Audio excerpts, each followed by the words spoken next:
Chapter 354. Well, now Jingtan finally knew the origin of Lu Ba's name.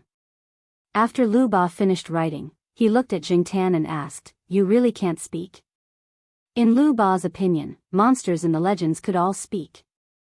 Although he had never encountered such a thing before, he had encountered some other phenomena that were difficult to explain with science. Since he had accepted this reality, his thoughts ran in the direction of a cat demon. However, this cat had indeed never spoken, not usually, not even on the phone. Otherwise, it would not have used the more complicated Morse code to communicate and convey information. Sure enough, after Lu Ba finished asking, he received a look from Jingtan that said, "You're talking nonsense." Not being able to speak was one of Jingtan's sore spots. Lu Ba had obviously stabbed Jingtan in the back. It had been more than 5 years since he turned into a cat. The experience of not being able to speak human language and not being able to meow for more than 5 years really made Jingtan uncomfortable. "It's okay if you can't speak." After a pause, Lu Ba said again, "Are you really not a monster?" When Lu Ba first discovered the truth, he was the most shocked. Now, the most shocking moment had passed. After some time, the feeling was not as strong as at the beginning. Last night, he had been thinking about how to talk to this cat properly the whole night. He was confident in talking to humans, but he had no experience in talking to a cat. During this period, Lu Ba had recalled the situation from the first time he saw this cat until now. He remembered that he had even sprayed this cat with a water gun. Now that he thought about it, at that time, he was really looking for trouble. Jingtan decided to ignore Lu Ba's nonsense. Seeing Jingtan's impatient look, Lu Ba changed the topic to something that Jingtan was interested in. He talked about when he found Jingtan's phone, changed Jingtan's phone ringtone, and monitored the phone all the time. Strictly speaking, this kind of behavior was illegal. However, since Lu Ba could say it so openly, he must have removed the traces long ago. Without evidence, he could not sue this guy even if he wanted to. Of course, people like Lu Ba were the kind of people who took advantage of the loopholes in the law. Private detectives were not allowed in China, so they changed to legal identities. Consulting agencies, referral agencies, and the like, there were a lot of such things. Because of her occupational disease, once Lu Ba was certain, she would try her best to investigate. Before the earthquake, Lu Ba did not make up her mind to investigate further. After all, no one wanted their privacy to be discovered. At that time, Lu Ba did not want to offend the other party. However, after the earthquake, Liu Ba went all out. If he couldn't find the answer, he couldn't sleep well. Once he closed his eyes, he would think about the things that happened during the earthquake, as well as the phone calls and text messages. No one who had experienced that disaster could ever be the same as before. Therefore, he made his move. Of course, Liu Ba didn't tell anyone else what she said, so Jingtan believed her. At the same time, it could also be said that they were tight-lipped due to professional reasons. If it weren't for their tight-lipped nature, there wouldn't be so many upper-class people asking them to do things for them. This made Jingtan feel a little better. The initial unstable emotions quickly passed. After starting, it was much easier. Unlike Ranqi, Lu Ba had a strong ability to accept things. He didn't care whether the cat in front of him was a god or a demon. As long as it didn't harm his interests, it was fine. It was also good to form a good relationship with it. Unlike Ranqi, Lu Ba didn't have many taboos about this kind of thing. Now, when Ranqi saw Jingtan, he still had the principle of avoiding it. After Lu Ba talked for a long time, Jingtan still squatted there in the same way. He didn't say anything and didn't respond to Lu Ba's words until Lu Ba talked about the safety of mobile phones. After saying so much, Lu Ba had been observing Jingtan. Seeing that Jingtan seemed to be a little interested in this topic, she planned to talk about it in detail. Of course, she wouldn't really reveal the technical aspects. Mobile phones are actually not as safe as people think. If they really want to locate and monitor your mobile phone, you can't stop them even if you turn off your phone. As for the common means, it's nothing more than a virus. Before 2004, the SMS virus stage could monitor a mobile phone with a material in it. After that, it was the deceptive virus stage, and the future loophole virus stage. These were the technologies that were commonly mastered in their industry. There were other more advanced technologies that depended more on one's own ability. No one would reveal the technologies that they had mastered, and the skills that they used to make money were all kept to themselves. Especially now that smartphones are on the rise, it's very easy to get hold of them. In fact, a lot of spying technologies have been developed long ago. It's just that they will only be known to the public a few years later. Some of them will even be kept secret forever. Signal interception, interface security, text messages, email cracking, jailbreaking, and so on could all be done from this. Now that the era of smartphones was coming, people like Lu Ba were excited because it would be easier for them to take on jobs, monitor mobile phones, and locate targets. Your mobile phone isn't a smartphone, but it's not good in terms of security. It's not difficult for me to monitor it. However, we can't monitor your cat dad's mobile phone. Even if we can, it's very risky, Lu Ba said. Zheng Tan glanced at Lu Ba. In order to investigate him, Lu Ba even investigated the Jiao Pa. Thinking about it, the mobile phone that the Jiao Pa was using now seemed to be issued by the institute or the school. At that time, Zheng Tan only thought that it was a bonus for the year-end bonus. Now that he heard Lu Ba's words, it seemed that the mobile phone was something that protected the privacy of scientific researchers. Moreover, we usually don't do anything to the people here. Lu Ba pointed to the surroundings, which meant the area around Tsinghua University. Even if we accept a job, we will think twice. First, there are many experts in this school, and there are several well-equipped laboratories. There are capable people there, and it's not good to be caught by them. Fortunately, they didn't notice you before. Otherwise, you wouldn't have been able to hide. Second, there are many people in this school that I don't want to provoke and can't afford to. When Lu Ba tracked to Tsinghua University, she hesitated. After thinking about it, she decided to continue the search. Do you know that there are at least 3 people in your building that I don't want to provoke? I don't even want to investigate them. Zheng Tan was shocked. At least 3 people? Seeing Zheng Tan looking at her, Lu Ba continued, there are 2 people on the 3rd floor and 1 on the 1st floor. These are only the people that I have seen. As for those that I haven't seen, I don't know. 2 people on the 3rd floor? Old Man Lon and his wife? No. There was another person on the 3rd floor. Although Er Mao's family had a house outside, they would come here to stay for a few days from time to time. It was said that when his daughter Er Yuan was older next year, they would come here to stay. Could the other person be Er Mao? As for the one on the 1st floor, it should be De Pang's old lady. In our line of work, most of the time, we don't need to investigate too much. We can get preliminary information from many seemingly trivial things at a glance. Otherwise, if you provoke someone that you shouldn't provoke, you won't even know how you died. Without brains and eyesight, you won't be able to work in this line of work for long, Lu Ba said. Lu Ba always thought that she was the kind of person who had good eyesight, but unfortunately, she hit a wall when it came to this cat. However, if it was someone else, they might not be as good as Lu Ba. Who would suspect an ordinary cat? The phone used by the old lady on the 1st floor is not something that ordinary people can use. I can tell at a glance that this person is not someone to be trifled with. Even if I receive a related order, I will consider it carefully. Lu Ba didn't want to go against the state machine. Zheng Tan recalled the old lady's phone. He remembered that it didn't seem to have a brand. He always thought that De Pang's old lady's phone was just an ordinary old man's phone. He didn't expect that the old lady's phone was even better than the Jiao Pa. However, when he thought about the old lady's son's identity, it was understandable. Maybe her son was promoted again. Seeing that Zheng Tan was looking at her suspiciously, Lu Ba waved her hand and said, "We will not divulge the information of our clients, nor will we disturb unrelated people. This is an exception. Other than this incident, I really haven't investigated anyone else. We also have professional ethics." Ethics. Is this thing worth money? Zheng Tan thought to himself. But soon, he thought, damn it, this world is too dangerous. I can't get a high-end mobile phone. Instead of being discovered by more people, I'd better not use a mobile phone.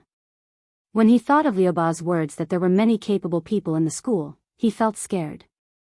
When Jing Tan lowered his head and considered whether to throw the phone into the lake to destroy the evidence, Liu Ba poked Jing Tan with a branch. Hey, are you interested in joining us? Liu Ba looked at Jing Tan expectantly. Old people, children, and women were the kind of people that could easily make people let down their guard. Animals were even more so. Seeing that Jing Tan was indifferent, Liu Ba continued, this is a fast way to make money. If we cooperate, how about we split the profits 50-50? Don't worry, we won't take on dangerous jobs. Do this business? Detective?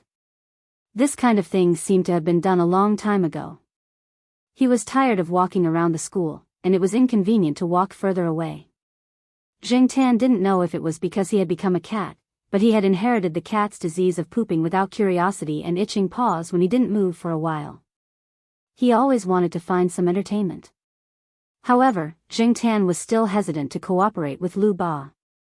Liu Ba said that it would help Jing Tan keep the secret, and Jing Tan believed it. However, Jing Tan didn't want to cooperate with him for the time being. Firstly, he wasn't very familiar with Liu Ba.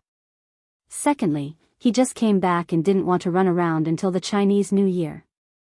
Moreover, Jing Tan got a lot of money from this movie, so he didn't lack money for the time being.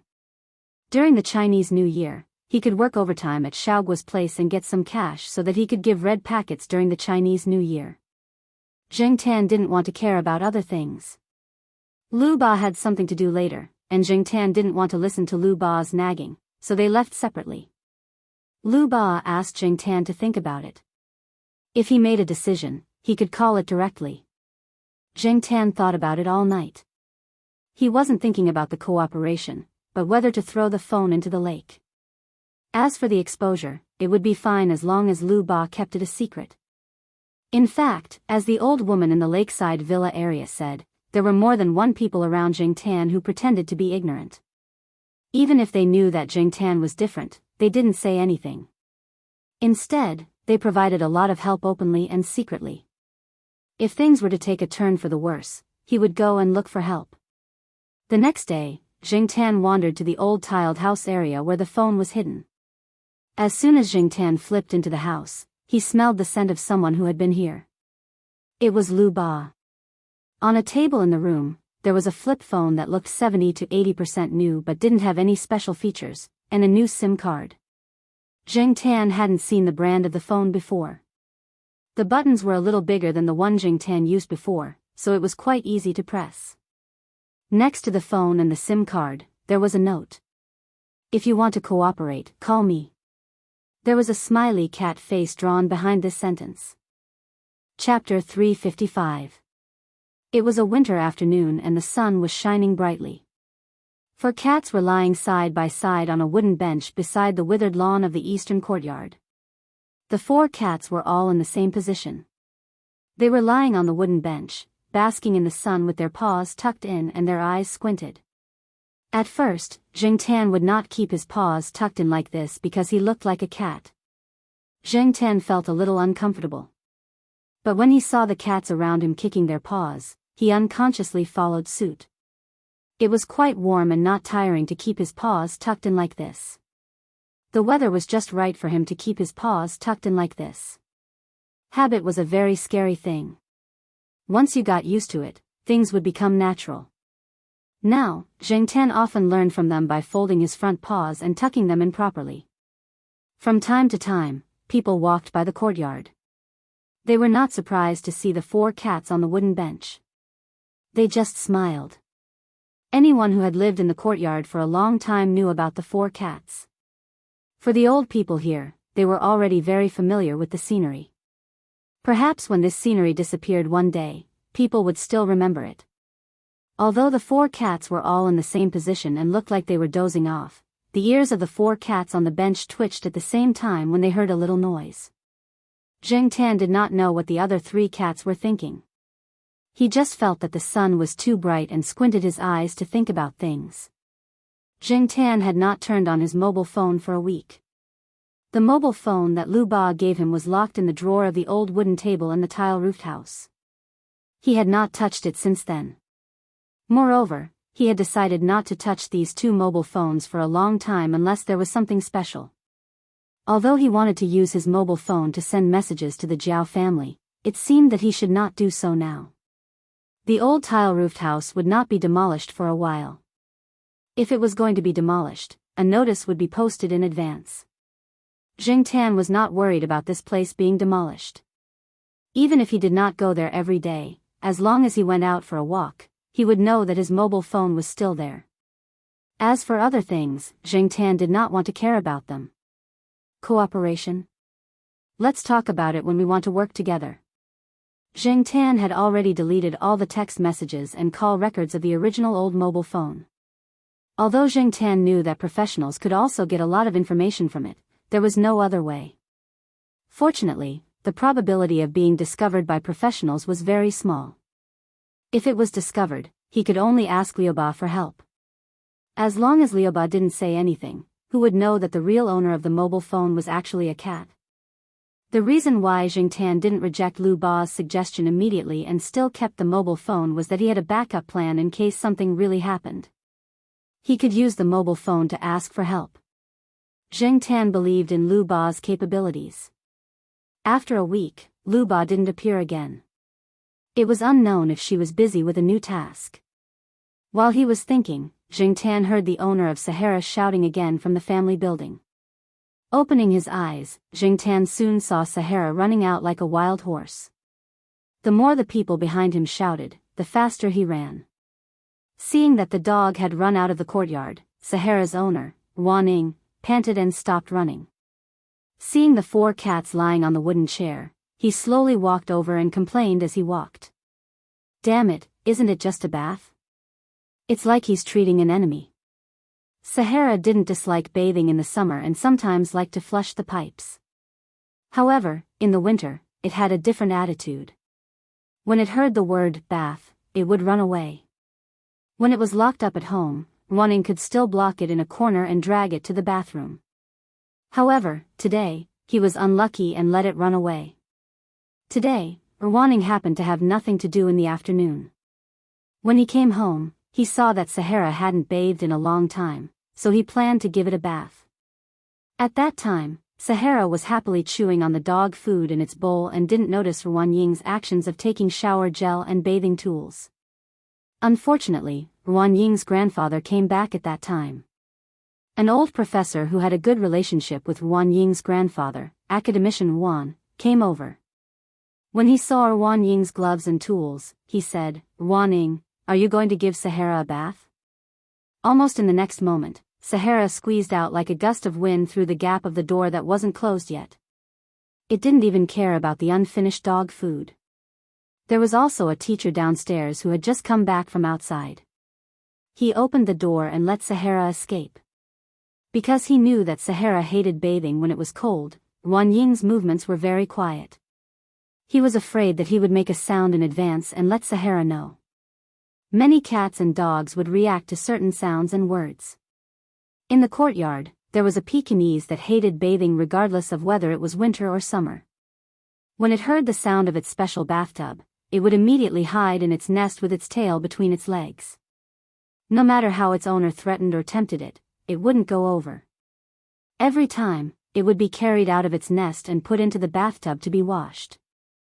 Once Sahara ran away, it definitely wouldn't be able to catch up in a short period of time. Therefore, Ning didn't plan to chase after it directly.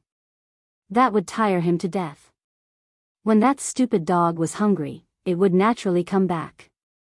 Under normal circumstances, Sahara wouldn't run out of the school and would hide in the school grounds. There was no need to worry. Ning looked at the 4 cats on the wooden chair and thought that Sahara wasn't as obedient as other cats. His gaze finally landed on Tan and said, "Black Charcoal, when you go out to play, if you see Sahara, give it 2 slaps on my behalf. It's getting more and more disobedient. F***ck, it's too good at tormenting people." Ning was just saying this. He did not expect Tan to understand. Many pet owners would talk to their pets like this. It was just a habit. He did not think that his pets would understand much. It was just like how many old people in the compound would tease Jingtan and the other cats when they saw them, just like how they would tease a child. After Wanning left, Jingtan lay down on the wooden chair for a while. When the sun wasn't very strong at 3 or 4 o'clock, it would be a bit cold to continue squatting. Huang and the sheriff also planned to go to the forest to look for something fun to do. Both of them had short fur, but Depang's fat body was more resistant to the cold. It could maintain the same posture until the sun set. No matter how the north wind blew, it was unwavering. This endurance was probably developed from squatting instant noodles. Just like that, Depang continued to nap on the wooden chair. Huang and the sheriff went to look for some fun, and Jingtan went out to the courtyard to take a walk. While taking a walk, Jingtan saw Sahara. That guy was sniffing around a row of parked bicycles. Then, it looked around and walked to the side of a bicycle. It raised one of its hind legs and started to pee at the bicycle. Jingtan, after Sahara finished peeing, it even scratched its hind legs twice. It seemed to be very happy and proud. Unfortunately, its pride didn't last long. 2 male students walked over. After seeing it, one of them immediately showed anger. F***CK. That dog came to pee again. It's staring at me, isn't it? Again? Jingtan was puzzled. Although Sahara had a bit of a bad taste and liked to play pranks, it usually wouldn't pee everywhere when it came out. Besides, it rarely ran out by itself. Most of the time, it was let out by someone. How could it pee in front of Wanning and the rest? Was it looking for a beating? No wonder Wanning said that this guy was becoming more and more disobedient. When she said that, Wanning looked like she was gnashing her teeth. The owner of the bicycle ran over. Sahara quickly ran away when it saw people. It was different from when it ran away immediately after doing something bad. This guy ran a few steps and turned around to roar at the 2 people. When it saw them chasing after it, it ran again. When it ran a little further, it roared at them again. Was this a feud? Otherwise, Sahara wouldn't attract hatred for no reason, right? Jingtan lay on a tree and looked at the 2 people who were cursing but couldn't catch up to Sahara. He then looked at Sahara, who was standing 100 meters away and looking at them without running. Jingtan wondered if he should go over and take Sahara away. Then, he heard the 2 people talking in a low voice. Hey, do you think it's because it saw us last time that it's been staring at us? One of them said. That can't be. Isn't it just a dog? How could it know about this? Besides, the bicycle we stole wasn't even its. Why would it care about other people's business? The other person took out a pack of tissues and was about to wipe it, but when he saw the wet wheels and even the pedals, he frowned in disgust. He put the tissues back into his bag and kicked the bicycle. I don't want this bicycle anymore. I'll just sell it when the time comes. It's not worth much anyway. Jingtan listened to their conversation. When someone walked past them, they didn't say anything. When someone walked past them, they continued talking. Although their voices were very low, Jingtan could still hear them with his hearing. So they were stealing a bicycle. Sahara probably saw them stealing a bicycle previously. He was wondering why Sahara's attitude was so bad. However, how did these 2 steal a bicycle and contact Sahara? Did they steal it to Sahara's house? Jingtan remembered that Sahara's owner, Wanning, had a 4-wheeled sedan. No one in Wanying's family seemed to ride bicycles. Puzzled, Jingtan looked at Sahara. When he looked over, Jingtan realized that Sahara was staring at someone again. It was a female student who looked quite gentle. She was riding a bicycle, but Sahara ran over and pushed her and her bicycle, causing the girl to scream in fright. The 2 people who were discussing when to sell the bicycle heard the commotion. After cursing, they ran over. On the other side, there were also enthusiastic students who began to help comfort the female student who had fallen. They also had the intention of surrounding Sahara. Jingtan saw that something was wrong and quickly ran over. Sahara was also smart.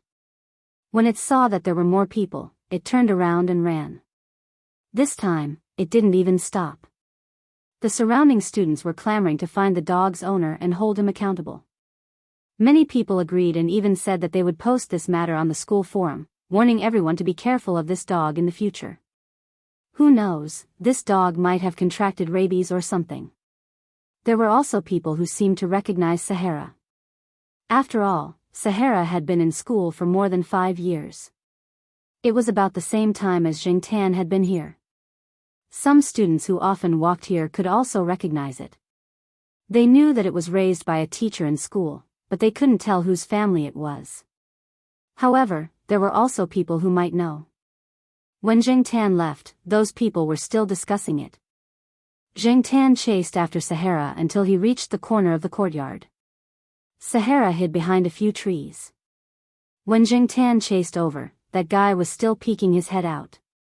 When he saw that it was only Jingtan coming over, his courage immediately returned.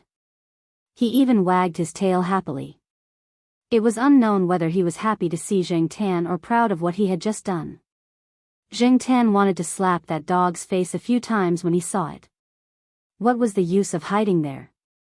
This guy didn't even know that he had caused trouble for his owner. Chapter 356. Sahara held grudges. Usually, Sahara seemed to be easy to get along with and played with many children in the courtyard. However, once it remembered someone, it would probably remember that person for a long time. This was the experience that Jingtan had in the 5 years that he had known Sahara. Based on the current situation, those people had somehow provoked Sahara. Many animals had a deep impression of people, not only from their appearance, but also from their voice and smell. No matter what, Sahara remembered those 3 people. Jingtan was not Sahara, and she did not understand dog language.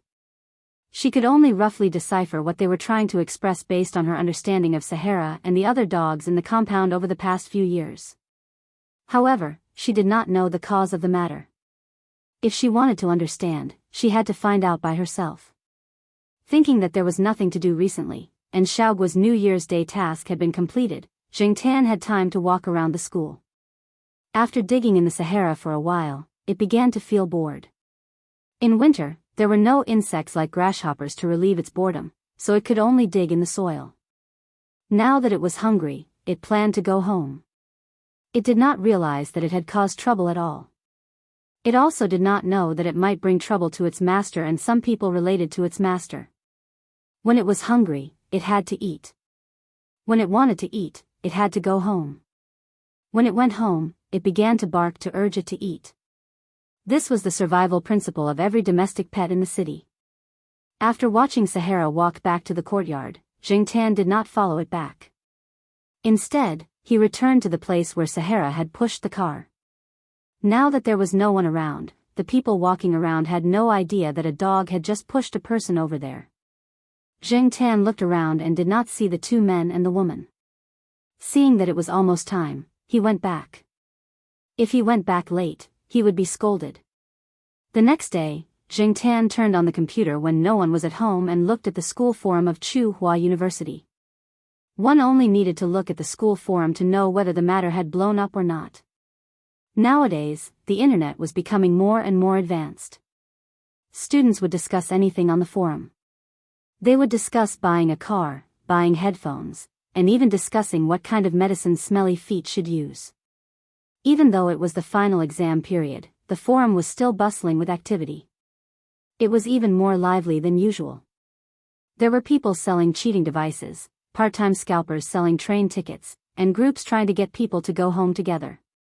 Jingtan went online and browsed the school forum when he didn't know what to do. Turning to the relevant discussion area, Jingtan saw a hot post as soon as he opened it. After clicking on it, a photo of Sahara, the funny dog, was placed there.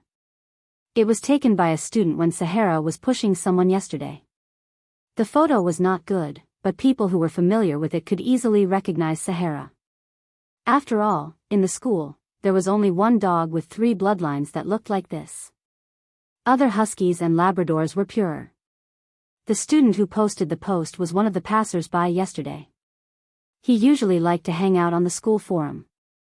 He said that when he and his classmates were preparing to go shopping yesterday, they saw a dog push a girl riding a bicycle. The person who took the photo was his classmate. His words revealed his dissatisfaction with the school's incident. He was worried that the dog was sick and would hurt other students in the school. It was really a dangerous factor. Many people replied to the post. Many of them recognized Sahara. They even dug out information about Sahara's owner, Wan Ying, and Wan Ying's grandfather, academician Wan. Naturally, there were some people who mocked and ridiculed. Should we go to the security office to report this matter? What's there to report? Can't you see that his grandfather is an academician? Who is academician Wan? Is he very powerful? Brother upstairs, haven't you heard the school broadcast? You don't know about the famous academician Wan, but this person appears quite frequently. He has given lectures and made a lot of achievements. He's a celebrity. Even my supervisor has to act like a child in front of him. There's a saying called a dog relying on its master's power. Next time, give a bad review on the internet. Maybe there's a misunderstanding. Misunderstanding my ass.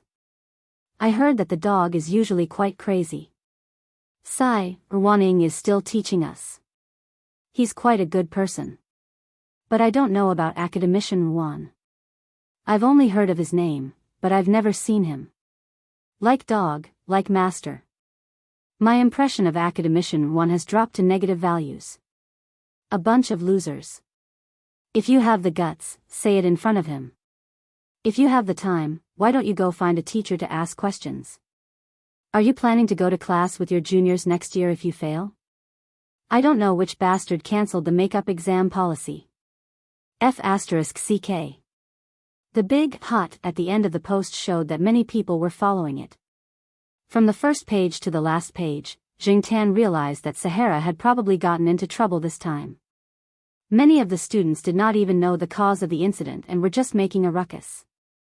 It was probably because it was during the final exams, so some people who were under pressure decided to find entertainment here.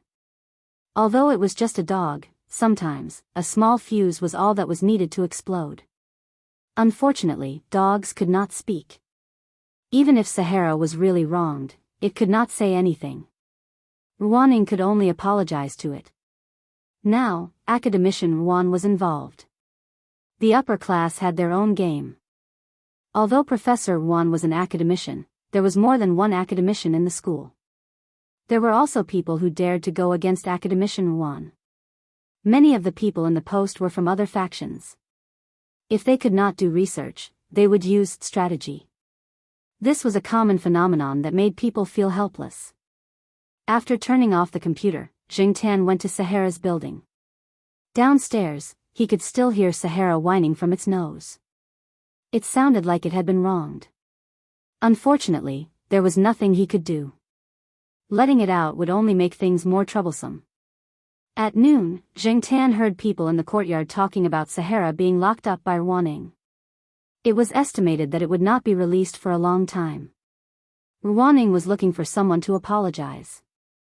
In the afternoon, Jingtan went to the place where Sahara peed on the bicycle yesterday.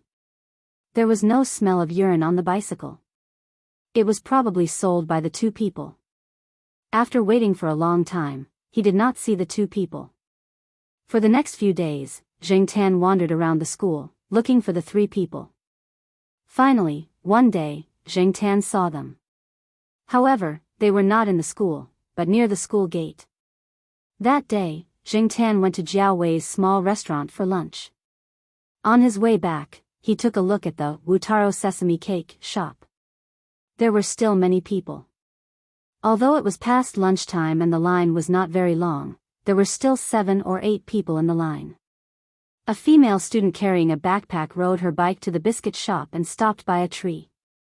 She probably felt that it was too troublesome to lock her bike. Buying biscuits wouldn't take too much time, so she didn't lock her bike. She parked her bike there and walked towards the biscuit shop. When it was her turn to line up at the biscuit shop, Jingtan saw a person walk to the spot where the female student had parked her bike. He calmly pushed the bike away and rode away. Jingtan was stunned. However, when others saw this scene, they would not have any other thoughts. It was too natural. However, when the female student came back with the sesame cake and did not see her bicycle and shouted, "Where's my bicycle?" Jingtan knew that there was something wrong with her. The person who rode away was the female student who had pushed the bicycle with Sahara that day. Nearby, Jingtan also saw another face. It was the owner of the bicycle that Sahara had peed on that day. Jingtan did not have time to think too much. Jingtan could no longer see the female student riding the bicycle.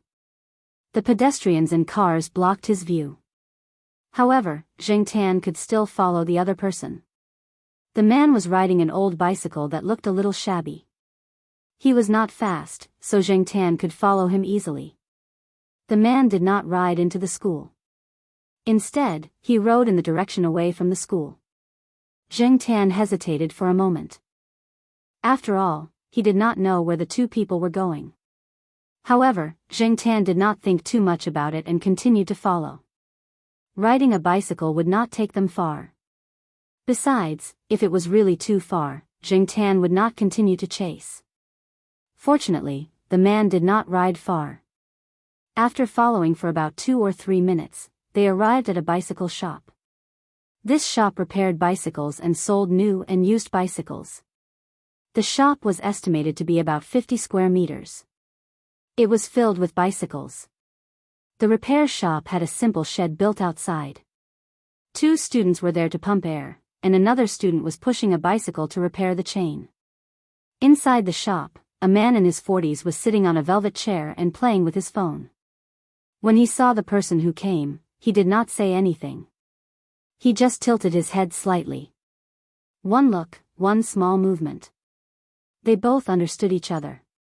Jingtan watched the man push the bicycle into the alley next to the shop. Jingtan followed him. Without a cat tag, no one would suspect that it was a cat. People who saw it would just think that it was someone's pet. Jingtan did not come out when the trouble in the Sahara Desert happened that day, so they did not see him. Therefore, when the person walking in front turned around and saw Jingtan, he did not think much of it. There was a small courtyard behind the shop with a 2-meter-high wall. The man opened the backyard door and pushed the bicycle in. Jingtan walked to the corner, jumped on the wall, and looked inside. There were 4 people standing in the courtyard, 3 men and 1 woman. They were about the same age and were talking and laughing. Jingtan had seen 3 of them on the day of the trouble in the Sahara Desert. The other person was unfamiliar and looked like a student. He did not dye his hair yellow and did not wear non-mainstream clothes. At first glance, no one would think bad of him. There were 2 bicycles parked in the courtyard. One of them was the one that the female student rode. The person that Jingtan had not seen before was wearing a blue uniform. There were tools next to him. He planned to redo the bicycle, grind off the original paint, and spray new paint.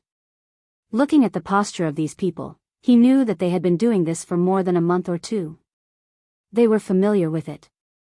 Judging by the calm look of the woman who had ridden someone else's bicycle, he knew that she had done this kind of thing often. She looked like a quiet girl. When the Sahara Desert pushed her down with the bicycle that day, she had attracted a lot of sympathy. But who knew that she would do such a thing? None of these people looked like they had done bad things, but that was the truth. These people had stolen a bicycle and probably provoked the Sahara Desert. The Sahara Desert was watching them, but the method was wrong. It could not speak, could not explain, and no one helped it. It was useless to just know that these people had stolen a bicycle. The other party had more people and more mouths, so they could defend themselves. In contrast, the Sahara Desert could be beaten to a pulp in an instant. It could only be locked at home and whimper. Jingtan actually wanted to pull out all the valves in the shop to piss them off, but now was not the right time. It would be easy to alert the enemy. After squatting on the wall and watching for a while, Jingtan quietly left. If he wanted to clear the Sahara Desert's name, he could only use evidence. As Jingtan ran to school, he thought, I'm not the one who caused trouble this time. I'm just helping the Sahara Desert. At the same time, Jingtan had to admit that he was a little excited every time he did something like this. Chapter 357. Now that he had decided to help Sahara clear its name, Jingtan immediately started to act. He had to hurry up. In another week, a large number of students would start to go home. At that time, even if the truth was revealed, the effect would be much worse. If this matter could not be settled, Sahara would not be able to have fun in school in the future and would be ridiculed by others. Although it could not understand the complicated human language, many animals, especially animals that had lived in human society for a long time, were very sensitive to the emotions of people. They could distinguish between good and bad feelings. Jingtan had seen many examples of this, and Sahara was also one of them. It was not easy to be an animal. The thieves seemed to be planning to make a lot of money before the winter vacation because some of the more expensive bicycles would be moved to the student dormitory before the students left school. Usually, many people found it troublesome to move them up and down, especially those who lived on higher floors. However, when the vacation came, they would move them to the dormitory or the dormitory of the students who lived on lower floors to prevent them from being stolen and to prevent them from being exposed to the wind and rain outside. It was safer to put them in the shed than in the dormitory. The good bicycles were moved to the dormitory and locked up. There were also building managers keeping an eye on them. The thieves would not make a move there. As for the old bicycles that were casually left outside, they could not be sold for much money. They were not willing to do it themselves. Therefore, they would make more money during this period. Jingtan was not a professional in this field. In addition, he was still in this state, so the methods he could use were limited. The most powerful evidence was photos and videos. However, Jingtan could not install a camera or a bug here. He did not have the ability to do so without equipment. However, he could still secretly take a few photos. When it came to taking photos, it seemed that the only tool that he could use was his mobile phone. Jingtan came to the old tiled housing area and squatted in front of the old wooden table. He looked at the open drawer and pondered. There were 2 mobile phones in the drawer. One was the one he used to use, and the other was left behind by Lu Ba. He thought that he would not need to use it for a long time. Now, it seemed that he really had to use it. After giving it some thought, Jingtan decided to install the new SIM card as well. After the battery was installed, the phone was turned on. There were several applications that Jingtan didn't know the functions of. He tried the camera and found that the shooting function was not bad. Even if it couldn't compare to the mobile phones of 4 years later, it was still very good compared to other mobile phones of the same time period. Electronic products were being updated too quickly. 2 years ago, 3,000 to 5,000 were now available for a few hundred yuan. Jingtan's old phone had been considered a high-end phone back then, but now it could no longer keep up with the pace. As someone who had been through this before, Jingtan knew that even if he had a new phone now, it would soon be eliminated by Lu Ba. Advancing with the times was nothing more than that. Fortunately, Jingtan didn't have many requirements now, as long as he could make calls, send text messages, and take pictures. The old phone's pixels weren't good enough, so he could only use the 680. During the day, Jingtan did not dare to come openly, so he could only wait until nighttime. Jingtan didn't know the names of the 4 people. When they called each other, they didn't call each other by their full names. He also didn't know which school they were from. What he was sure of was that the 4 of them were students of Tsinghua University. On the way back to school, Jingtan saw the old car that had been urinated on by Sahara. An unfamiliar student was riding the car and chatting with his classmates. When he arrived at the school gate, he parked the car in a shed near the school gate. "Can't you ride it out?" "Why did you park it here?" the person riding the old car said. "Brother, it doesn't matter where you park your old car, but I can't afford to lose mine. I heard that it's not safe outside the school, so it's better to park it on campus." The person riding the old car parked it and locked it. "Last month, my girlfriend's folding car that she bought not long ago was stolen. When she bought the car, she specially bought an 80s lock. She didn't buy the 30s or 50s lock. Wasn't it stolen? It was parked near a restaurant outside, but it hasn't been found yet. It's better to park in places with cameras. The chances of it being stolen are lower." The person pointed at the camera not far away. I think it's better to buy an old car. Look at mine. I just bought it. It's only 50 renminbi. I'm not afraid of it being stolen. Even if it's stolen, I won't feel bad. It's already good enough for this old car to be worth 30 renminbi. 50 renminbi? Did you get scammed? Where did you buy it? It's from the horse racing shop not far away. But they said they just changed the brakes. They even have a lock and key. Changing a wire for the brakes only costs 1 or 2 RMB at the repair shop on campus. The cost is even lower. As for the lock and key, who doesn't bring a lock and key? After the two people walked away, Jingtan approached the old car. There was still the smell of dog urine on the wheels. It was not easy to smell, so it should have been washed. The car was not repainted. Those people probably thought it was too troublesome. As for the horse racing shop that the student mentioned, it was the shop that Jingtan was watching. It was the place where the thieves disposed of the car.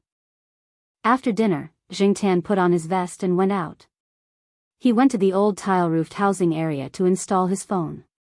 Then, he walked to the horse racing shop. No one noticed Jingtan at night. It was not easy to see through the black vest. No one would stare at a cat in the middle of the night. When he arrived at the horse racing shop, the shop was not closed yet.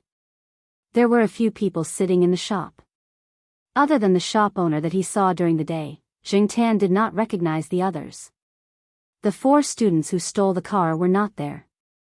Jingtan entered the alley next to the shop and jumped onto the wall at the back of the shop. There were a few bicycles parked in the yard. Because they had been painted during the day, there was still some smell. The woman's bicycle that was lost in front of the shop had been changed. The original paint was worn off, and a new paint was sprayed with a different color. For many people who lost their cars, their first thought was to see if it was the same color as their car. After the new paint, it would not be so easy for the owner to see it. The yard was very quiet. There were a lot of goods and parts piled up at the back door of the shop. No one was at the back door. The back door was closed. Probably because the front door was locked, no one would care about the back door. Jingtan listened to the surrounding movements. After confirming that no one was nearby, he took out his phone and took pictures. If he wanted to take pictures at night, he had to use the flash. Jingtan was afraid that the flash would attract attention. Therefore, after taking a picture, he carefully paid attention to the surroundings. Other than the horse racing shop, he also paid attention to the surrounding residential houses and shops. After confirming that there was no abnormal movement, he continued to take a second picture. The people in the shop were playing cards. No one would have thought that at this time, there was a cat secretly taking pictures with a phone in their backyard. After taking a few key pictures, Jingtan jumped onto the courtyard wall and looked around. Jingtan planned to take a few more pictures during the day. However, it was not convenient for him to take his phone during the day. Therefore, he planned to hide his phone around tonight. He did not need to wear a vest to take pictures during the day tomorrow. The balcony on the second floor of the shop was relatively narrow. There were some things that had not been touched for a long time. The door at the back of the second floor was also closed. Looking at the marks on the door, it seemed that it was rarely opened. Jingtan jumped onto the balcony on the second floor and carefully cleared the messy things. In this way, the things on the side could block the view of the other residents on both sides. There was a gap between 2 boxes near the railing, which made it convenient for Jingtan to take pictures secretly and was not easy to be discovered by the people below. After trying it, Jingtan was quite satisfied. When he felt that it was enough, he put down the phone and went home directly. The phone that Lu Ba gave him had a lock function. If the correct password was not entered 3 times, it would be turned off directly and the data inside would be erased. This phone was indeed safer than other phones. It specialized in this kind of thing and was not afraid of being discovered. It would not rain tomorrow. If there was rain or snow, the 4 people would not leave the car outside. After all, this was the car that they wanted to sell. The next day, Jingtan did not go out immediately. Instead, he secretly went online to read the discussion about the Sahara incident on the school forum. The hot post was still there. In addition, there were posts about wanting apologizing to the students in the school. Some students even asked wanting to take the Sahara to the veterinary hospital for a checkup. If it was a human, the situation was similar to others saying that you were crazy and had to be sent to the hospital for a checkup. If you did not get a checkup, you were considered a lunatic and a lunatic. To humans, this was undoubtedly an insult. However, when it came to animals, it was natural. Many people asked wanting to show the health records of the veterinary hospital and the recent checkup. It was as if they were unyielding. There was no way Jingtan would believe that no one was purposely trying to mess things up. Students would not casually force a teacher or an academician. They did not have the guts. Even if they did, they felt that it was unnecessary. However, not only did these few people say it, they even encouraged others to talk nonsense. They were just talking about the dog, but not long after, they mentioned the project funds. They were suspected of using fake bills to obtain funds for the research project. Some students had already realized that something was wrong and did not speak nonsense. There were scandals of some big shots in universities every year, and they were all famous universities. Tsinghua University had also had such scandals before. However, it was not heard of in recent years. Now that this was mentioned, it was not something that the students could control. It was fine to express their opinions after the incident, but now that the situation was unclear, it was better to remain silent. If they offended someone, they would not be able to bear the consequences. There had been many examples in the past. Young teachers had offended some big shot with prestige and status and had been ostracized and restrained. Some graduate students had been stuck for a few years because of disagreements with their supervisors. These kinds of things were common, and students would gossip about it when they got together. Although there were fewer people speaking on the forum, there were many people paying attention. The students and teachers were all watching. If they did not dare to speak, they would not be allowed to watch. Anyway, it did not involve them. They could just watch the show, right? There were even people who directly said, "Let them fight each other." It was unknown how much resentment they had. Looking at the latest discussions, no one mentioned the female student who was pushed down along with her car by Sahara anymore. Even the mention of Sahara was gradually decreasing.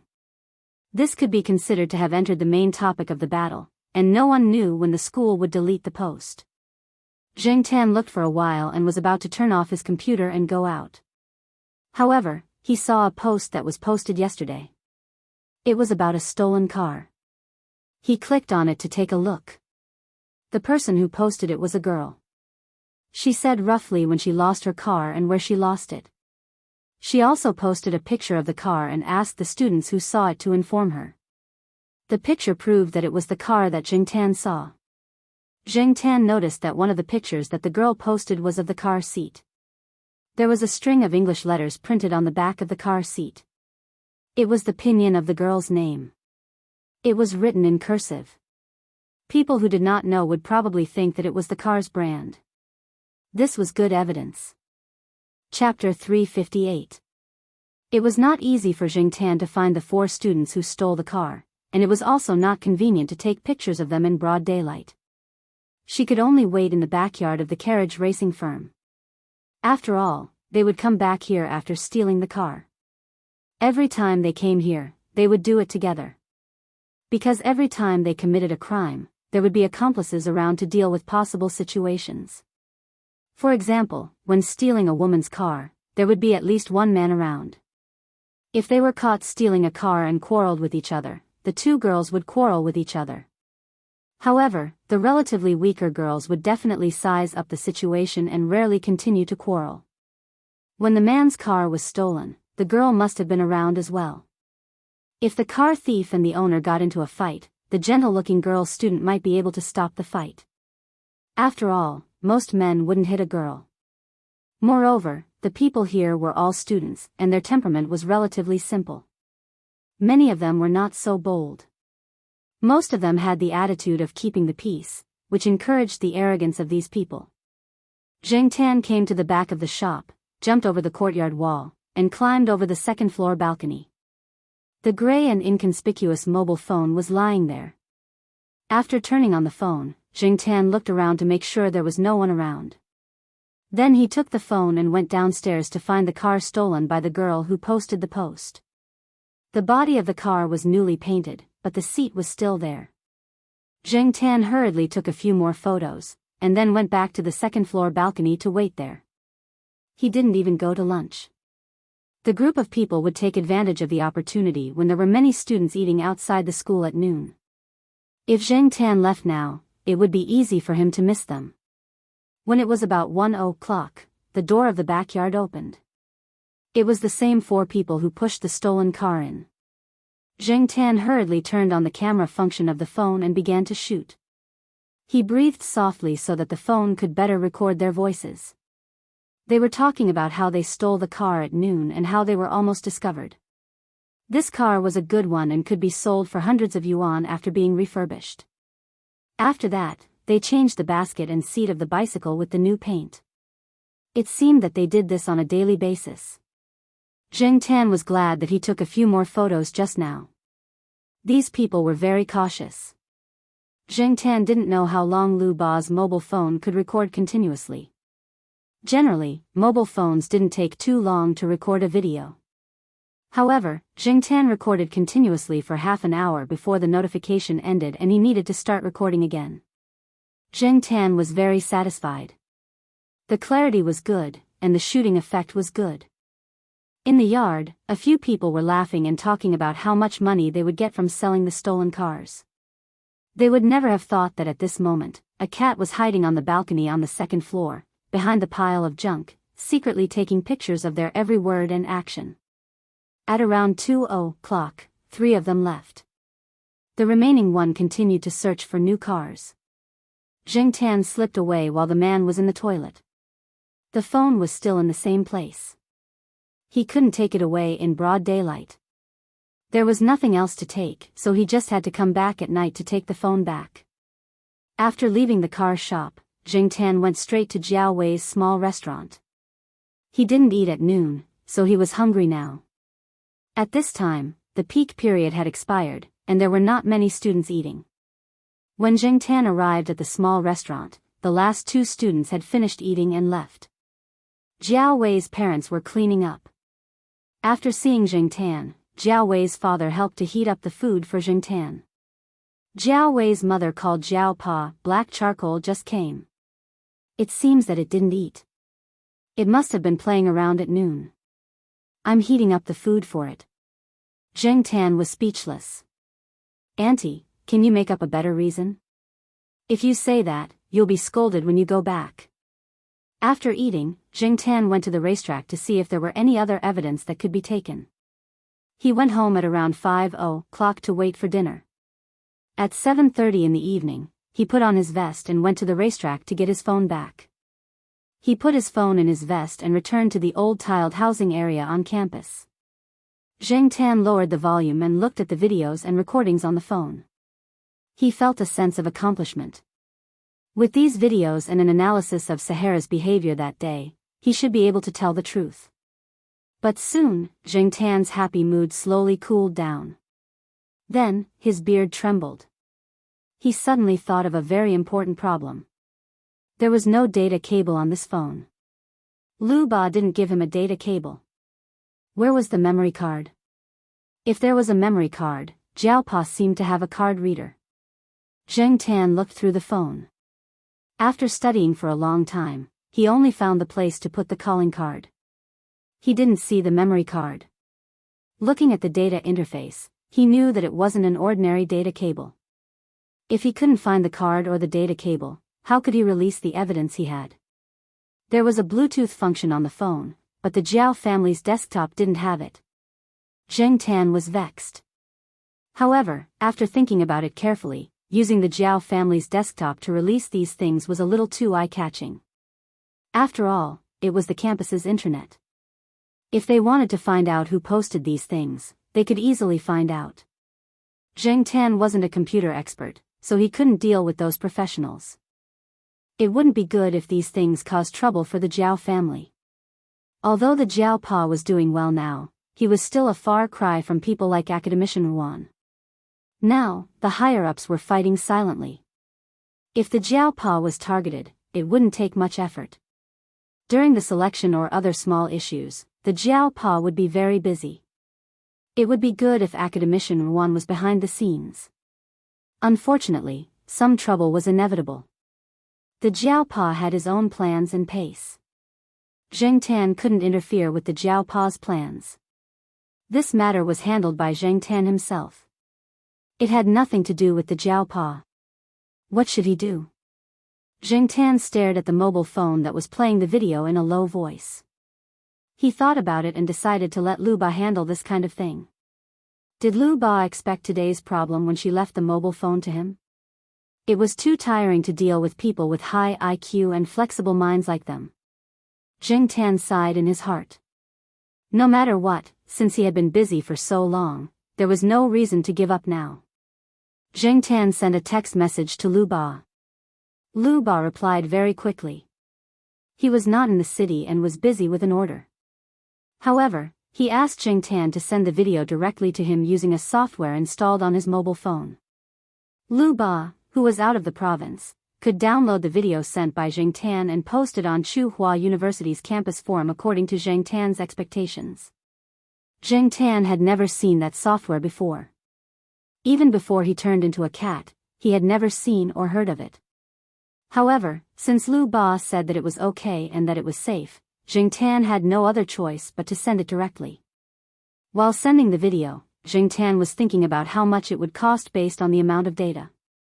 However, he could continue to send messages after sending the video. He did not receive any notification that he owed money. Zheng Tan did not care much about it. If something happened, Lu Ba would take care of it. After uploading the video, Zheng Tan also edited some relevant information for Lu Ba. Lu Ba said that it would be done tonight. However, Zheng Tan could not go online tonight. He could only wait until tomorrow morning to see how things went. As for the data cable, Lu Ba could not do anything now. It only told Zheng Tan where the memory card was. This was not an all-in-one phone. It was installed with a memory card. However, it was hidden, so Zheng Tan did not find it. According to Lu Ba's instructions, Zheng Tan spent some effort to find it. His claws were not flexible, so it was not convenient for him to play with the phone. Fortunately, he found the place in the end. Lu Ba told Zheng Tan not to use it casually. If he needed help, he could ask for it directly. Zheng Tan thought about it and agreed. With his rubbish technology, he should not waste his time. After arranging everything, Zheng Tan turned off the phone and went back. He broke the battery of the new phone and brought it back. He would use Jiao Ma's all-purpose charger at home tomorrow. Fortunately, the battery could be used in this way. Otherwise, it would be useless if there was only a phone without a data cable or a charger. On the other side, after sending the message and downloading the video, Lu Ba suddenly realized that it did not seem to treat the other party as a cat. It felt like it was chatting with a familiar friend. For example, it felt like it was chatting with a gold tortoise. Lu Ba shook its head with a smile and continued to do its own thing. As long as it did not harm its own interests, it would have more friends and more helpers. From the messages Zheng Tan sent to it, Lu Ba sorted out an article. It inserted many pictures and embedded a few video links. Even if someone deleted the post, they could go to the video website to watch it. The videos posted on the video website could not be deleted easily. In addition, Lu Ba asked the gold tortoise to investigate the carriage racing company. Soon, there was relevant information, and Lu Ba put it in the article. After clicking on the post, Lu Ba thought that Tsinghua University would be lively again. Unfortunately, no one would think of a cat. Lu Ba was excited. It looked through the recent posts on Tsinghua University's forum and grinned. It seemed to be fun. It was waiting to watch the show. The next day, the students of Tsinghua University went crazy. Whether it was those who had not finished the exam, those who had finished the exam and were about to go home, or those who were already at home in front of the computer, all of them went crazy because of the post. Most of the people who were angry were the students who had lost their cars, especially those who had just lost their cars. Whether it was the 4 people who did it or not, it was all on them. As for the others, they felt that the 4 people had embarrassed Tsinghua University and made them lose face. Now, many people in the university were laughing at them. This person with the ID of HT posted a detailed description of the campus car theft gang and the horse racing company. The 4 people who had stolen the cars were also found out. The female student who had lost her car in front of the pancake shop went directly to the female student who had stolen the car and made a scene in the dormitory. It was said that the scene was very lively, and there were pictures on the forum to prove it. Many of the people who had lost their cars were boys.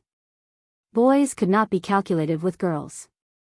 Even if they were angry, they could not directly vent their anger on girls, right? Therefore, a group of people went to block the other 3 people. Perhaps for many people, it was just a car. Was there a need to make such a scene? But for students, buying a car that was worth 200 to 300 yuan took a long time to negotiate the price.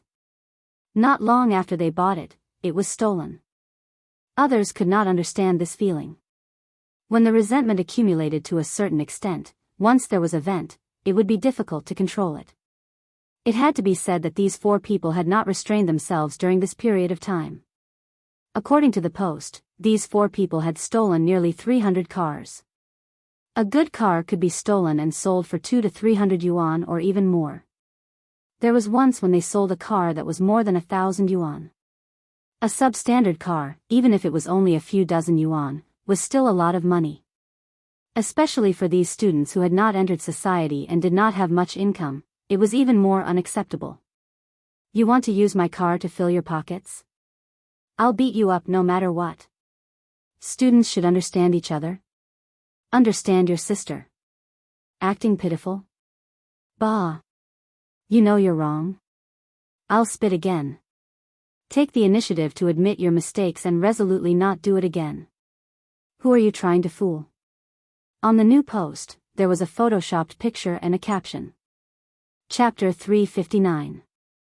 The exposure of the school car theft gang gave a group of students who were waiting to go home after their exams something to pass the time.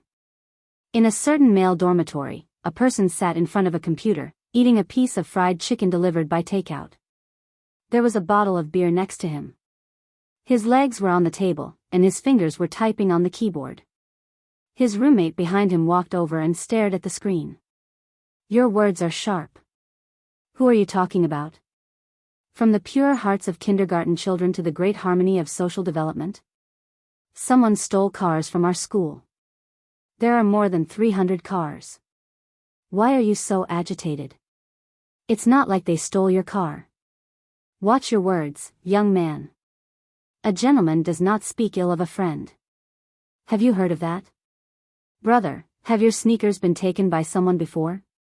Have your clothes been taken by someone while you were drying them? Have your quilt been stolen or your water bottle taken? It's the same experience. No, it's worse than stealing your quilt. F***ck. This experience is too deep. Reprimand. Reprimand. F***ck off, you're too slow. Let me do it. Gentlemen cut ties. F***ck. There were many similar situations. Many students were talking about it when they visited their classmates' dormitories. It was the end of the year, and there was nothing else to do except for this big incident. Maslow's theory divided the needs of life into 5 levels.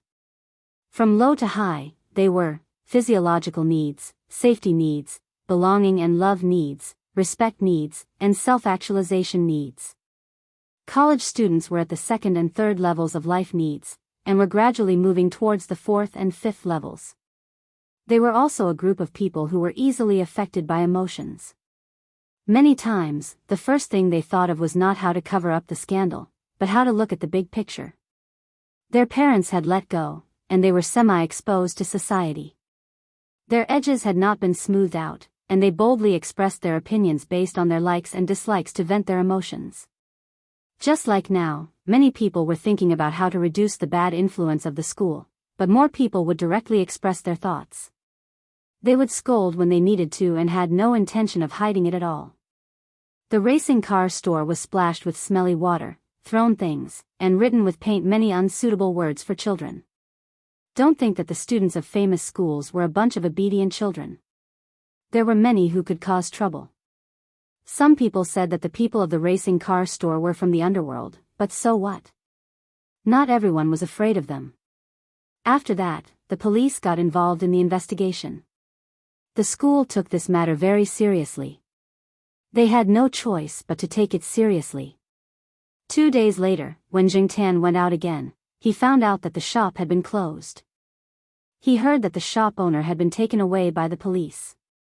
The 4 students from Tsinghua University who stole the car were expelled from school. They were taken away along with the shop owner for investigation. Generally, the school would punish students by warning, recording demerits, probation, expulsion, and so on. Expulsion was a very serious punishment. After being expelled, the school would not recognize you as a student. All your previous grades and honors would be nullified and recorded in your files. It would be impossible for you to join the army. The political background check would be directly ignored. It was said that during the investigation, those students gave up a few more names, including other students from their school, from other schools, and from other nearby car dealerships. On the day of the investigation, another car shop near the school was closed, and the owner ran away in the middle of the night. They were able to do all this because the boss of the car dealership helped them. Sometimes, there were orders from customers. They would steal whatever car they wanted. Even if these students graduated, the people of the car dealership would recruit new students to join them. In short, there were many people doing this. The racing car store had been operating near the school for many years, and many students were involved. Many people did not understand why the students were still stealing cars when the school had been promoted to such a high level, and it was a famous school. Later, according to those students, it was because the money came quickly. Most of the time, they could earn more than 10,000 yuan a month. Of course, when the money was divided, it might not be so much. But for many students, especially those who did not have good family conditions, this was a good income. But poverty was not a reason to steal. Wang Xing's family conditions were not good either. That child would come here to pick up bottles from time to time. What about these favored children? Using the words of the older generation, intelligence is not used on the right path. No matter how good the school was, there were many people with bad character. One's character was never proportional to one's ability. Actually, when many students bought cars, they knew that there was something fishy about those second-hand or refurbished cars. But it did not affect their own interests, and they could spend less money to buy a car that looked newer. Who would be willing to be a busybody? It was only because of this incident that they opened their mouths. Some things were impossible to guard against. Even if it was a stolen bicycle, no one would stop it. Tsinghua University was so big, and it was impossible to strictly check every bicycle that came in and out. Only when there were some suspicious situations, such as when the lock was not opened, would the person carrying the bicycle out be checked and registered. This incident was undoubtedly a slap in the face to the security office. The security office also told everyone that there would be more cameras after the new year, and places like the car sheds and dormitories were the focus. As for Sahara's incident, a student posted a post explaining it. He had already returned home and did not go online for a few days. He only found out when his classmate called him after the car theft incident. After he found out, he quickly found an internet cafe to post the truth. It turned out that it was one of Wan Ying's students. They often went to play basketball with Wan Ying, and Sahara was tied up next to the basketball court. One day, everyone was playing basketball, and there were many people around. They heard Sahara's scream but did not pay attention. When Wan Ying followed the sound, the student's car was long gone. Perhaps it was at that time that Sahara targeted those people. Every time he saw them, he would target them. Wan Ying did not think much of it. After all, they were all students, and they did not look like bad people. Things were clear now, and Sahara was no longer a mad dog. Not only that, but he was also praised by many people. However, whether it was criticism or praise, Sahara, who was locked up at home, did not know. The school forum gradually calmed down. After the students caused a ruckus, they rushed home for the new year, and the number of people in the school gradually decreased. Sahara had been taken out, and the rest of the silent battle was left to Professor Wan and the others. The other small fries would only be cannon fodder. No matter which circle it was, to climb to a certain height, one had to go through countless battles. For example, Jiao Pa had a competitive relationship with some of the teachers in the institute. When dealing with legitimate competition, one had to guard against unfair competition. Although it was good to be kind to others, it was always good to be careful. Just like what Jiao Pa said to his graduate students, when you are a student, you can still focus on scientific research, but when you become a teacher, you may not have the time and mentality to do so. One day a week later, Jiangtan returned to the courtyard after taking a walk outside. He bumped into Ruaning, who was carrying bags of various sizes. Compared to a week ago, when the matter was at its peak, Ruaning was in a much better mood. When he saw Jiangtan, Ruaning waved his hand. "Black charcoal, let's go. Let's go play with Sahara at home." Jiangtan also wanted to see how Sahara, who had been cooped up at home all this time, was like. After Ruaning called out, Jiangtan followed along. Walking beside Ruaning, Jiangtan saw the things in the plastic bags and recognized some of them from the smell. Ruaning was carrying chicken liver, peanuts, walnuts, sausages, etc. He followed Ruaning to Sahara's house. When he entered, he saw Sahara lying on the sofa. Normally, he would jump at the door when he heard movement, but now, he just looked up and lay down again, looking listless. "Sahara, black charcoal is here." Ruaning went over and rubbed Sahara's head. Unfortunately, Sahara only swung his tail and was still listless. I know. I wronged you. You've been wronged. I'll cook dog food for you," Ruaning said. Sahara's nose twitched, but he still didn't get up. After Ruaning went into the kitchen, Jiangtan came in front of Sahara. The guy just raised his eyelids and continued lying down. Did he really suffer a blow? Most pets like cats and dogs might have been wronged in their lives. If it was a human, you could tell them, if you've been wronged, just say it. But animals couldn't. No matter how intelligent a pet was, it couldn't express its thoughts through human language. Of course, it was a different story for creatures like the general who were naturally gifted in languages and had high intelligence. If you wronged it, it would immediately start a war of words with you. It would spout a bunch of nonsense that it had heard from somewhere, and it would even have a local accent. It was said that once, General's owner, Professor Tan's child, went to a milk tea shop to buy milk tea. The shop would give customers a cardboard card the size of a bank card. There were 30 slots on the back of the card. Each time he bought it, he would stamp it with a small stamp. When all 30 stamps were filled, he would get a free drink. When General followed Professor Tan's child, he grabbed the card and flew to the cashier. He said to the cashier, "Here, stamp it." The cashier listened a few times but didn't understand what the bird was saying. She thought that General didn't speak properly. In the end, when Professor Tan's child went over to explain, she realized that the bird was speaking in a local dialect. "Did you say that it was unintentional? Or was it showing off? Or was it showing off? Or was it playing cheap?" Jiangtan was more convinced that the bird was playing cheap. From the very beginning, Jiangtan did not like the general because he could speak human language. Jiangtan, who used to be a real human, now possessed the inner qualities of a human. Not only could she not speak human language, she could not even meow like a cat. Among Jiangtan's cats and dogs, only the sheriff had good language talent and could meow at the dogs. The others couldn't. Cats meowed, dogs barked. Jiangtan didn't know how to meow at all. This was a rather depressing fact. Since she had not been driven crazy, Jiangtan felt that her mental endurance was still quite strong. He looked at Sahara, who was lying on the ground without roaring or rebelling. At first glance, he thought that it had been wronged. If he looked closely, he would find that this fellow's eyes kept drifting to the kitchen. Its ears were also moving to pay attention to the movements in the kitchen. Zheng Tan raised his hand and touched Sahara's ear. It was hot. Suddenly thinking of something, Zheng Tan touched his ear again. It was cold.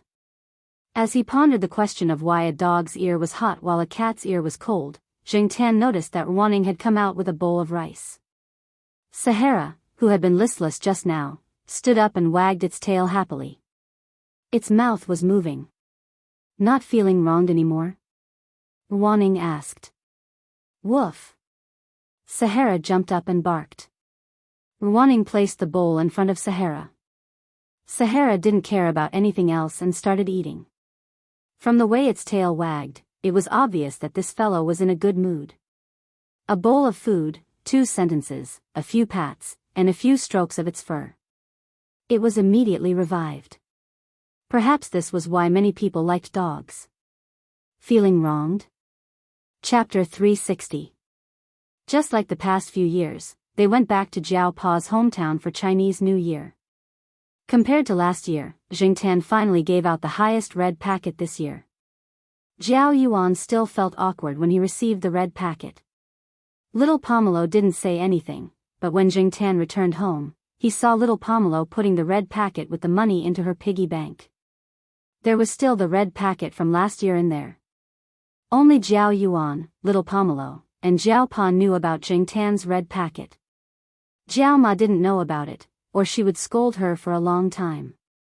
After the Chinese New Year, everyone got busy. Some went to work, while others went to school.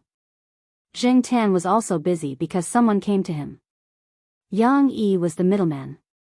The one who really came to Zheng Tan was Li Wei. Li Wei wanted to take a set of photos with animals. It seemed like it was to promote animal protection. Before coming to Zheng Tan, Li Wei had also taken photos with other animals. Although there were several animals, there was only one choice in the end. She chose a photo that was likely to be on the cover of a fashion magazine. This made Xiaoguo very excited. Although it had nothing to do with him, Zheng Tan had signed a contract with his studio. He also had some responsibility, so he paid a lot of attention to this matter. There was a special photography team following Li Wei. They would follow Li Wei to different places to take photos because it was inconvenient for animals like Zheng Tan to go out.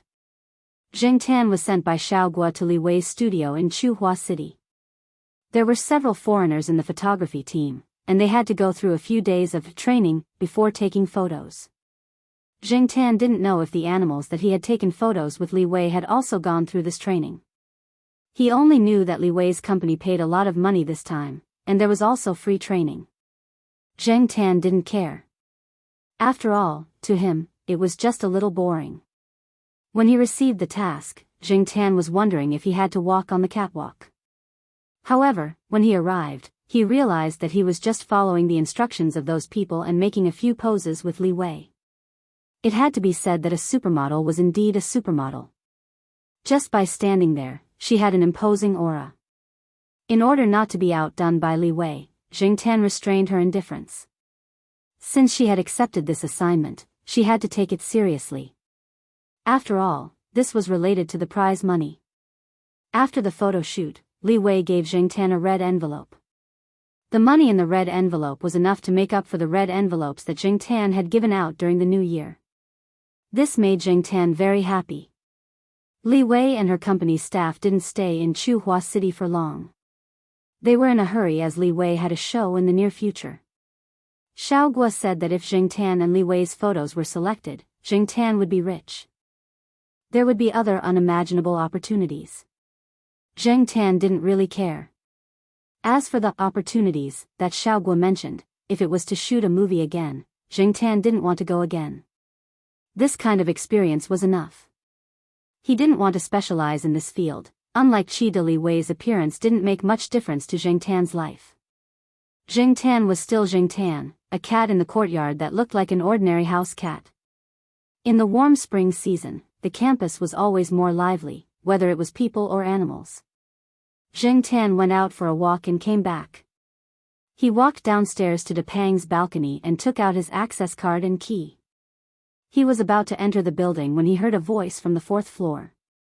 "There's a monk picking water to drink, he picking water to drink." A bald head came out from the balcony on the 3rd floor and shouted at the 4th floor, "If you sing this song again, I'll go up and pluck your feathers." The B***tch bird on the 4th floor looked out from the cage and said, "Bald donkey." Jing Tan and Mao were speechless.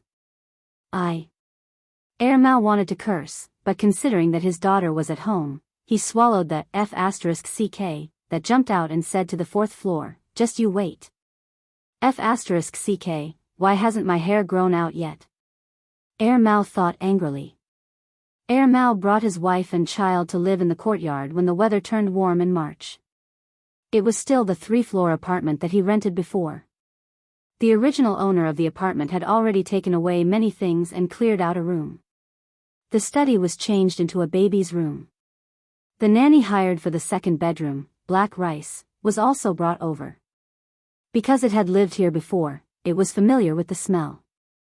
Black Rice adapted quickly and didn't cry out anxiously because of the change of place. With the nanny helping to clean up, the house wasn't as messy as before. After all, Mao was a married man with a child. Compared to his unruly self in the past, the current Mao was much more mature. Of course, if it wasn't for the bald head, some people would still believe that Mao had matured. But with the bald head, the smell changed. Speaking of Mao's bald head, it was his daughter's birthday this year. Mao was so happy that when he blew out the candles for his daughter, he got too close and the candles burned a tuft of hair in front of his head. Fortunately, it wasn't burned and nothing happened. Mao simply shaved his head bald. The 1-year-old Yuan would slap her father's bald head twice and slap it loudly. Mao didn't get angry and just let her slap it. Did his daughter think that his long hair was too prickly? Shave it again. Just like how the 3rd Master Fong doted on his daughter, he let them pull his hair and slap his face. As long as his daughter was happy, nothing was a problem. His wife and daughter didn't mind Mao's bald head, but this bald head often gave people a bad first impression. For example, a few days ago, Mao brought his daughter to see a flower show. When they came out, they were stopped by the guards there. Even the police who happened to be patrolling the area came over to ask about the situation. They asked Mao to show his identification and looked at him suspiciously. With a shaved head and sunglasses, he didn't look like a decent man. He was also carrying a clean and beautiful girl in his arms. No matter how you looked at it, it was suspicious. In addition, there were a few cases of child trafficking before the new year, so Mao was stopped directly. This incident was often laughed at by Qin Tao and the others. They said that Mao wasn't suitable for shaving his head. Therefore, Mao decided that unless his hair fell out naturally, he shouldn't learn to shave his head. Because his wife and her friend went abroad to attend a cat show, Mao directly brought his daughter to live in the courtyard of Tsinghua University. Compared to the environment and atmosphere in his home, he preferred this place. There were more children here, and the people around were good. Mao didn't expect his daughter to be knowledgeable and versatile in the future. As long as she was healthy, it would be fine. This place was just a supporting role. Mao's parents were quite supportive of this. Nowadays, the relationships between neighbors in many communities were very indifferent, and people didn't know each other well. In addition, Mao's parents didn't believe in Mao's character. If they could grow up in a good environment, at least their granddaughter wouldn't be as ugly as her father, right? But Mao didn't expect that the bird on the 4th floor would mock him as soon as he moved in. Why did it have to sing, monk, of all things? Wasn't it obvious that it was being sarcastic? Now, even bald donkey came out. This was too much. Except for the problem with this B***tch bird, Mao felt that life here was quite harmonious. With a nanny, he didn't have to worry about food and drink. He just needed to take care of his daughter every day. Although Mao didn't seem to be working every day, his wallet was always full of money. Once in a while, he checked the money in his bank card. Oh, there were hundreds of thousands more. Even Air Mao's parents didn't know how much investment Air Mao had made. In the past, the old couple urged Air Mao to do something serious to save money to marry a wife. Now, Air Mao's wife was married and had a child. Their wallet was full, so the old couple didn't care about Air Mao anymore. Instead of getting a headache every time they talked about Air Mao, it was better to talk about their granddaughter.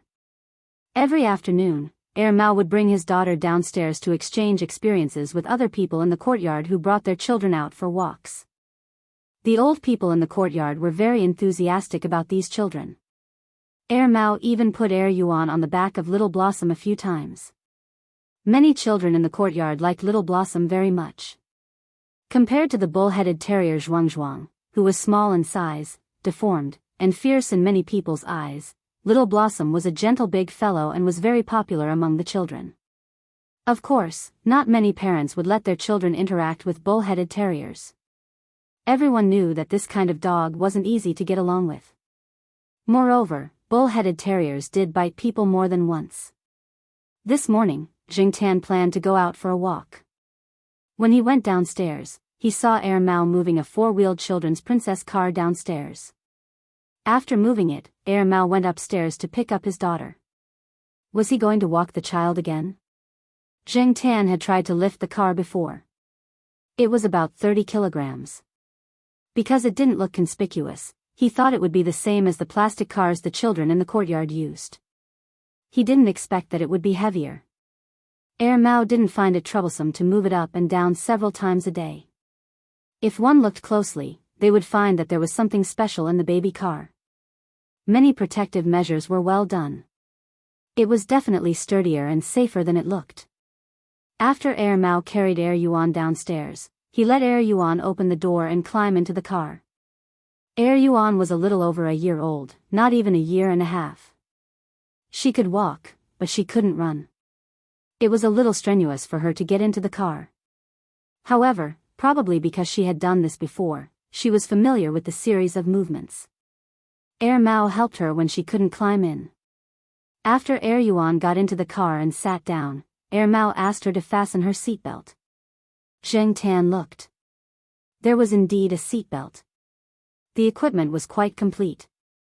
Air Mao was wearing a set of sportswear today. After everything was ready, he took out a small remote control and started walking.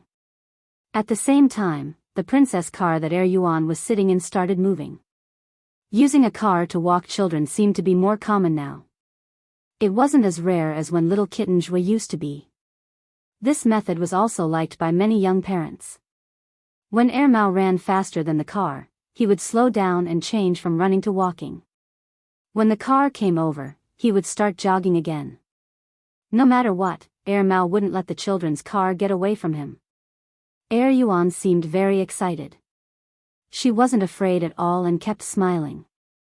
Sometimes, she would even pat the steering wheel that didn't really work. Zheng Tan looked at the two of them. Taking a child for a walk so early in the morning, they were really in the mood. Chapter 361. In April, all the smiling flowers in the school had bloomed. One could smell their fragrance on the streets. Air Mao steered his daughter's car and drove on a path with few people. On the main road of the school, cars and pedestrians came and went in a hurry. It was not safe and there was also car exhaust. The path was different. It was safe and quiet. There were many flowers and trees and the air was better. Air Mao taught his daughter how to recognize things as they walked. Trees, birds, flowers, clouds. Air Mao taught a word and Air Mao would say it. If it was not right the first time, he would teach it a second time and a third time until it was right. Zheng Tan used to think that Air Mao was unreliable. He did not expect him to be so patient with his daughter.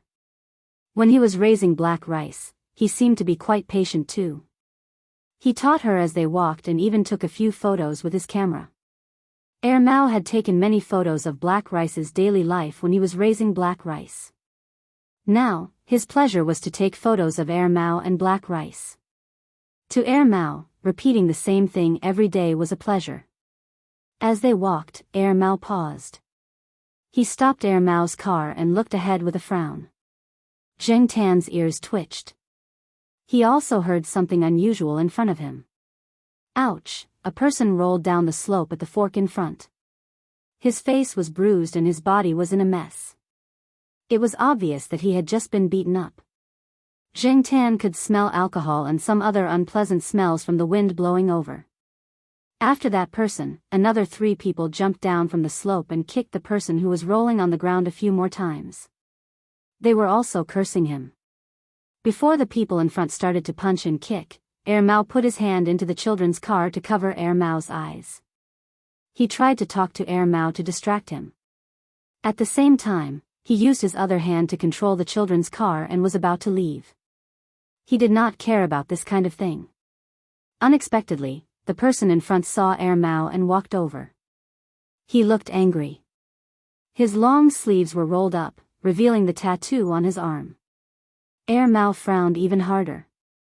He turned the children's car so that Mao could not see the person who was walking over. "Hey, you!" The person pointed at Mao. To be exact, he pointed at the digital camera hanging around Mao's neck. "You took a picture, didn't you?" What the man meant was that Mao had taken a picture of what they had done and wanted to check it. However, from what Jing Tan saw, he didn't just want to check if there were any photos taken of them. From the look in his eyes, it was obvious that he wanted to take the camera for himself. After all, this was an SLR camera, and it was a famous brand. It was worth a lot of money. Zheng Tan looked around. Although last year's car theft incident had caused the school to install surveillance cameras in some of the car sheds and dormitories, there were no cameras installed in remote and quiet places like the small paths. The students probably didn't think much of it. After all, there were many people doing things that were not suitable for children in these remote places. There were no cameras. Other than when the security guards were patrolling, no one would pay attention to this side. If they accidentally bumped into a young couple, they would be scolded by the students for being nosy and not doing their job properly. At this time, there were not many people here, and there was no one else on this road. If it was just Mao alone, Jing Tan was not worried. Mao could definitely deal with them easily, but now Mao had his daughter with him. Mao saw the person approaching, and the other 2 people who were kicking people over there also looked over. Mao looked around and smiled. He seemed to be trying to curry favor with the person. He looked very nervous as he said to the person, "Big brother, can we find a place to talk? This is not a good place." Mao pointed at the road. There were cars passing by at the intersection they had just passed. The person probably thought about it and didn't want to make things known, so he nodded. In their view, this was just a young teacher in the school. Generally speaking, students and young teachers were more timid and easy to bully. After Mao finished speaking, he took out his phone to check the time and put it back in his pocket. This made the person's eyes brighten. The phone was also a good phone. Maybe he even had money on him. It seemed that he had a lot of money. Because Mao was misunderstood because he shaved his head, he always wore a hat when he came out in school. Today, he didn't wear sunglasses. Since he was young, it was understandable that he was mistaken for a teacher in the school. The man pointed to a spot on the slope.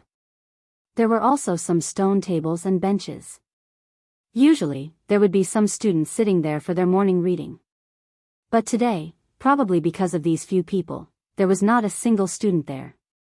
"Black Charcoal, help me look after Yuan." Mao pushed the children's stroller to the side near the lawn.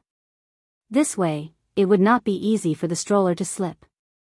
Then, he walked up the slope with the leader. Yuan was still looking left and right for Mao. Zheng Tan poked a little doll tied to the stroller to attract Mao's attention, so that the little guy wouldn't cry. At the same time, Zheng Tan also pricked up his ears and listened carefully to the movements on the slope. If Mao was alone, the 3 people over there could be easily dealt with. The 3 guys looked fierce, but in reality, they were far inferior to those who really fought. They were only strong on the surface. It was okay to bluff those naive students, but to pretend in front of an expert, it could only be said that they had a death wish. The truth was just as Jing Tan thought. Mao knew very well how strong the 3 of them were. He was confident that he could deal with them. In addition, he was worried that Yuan would cause trouble if he left for too long, so he quickly went up the slope. He wasn't afraid of being found out.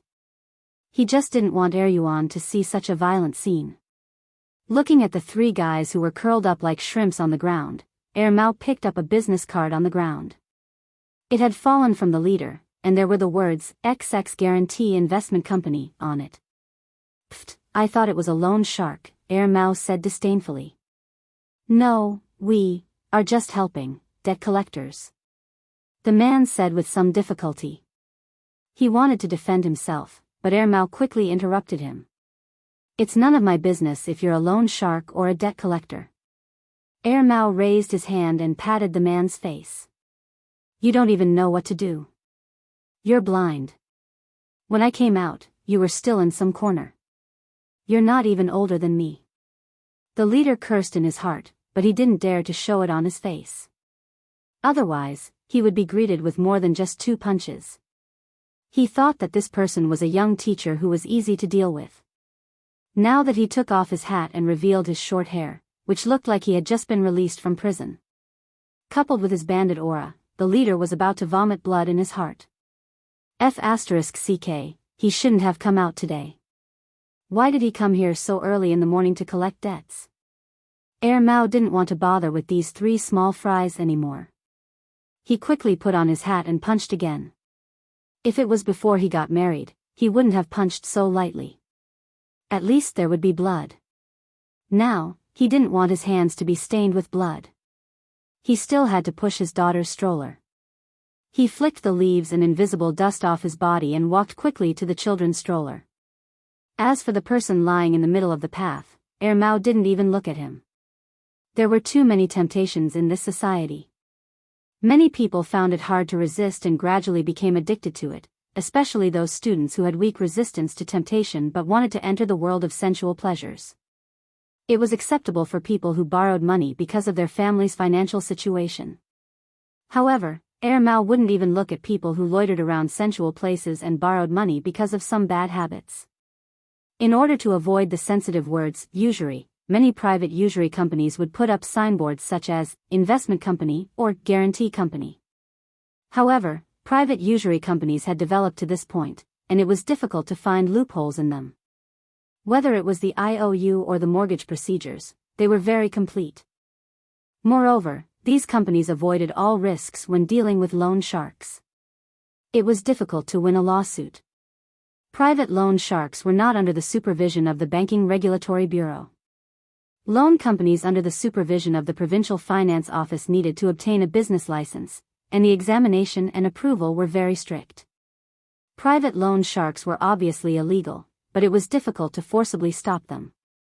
As for these people who helped to collect debts, guarantee companies worked with debt collection companies the most. If they helped to collect debts, if something happened, the loan shark company would be able to get rid of the trouble easily. It was a win-win situation. These 3 people were just small fries in the debt collection company. They couldn't cause any waves and didn't dare to take revenge. Mao could see this, so he didn't need to spend too much effort. With Yuan Air's hearing, it was difficult to hear what they were saying. However, Zheng Tan heard the conversation between Mao and that person clearly. However, he didn't think too much about it. After Mao came over, he left. In the next few days, Zheng Tan didn't see the 3 people when he walked around the school, so he threw this matter to the back of his mind. At the end of May, Zheng Tan heard from little Pomelo that little Pomelo was on leave recently. He was a little worried and planned to go there. If he couldn't find her at school, he would go to the blind old man to take a look. Unexpectedly, near little Pomelo's school, Zheng Tan saw the 3 people who helped to collect debts that Mao had taught a lesson to. In the middle of the 3 people, there was a bearded man in ragged clothes. Zheng Tan had never seen him before, so he didn't have a good impression of him. The 4 of them were nestled next to a shop near the school. They looked impatient as they looked at the school gate. The ragged man was trembling with fear. He was very afraid of the 3 people. The 4 of them seemed to be waiting for someone. Zheng Tan carefully approached them and eavesdropped on their conversation. Who is it? Did you see her? Are you King lying to us? The leader said in a bad tone. No, definitely not. Her sister said she saw her going to school here. The man in ragged clothes cowered. Then why don't I see her? Go in and ask her to come out. I don't know which class she's in. I only know that she's called Huangjiu now. Jingtan was shocked. Huangjiu, wasn't that little Jiu? That person, after eavesdropping on their conversation, Jingtan found out that the bearded man was little Jiu's biological father. He was also the one who sold little Jiu. He drank too much, gambled too much, and now it seemed that he owed loan sharks. He sold his daughter and now he wanted his daughter to help him pay off his debt. Little Jiu's relationship with her family was very weak before she was sold.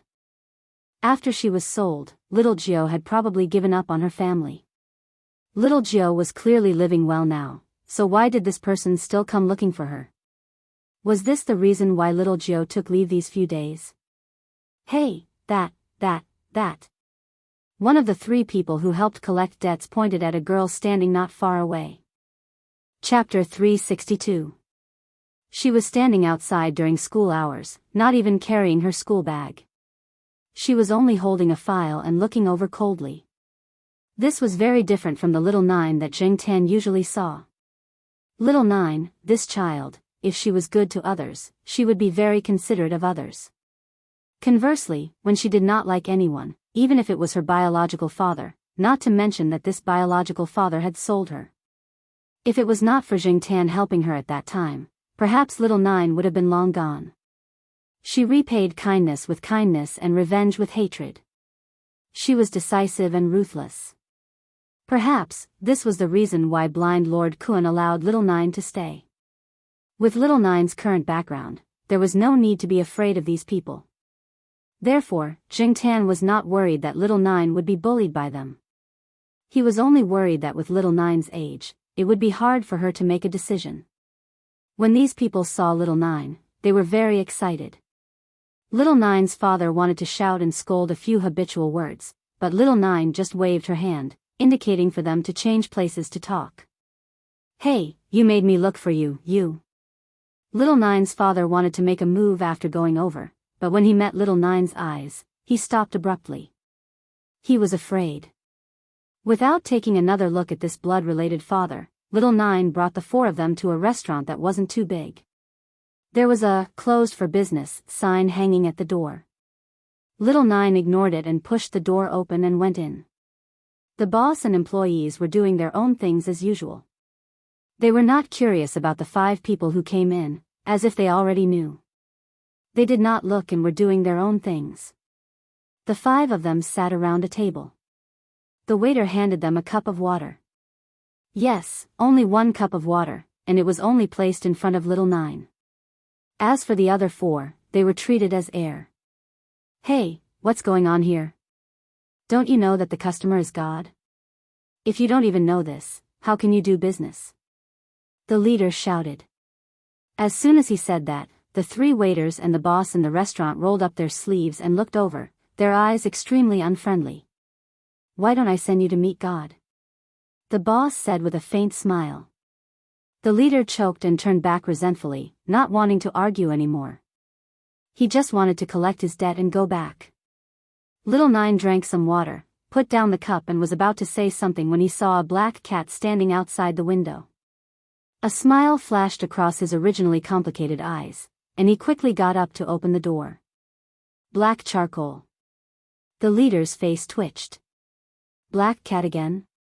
Previously, when they were beaten up in Tsinghua University, a black cat was also present.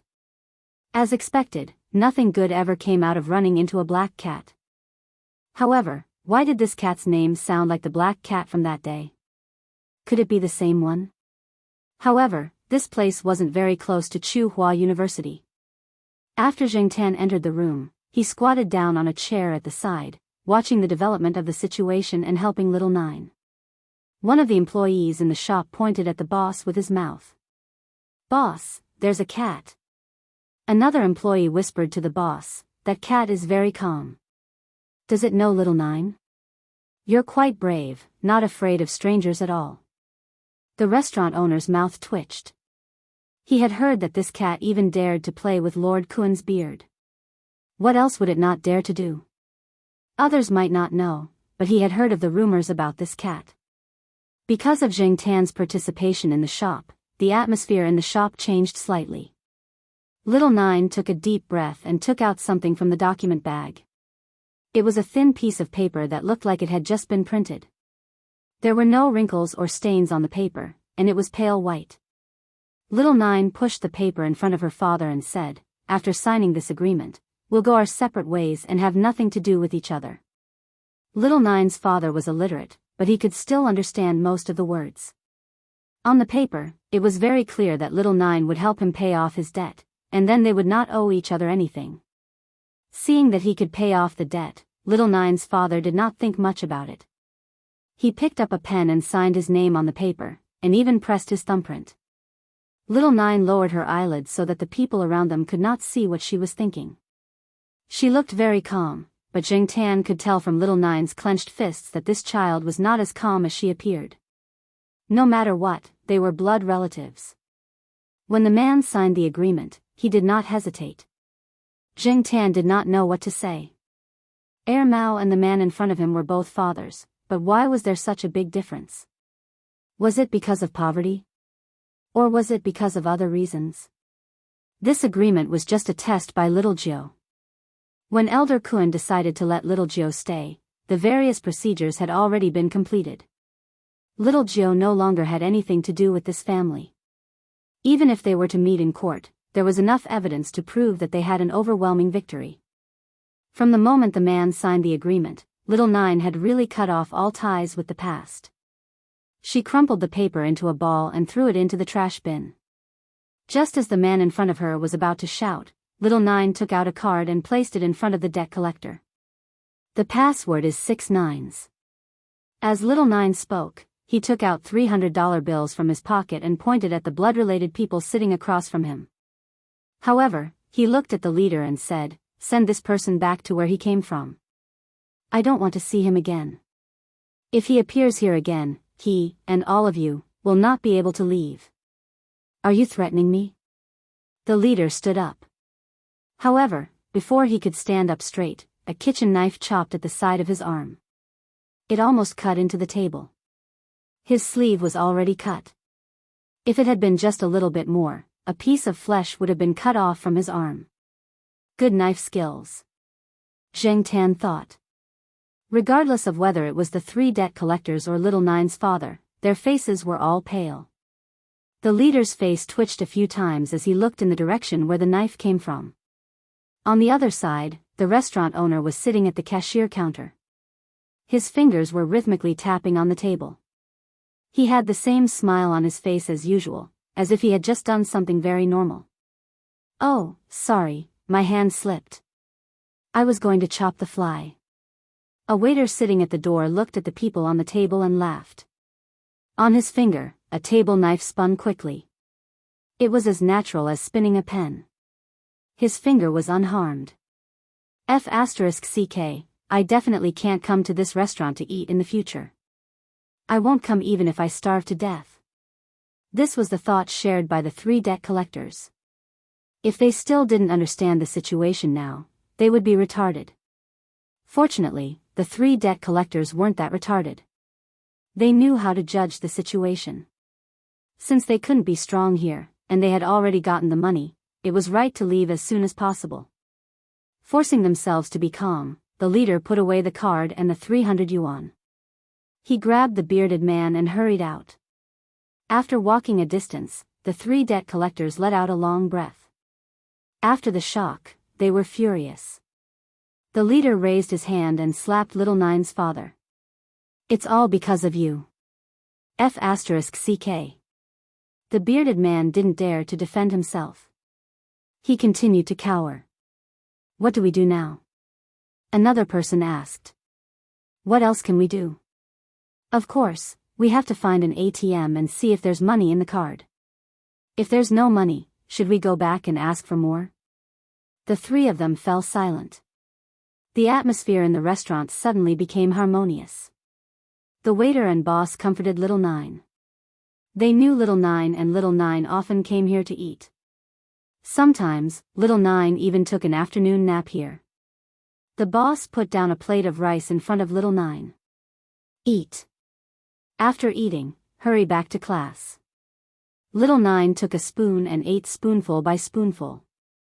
She didn't eat breakfast in the morning. Because of this incident, she didn't have much of an appetite. Her head was very low. As she ate, tears fell. Her face was expressionless. After all, she was still a child. The people in the restaurant didn't say anything.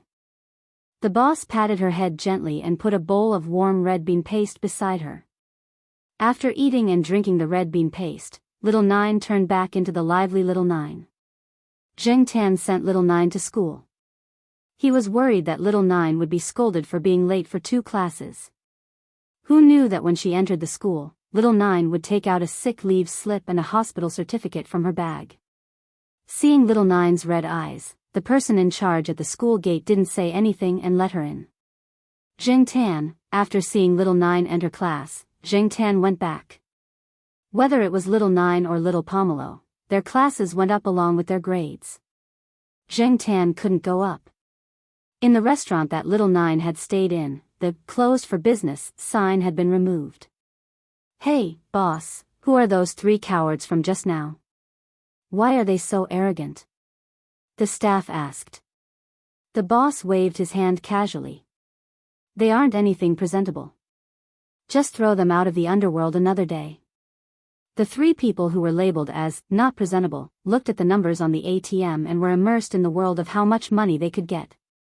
They didn't know that they were being targeted. Just as someone once said, if you didn't have the foresight, you wouldn't last long in any industry. Zheng Tan went back to school with a heavy heart because of Little Nine. He thought about how Mao treated Yuan and how Little Nine's father treated Little Nine. The difference was huge. However, Zheng Tan thought about the time before he became a cat. That irresponsible father that he only saw a few times a year. Then he thought about the current Jiao Pa. TSK, familial love was actually quite complicated. That wasn't right. Was it familial love or the human heart that was complicated? When he passed by the kindergarten, Zheng Tan stopped in his tracks. Zhuo Kitten's last class in the morning seemed to be an outdoor activity class. Thus, Zheng Tan jumped to the fence and squatted down, waiting for their outdoor activity class to arrive. Recently, Zhuo Kitten's mood wasn't good. Why? Zhuo Kitten wanted to go to primary school, but the teacher objected. 6 years old was the legal age to enroll in school. In some places, it was still 7 years old. If one was too young, there might be all kinds of inconveniences. For many children, enrolling in school early wasn't a good thing. The school was also in a difficult position. Some time ago, when Zheng Tan came here, he heard Zhuo Kitten complain that their teacher wanted him to go to preschool for a year. However, that little brat had told Zheng Tan in private that even if he went to Lord Buddha to roll around, he would still go to primary school this year. Because, if Zhuo Kitten went to primary school, according to little Zhuo's promise, she should come back. When the outdoor class started, the children in Zhuo Kitten's class all ran out, fighting for their favorite ladders and castles. Only Zhuo Kitten looked at the fence first. Then, she smiled and ran over. As she ran, she shouted, brother hey, let me tell you." Chapter 363. Compared with some time ago, Zhuo Kitten's mood today seems to be quite good. And the words, "I'll tell you," indicate that there will be a long conversation. Although every time Zheng Tan comes over, Zhuo Kitten is talking, but today this guy looks like he will say more. Sure enough, Zhuo Kitten then said that he went to find Lord Zeng, and proudly described how he used his clever brain to pretend to be pitiful in front of Lord Zeng, how to roll around, how to negotiate with Lord Zeng. Zheng Tan suddenly remembered a time when she went out for a stroll on the old street. When she walked past a tofu stall, she heard a few aunties say that the child who bought the tofu used her brain to make tofu even though she was supposed to be a doctor. But now, Zheng Tan saw that Zhuo Kitten's IQ was used to make a scene, and she even succeeded in doing so. After a lot of preamble and foreshadowing, Zhuo Kitten stared at Jingtan with bright eyes, and his mouth couldn't help but open. Brother He, Grandma Yi agreed that I should go to primary school this year. The Grandma Yi in Zhuo Kitten's mouth is Lord Zheng. Lord Zheng's real name is Yi He. Usually, Zhuo Kitten directly calls Lord Zheng Grandma Yi. In addition to Grandma Yi, there are Grandma Li, Grandpa Zhang, Grandma Lu, and a lot of other grandparents. With the help of these elders who have a lot of power, it is not a problem for Zhuo Kitten to go to primary school and advance. Moreover, Zhuo Kitten has been tested by the affiliated primary school. There is no problem in the first grade at all. There is no need to go through another back door. If it weren't for Zhuo Kitten's young age, the teacher in charge of the test would have almost said that the child didn't need to go to the first grade. Zheng Tan knew that this little guy had a higher IQ than the other children. While the other children were still barely able to recognize numbers, he had already come into contact with pi. While the other children were scrambling to show that they could memorize the decimal places of pi, this little brat had already come into contact with three-dimensional geometry. This was because once, when Jing Tan came over, she saw Zhuo Kitten holding a small rubber ball to measure its diameter. On the penultimate page of his sketchbook, there was a formula for calculating the volume of the ball. Jing Tan had no idea how knowledgeable the 5-year-old Zhuo Kitten was. Usually, she only heard the kindergarten teachers say that Zhuo Kitten was a smart child, but they rarely mentioned the word genius. It was enough to show that Zhuo Kitten was still quite low-key and restrained. At most, she would deliberately tease the teachers and classmates. Brother He, do you think my mother will come back after I go to primary school? Zhuo Xiaomao looked at Jing Tan expectantly. How would I know? Jing Tan cursed in his heart. Perhaps only Lord Zheng and the woman who usually took care of little kitten Zhuo knew about it. By the way, I asked Mom on Mother's Day. Mom said that she would come back when I was in elementary school, Zhuo Kitten said softly as she kicked the wall lightly. Mother's Day had just passed. According to Zhuo Kitten, although little Zhuo had not returned, he would have video calls with Zhuo Kitten every once in a while. Mother's Day was also the time for video calls. Since little Zhuo had said so, could he really come back this year? If that was the case, that would be great. Although Zhuo Kitten usually lived a good life, she did not have her parents by her side for as long as she could remember. Compared to other children, she would always be lacking. Even if her intelligence was higher than other children, she was still a child after all. Zhuo Kitten had already determined that her mother would come back this year. Therefore, other than being more talkative than usual, she was also exceptionally happy. Once she was happy, Zhuo Kitten treated the other students especially well. She was very patient with the students who came to ask her questions and did not tease them anymore. Jing Tan did not know if little Zhuo could come back or not. If she could not come back this year, how depressed would Zhuo Kitten be? Although she was still a child, sometimes it was difficult to deal with children when they were serious. On the other side of the ladder, there was a child who was crying with snot all over his face. The more the teacher comforted him, the harder the child cried. Jing Tan looked over there. He felt that he should think about what to prepare for Zhuo Kitten as a gift for June 1st. When the time came, it would also be a consolation gift. Since junior high school, June 1st was just a date. It no longer had that special meaning. However, for every child in primary school, it was a memorable holiday. On that day, they would have performances, singing and dancing, snacks from the school, and holidays. On that day, it would be very smooth to ask their parents for gifts. When the new year came, Jing Tan gave Zhuo Kitten a big red packet. It was not good to give another big red packet on June 1st. If there was no red packet, what should he give? For the next few days, Jing Tan had been thinking about it. It just so happened that Xiaogua's shop had recently held an event. Xiaogua had customized some gifts as gifts for those VIP customers. Most of these gifts were cat-shaped and dog-shaped dolls, ranging from small phone accessories to big pillows and stuffed toys that were about the size of humans. Of course, any kind of gift would have to correspond to the VIP membership points. The few biggest stuffed toys were specially used by Xiaogua to please a few special customers. Every time those customers came, Xiaoguo could always make a lot of money. Jingtan could not have any ideas about those things, so he set his eyes on the pillows. He chose purely based on the value of the toys. Since he could not pick the biggest one, he would pick the second biggest one. One day, after going to the pet center for a routine shoot, Jingtan did not ask for the overtime pay that Xiaoguo gave him. Instead, he took a pillow with him. The original shape of the gifts was based on the cats and dogs in the studio. Even the paparazzi dolls were included. They did not have front legs. There were only 2 protrusions on the front legs, and they used their hind legs to maintain balance. Needless to say, this cat that was rescued by the dog from the earthquake was quite popular. Many people wanted to give away the phone chain and the dolls that looked like this guy. Although Jingtan was also very popular in the cat community, because of the color of his fur, the dolls that were given as gifts did not have much of an advantage compared to other cats. When Charlie sent Jingtan back to the Jiao family, he also sent the BC pillow that Jingtan had chosen to the Jiao family. The front was a black cat's head, and the back was embroidered with the letters BC. Jiaoma thought that Jingtan had brought it back for himself. She did not expect that Jingtan had not opened the package. Because June 1st was on Monday this year, and the Dragon Boat Festival was close to June 1st, the kindergarten was on holiday from the Dragon Boat Festival to June 1st, which was a full 5 days of holiday.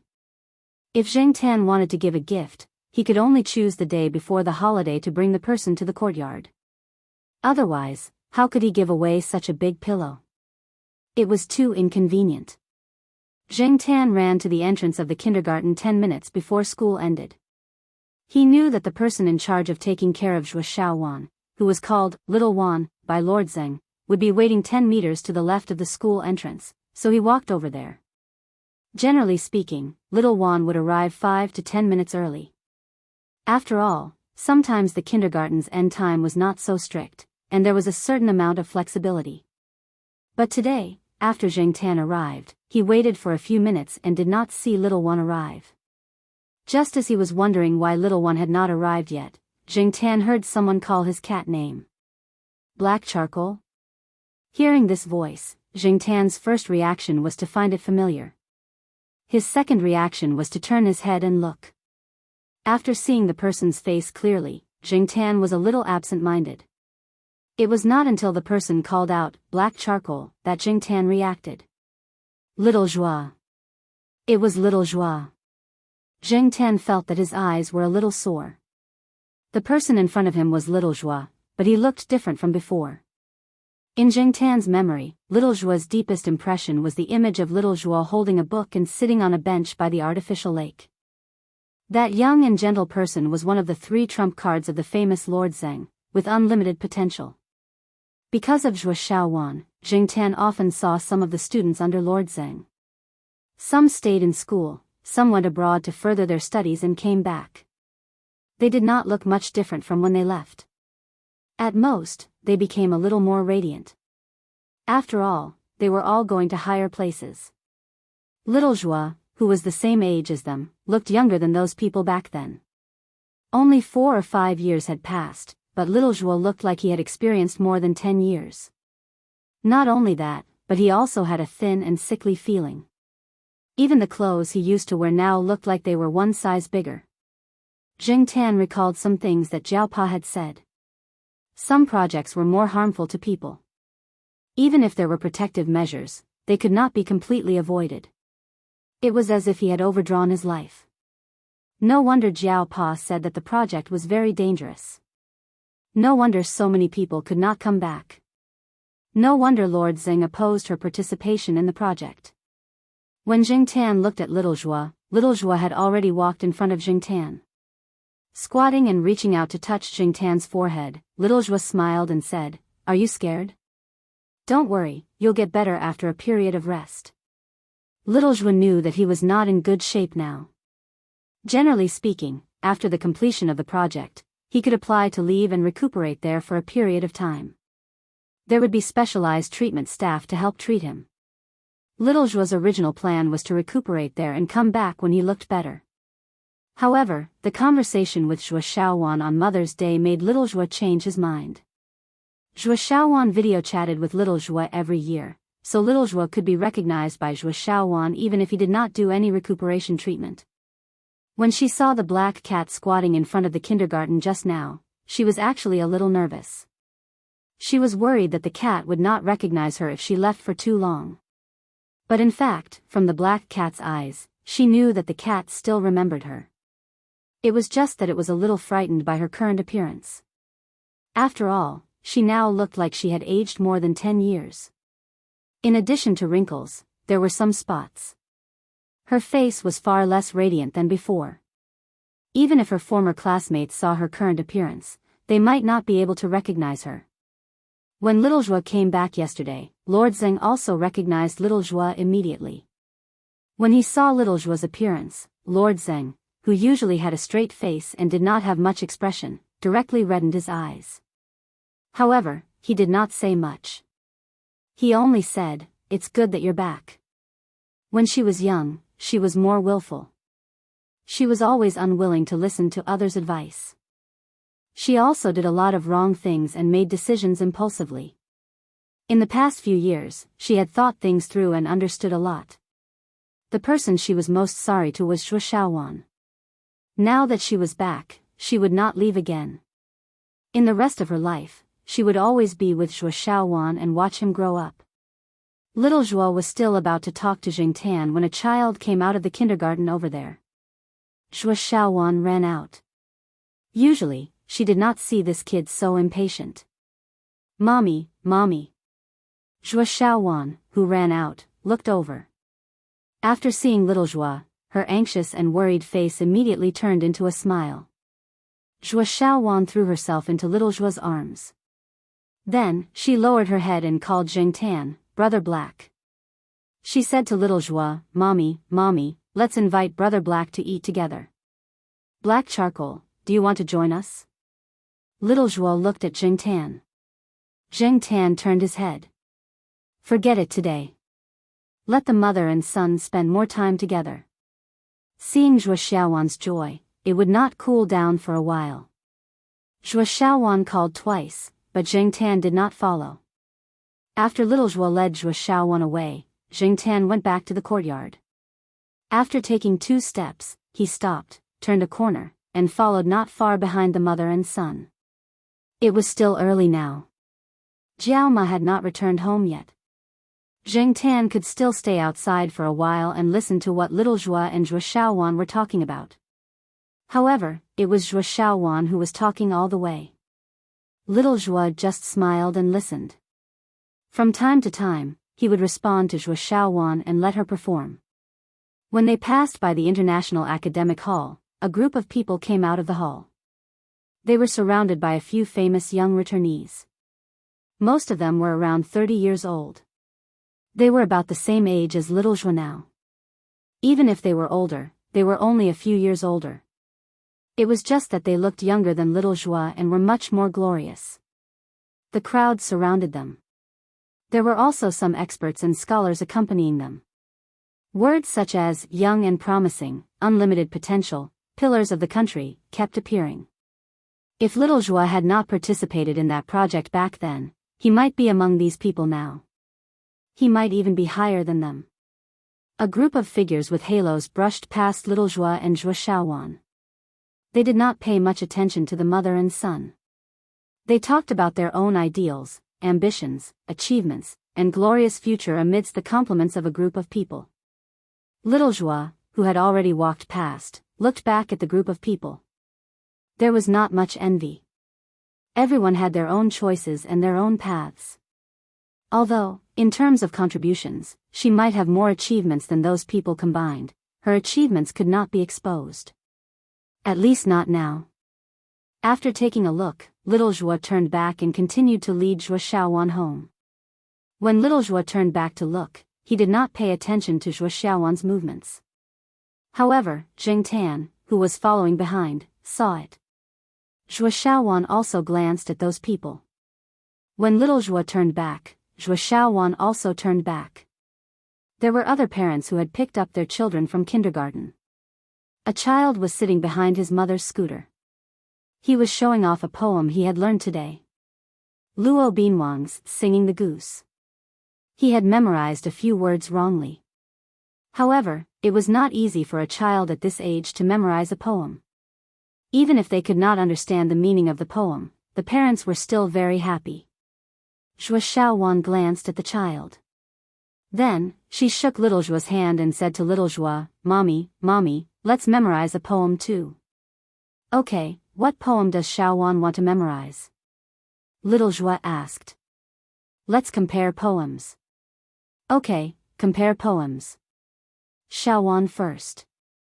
Zhuo Xiaowan thought for a moment and raised her chin. Hydrogen, helium, lithium, beryllium, boron. Little Zhuo was stunned. Then, he could not help but laugh. Carbon, nitrogen, oxygen, fluorine, neon. Sodium, magnesium, aluminum, silicon, phosphorus. Sulfur, chloroargon, potassium, calcium. Jing Tan, who was behind them and heard everything clearly, was speechless. This was a poem? This was clearly the periodic table of the elements. Chapter 364. Because of Little Zhuo's return, Jing Tan had originally planned to stop Little Zhuo, bring him to the courtyard, and then give him a present for the 6th of July. But now, it seemed that there was no need. There was no gift that could make him happier than Little Zhuo's return. The so-called consolation gift was also unnecessary. He couldn't give the present today, and he wasn't in a hurry to give it. He would wait for the opportunity. Unexpectedly, before Jing Tan could choose the opportunity, Little Zhuo came directly to his door. After visiting the Jiao Pa, Jiao Ma, Little Zhuo talked to the Jiao Pa and Jiao Ma for a while. Of course, she didn't talk about the projects she had participated in. Those were the projects she had signed a confidentiality agreement with. She wouldn't and couldn't disclose them. Just like the excuse Lord Zheng gave her for going abroad to do research, she talked about the research she had participated in the past few years. She didn't say much. After all, it wasn't true, and Little Zhuo couldn't lie too much. The Jiao Pa understood and didn't ask much. In addition to visiting the Jiao family, Little Zhuo also picked up Jing Tan to her house to celebrate the Children's Day with Little Zhuo. On the Children's Day, the 4 members of the Jiao family didn't have a holiday at all. Jing Tan could stay with Little Zhuo for a day.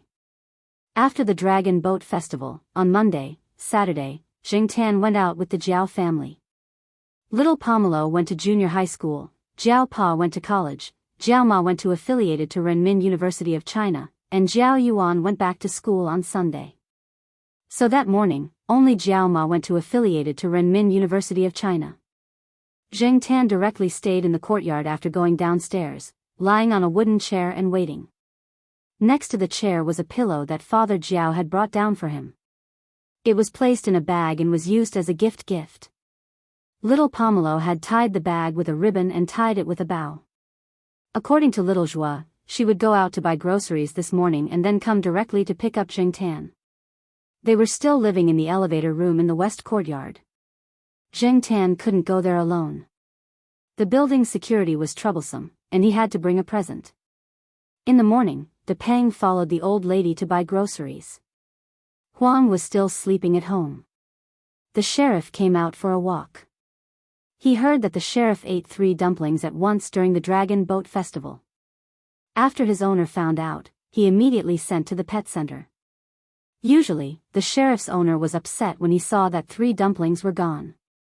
Not to mention that the sheriff's hut, the hut to Renmin, was in the courtyard. In this ins, whys, no wonder the sheriff's owner's is. His. Wonder the sheriff's owner, owner's is his. SSSS home day cat, SSS ats. T's, to. Was to worry. To teat s to worry. Teat. Tia. Watching the sheriff climb over the wall outside the courtyard, Jing Tan shook his head. Jing Tan didn't wait long. Little Zhuo came over at 8:00. She was carrying the groceries that she had just bought from the market. It wasn't a lot. After the groceries were transferred to one of her hands, she helped Jing Tan carry the big black pillow with a cat's head. The Jiaopa had called and told her about it. It always felt awkward to let a woman help carry things, but Jingtan couldn't help it. He was just a cat now. The west courtyard was very green now. It was not as bare as it was 2 years ago. The branches of the trees were spread out, and it looked much more comfortable. It was time to go to work, and there was no one around. Jingtan didn't take the stairs. He took the elevator with little Joie. After entering the house, Jingtan found that the house didn't seem to have changed much compared to a few years ago. There were only a lot of little Joie's things. The original decorative paintings on the wall had become little Joie's graffiti. Xiao Wan, who had helped take care of little Joie for the past few years, had left. Her task had been completed. She was replaced by another middle-aged nanny, who was newly hired by Lord Zheng. Unlike the nanny hired when little Joie was pregnant, this nanny didn't have any dislike for Jingtan. After little Joie came in, the nanny quickly took the groceries and went to the kitchen. Little Joie was holding a pen and drawing on her small drawing board. When she saw Jingtan, she dropped the pen and ran over. "Black bro's gift for you." Little Joie handed the pillow to little Joie. "Thank you, Black bro." The little kid didn't stand on ceremony. He took the pillow and opened it. Then, he put the pillow in the room directly at the head of the bed with a smile. Jingtan noticed that there was a small bookshelf in little Joie's room. There were a few books on it that were taken from little Joie's bookshelf. Jingtan had seen those books on little Joie's bookshelf before. Looking carefully, there were a few books that had traces of being newly flipped through and children's-style bookmarks. On little Joie's desk, there was a Chinese dictionary and an English dictionary. Both of them seemed to have been flipped through many times. Jingtan jumped on the table and looked at the books on the bookshelf. There were a few children's science books. The books had also been flipped through, but now they were placed at the corner of the bookshelf. From the corner of the bookshelf, he looked at the books from the easy to difficult. They covered a wide range of subjects. Some of them had been flipped through many times, and some of them had been flipped through very little. The ones that had been flipped through very little might not be because little Joie didn't like to read them. It was just that he couldn't understand them now. However, Jingtan wasn't sure when that little kid would be able to understand them. Little Joie hadn't been around for the past few years, so it definitely wasn't little Joie who taught him. That little one should have taught him, but most of it was little Joie's own choice. While little Joie was hugging the pillow and watching cartoons, little Joie was holding a photo album and looking at it by the big window in the room. Jingtan wasn't interested in watching cartoons with little Joie, so he went over to see what little Joie was looking at. Jumping on the table at the side, Jingtan saw that there was a yellowed black and white old photo in the photo album. There was a circle of lace on the side. In the photo was a man who looked to be in his 30s. However, he was in his 30s at that time. He should be in his 50s now, right? He looked a bit like little Joie. Could he be little Joie's father? There was a drawing next to the photo. The paper was already yellowed. It was probably about the same age as the old photo. However, the person who drew the picture wasn't very good at drawing. Jingtan couldn't see what was drawn on the paper. He could only see that it was something similar to a circle. Little Joie's fingers rubbed the picture and the drawing on the paper through the protective film of the photo album. Then, she took out a golden badge from the drawer of the table beside her. The badge looked very similar to the drawing on the paper. Placing the golden badge next to the picture and the drawing on the paper, little Joie remembered some things that happened to her father when he was alive. She always remembered that when she was young, after her father drew this picture on the paper, he said to her in a very yearning tone, "There is a golden badge. It symbolizes supreme honor." Unfortunately, until he passed away, he was still unable to obtain that small golden badge. Touching the lines on the golden badge, little Joie said to Jingtan beside her, "Black charcoal, do you know that a tree needs green leaves that are exposed to the sun to carry out photosynthesis? It needs bright flowers with a fragrance to attract insects to spread pollen. It needs fruits to continue the next generation. However, it also needs roots that are buried in the soil and cannot see the sun to absorb water. This badge is proof of my sacrifice. It is also the promise that this country has given me. With it, no matter if Kitten is smart or stupid, this golden badge will protect him.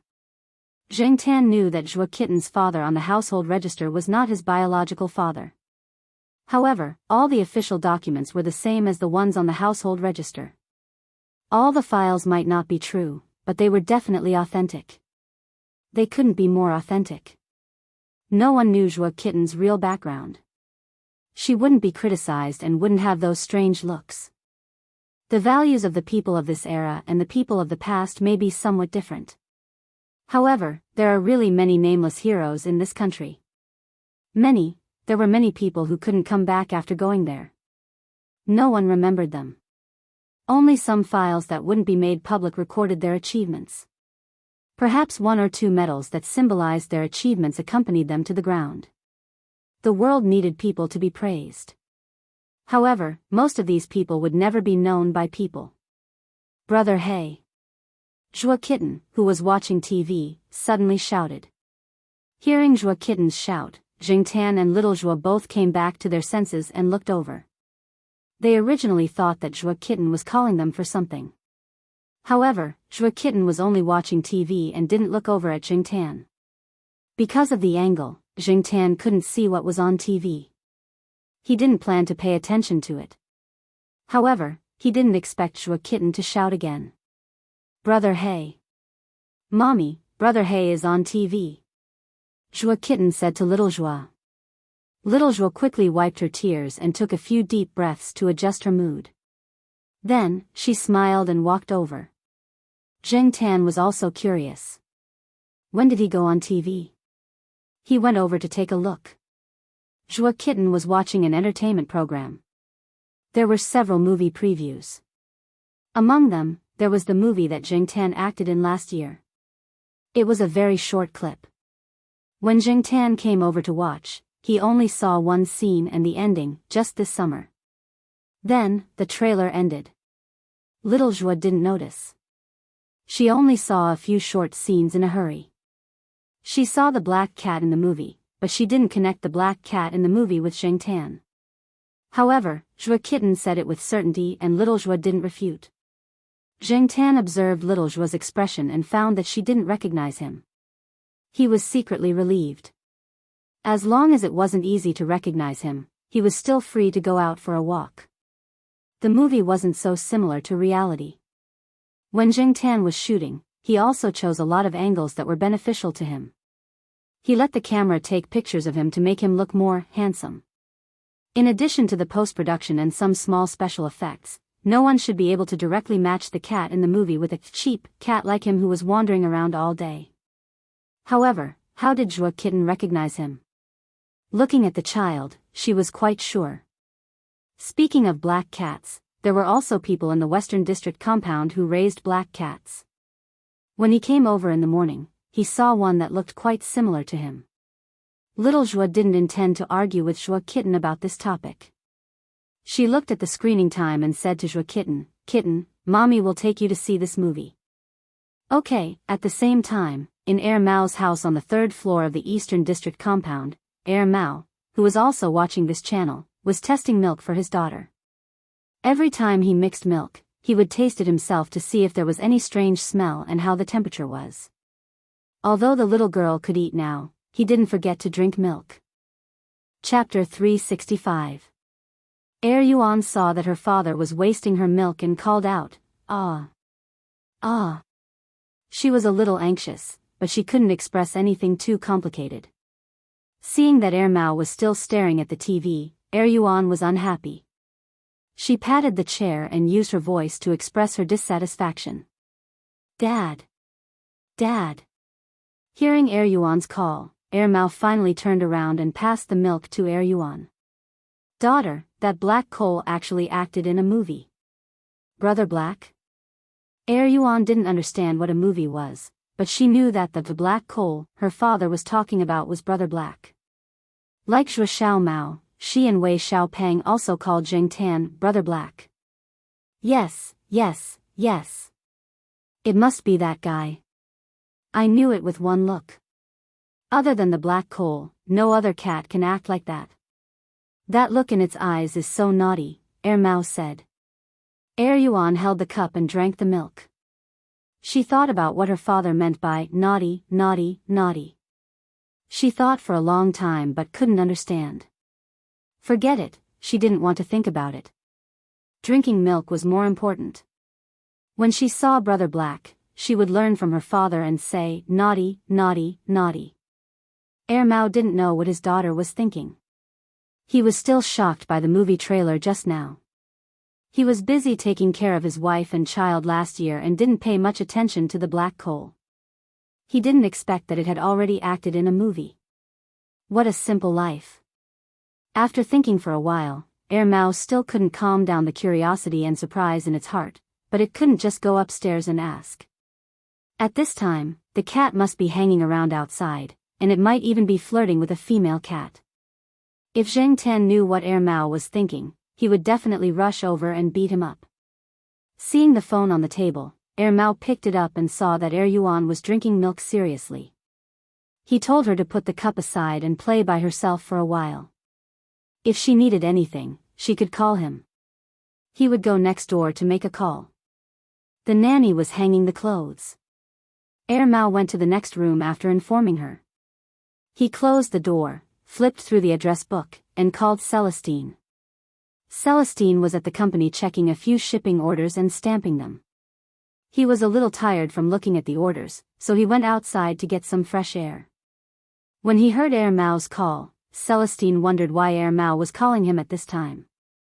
As soon as the call connected, Celestine heard Mao's exclamation. "Senior, did you know? Black coal actually acted in a movie. It's not a pet commercial, it's a real movie. It's a big movie with a few small celebrities and it's on the big screen."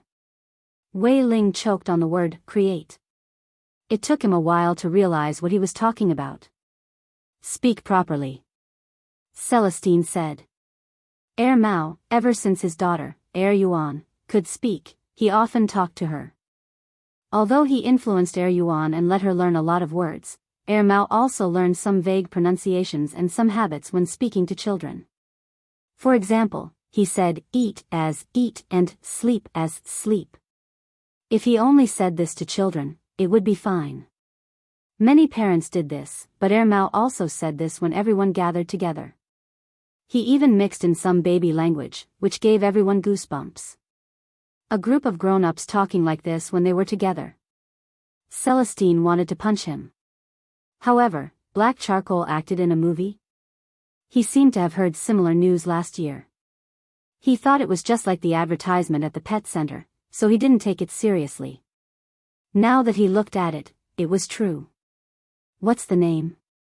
Celestine walked into the office and sat beside the computer. He searched for the movie Black Cat according to the name Mao mentioned. There was no cat's name on the cast list, only a few actors and the director's introduction. However, from the publicity, the director told the media that the black cat in the movie was borrowed from a friend. It was a trained black cat. Everyone called it Z, and its breed was unknown. Seeing this, Celestine laughed. Z? Breed unknown? It was obviously black charcoal. It even had a fake name.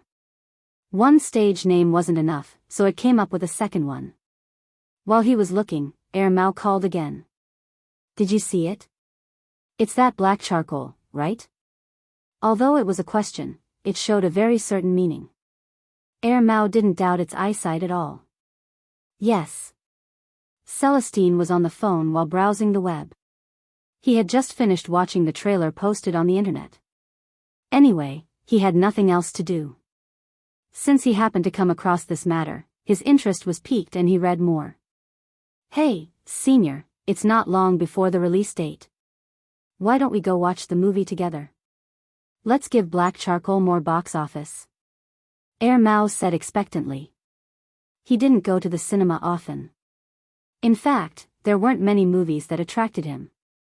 When he wanted to watch a movie, he would search online. Copyright and whatnot, it was just a term. "Okay, let's go together then." Celestine was also looking forward to it. As one of the early people who knew the black cat, Celestine knew what kind of character the black cat was. Oh right, senior, can children be brought into the cinema? It's been too long since I went to the cinema. I don't know the rules, Mao said. It seems that there are no restrictions. You want to bring Yuan to the cinema? Yuan is too young. He's only 1.5 years old. Moreover, the sound in the cinema is loud, the air is bad, and the screen is flickering. I'm afraid it will affect the child's hearing and eyes. Celestine recalled what his wife had said before and told Mao. I see. I'll ask when the time comes. Mao actually wanted to bring his daughter to the cinema. If the child's mother hadn't come back by then, would he go alone? Even if he went with his senior and the others, Mao still hoped that he could bring his daughter. Moreover, this was Black Charcoal's movie. How could Yuan's brother not go to the cinema to support him? However, the environment in the cinema was indeed not very good. Therefore, for the rest of the time, Mao was thinking of ways to reduce the impact of the cinema on the child. The Jiao family also knew that the movie was about to be released. They downloaded the trailer and watched it several times. Unfortunately, the trailer was too short. They could only hope that the release date would come soon. Before the release, all parties were busy promoting it. The actors weren't very famous, and there were also many newcomers. In terms of actors, other than the few idols who didn't bring much effect, there was nothing else. Director? He wasn't very famous. Compared to the few well-known directors, Kong Han was still a stranger. However, this time, there was a new element in it. It attracted a lot of people. The plot wasn't new, but they could watch the cat. Ever since the trailer was released, many people analyzed how the movie would do at the box office. Some people mocked the few scenes in the trailer, saying that the movie must have spent a lot of money to achieve such effects. It was common knowledge that the special effects of movies in the country were mostly unbearable. Why were the production costs of foreign blockbusters in the tens of millions or hundreds of millions of US dollars, but the domestic production costs were much lower? The computer special effects of the former started at 10,000 US dollars per second, while the special effects in the country were only a few hundred to a few thousand RMB per second. The difference in cost was obvious. It was true that you got what you paid for. There were many professionals in movie-related forums analyzing the special effects. The production costs of such special effects should be at least tens of millions, right? Back then, Cat and Dog War, Pig Baby, and other animal movies cost tens of millions of US dollars. You want to use tens of millions of US dollars to make an animal movie in the country? Are you looking for trouble? Isn't it a waste of money? Although animal movies are very popular, the production costs are too high. Basically, no one in the country is willing to do it. I didn't expect Kong Han to film it this time. I have to say, this director is still too young.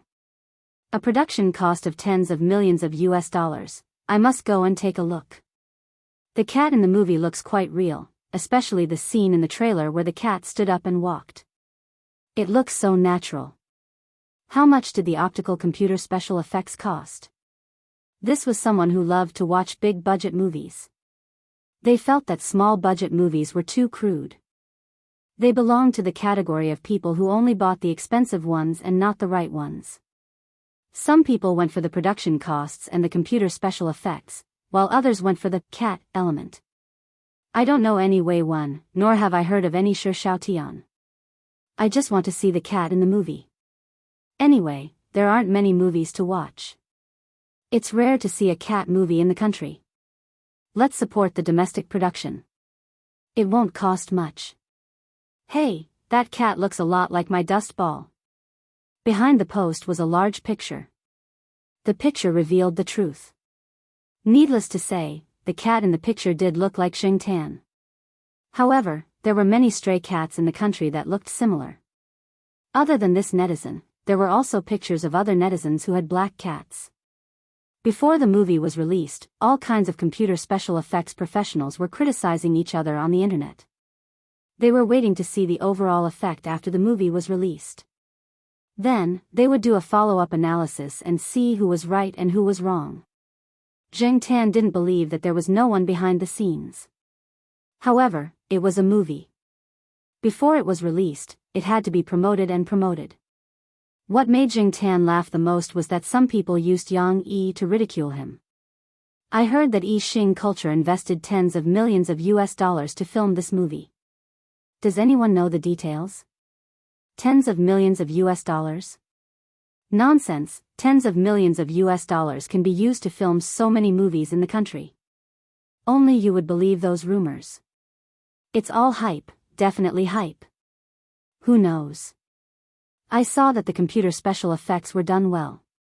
Maybe it's true. Who asked Yang Yi to be so rich and willing to spend so much money? Who is Yang Yi? You don't know Yang Yi? He's the big boss of Yixing Culture, Mr. Moneybags. I'm kneeling to Mr. Moneybags. 23 RD, but how come I heard that the movie's production cost was only a few million RMB? 24th, you're an idiot.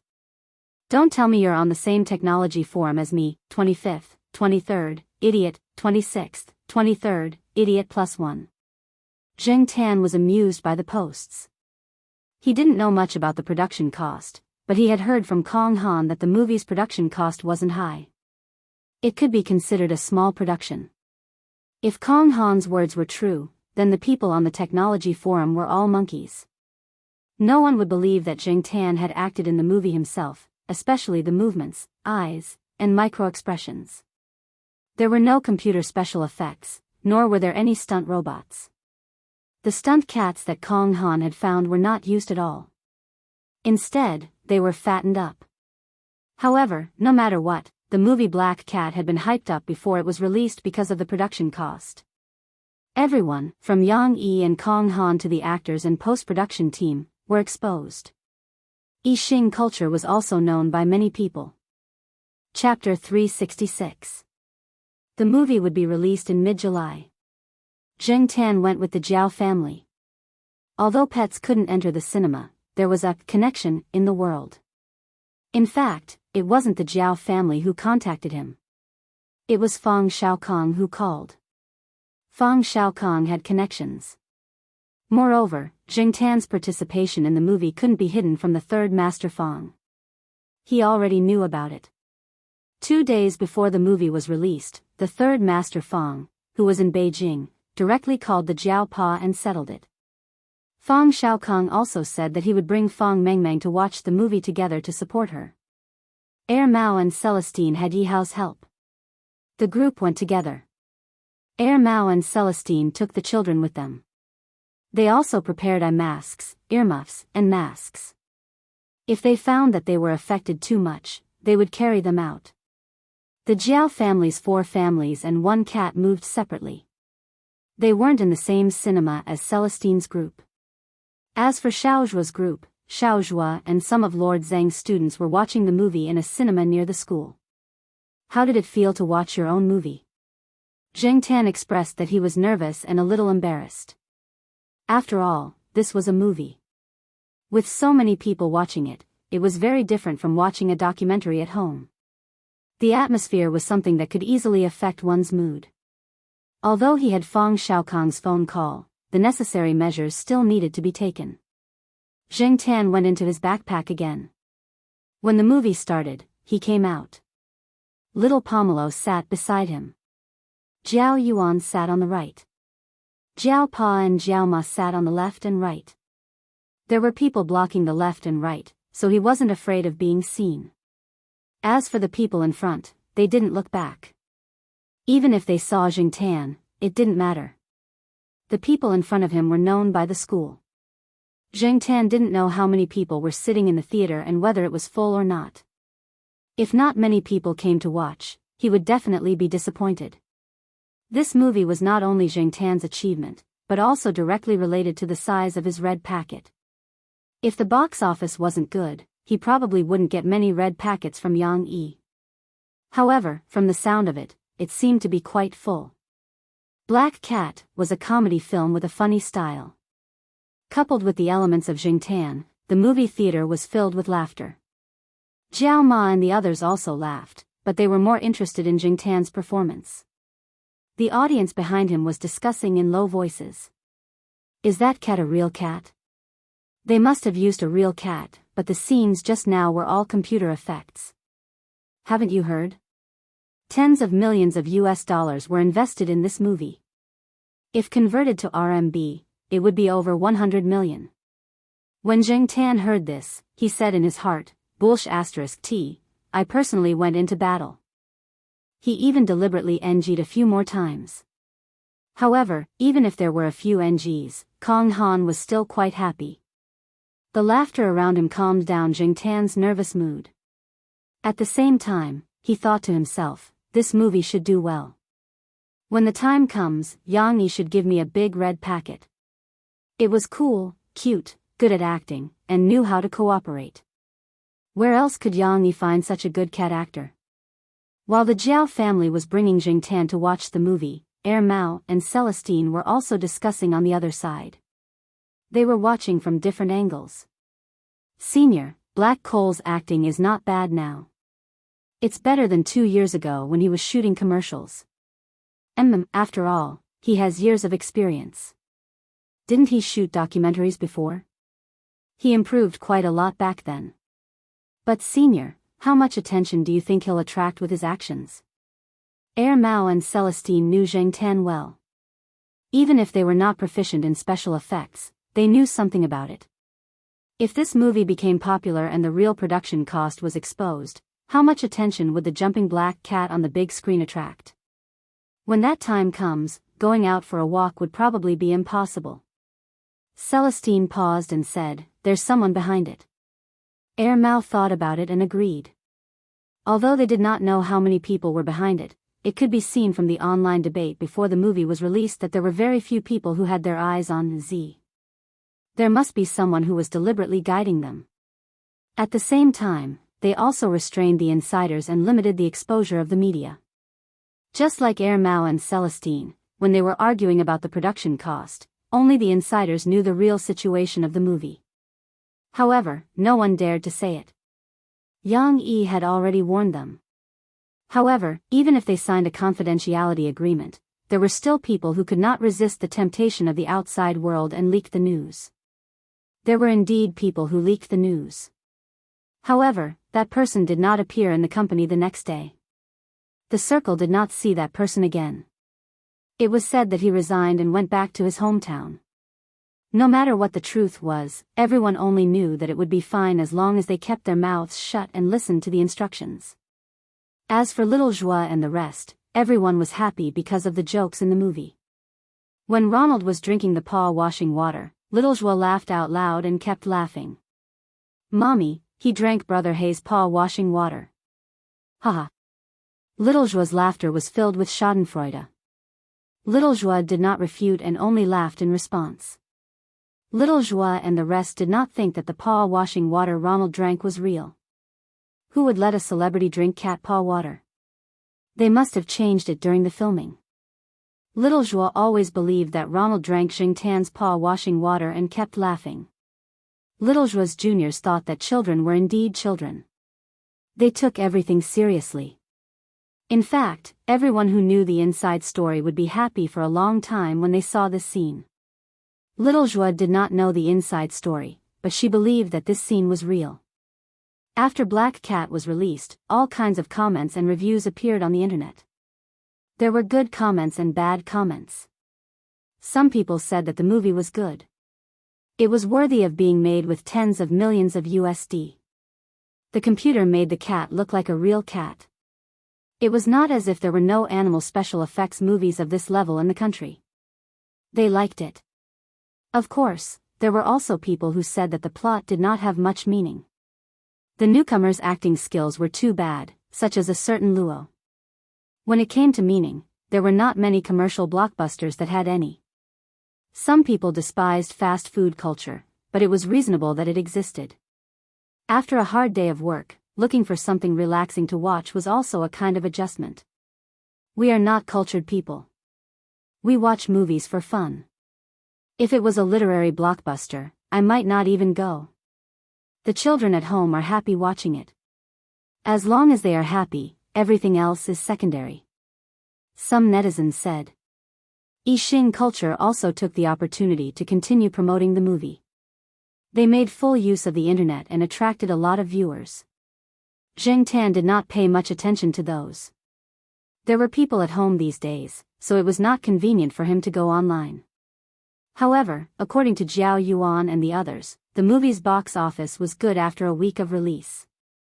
It directly beat another movie with a Best Actor and a Best Actress. Everyone saw that the movie was so popular during this period of time. They all said that tens of millions of USD were spent on this movie. However, Yang Yi did not say anything.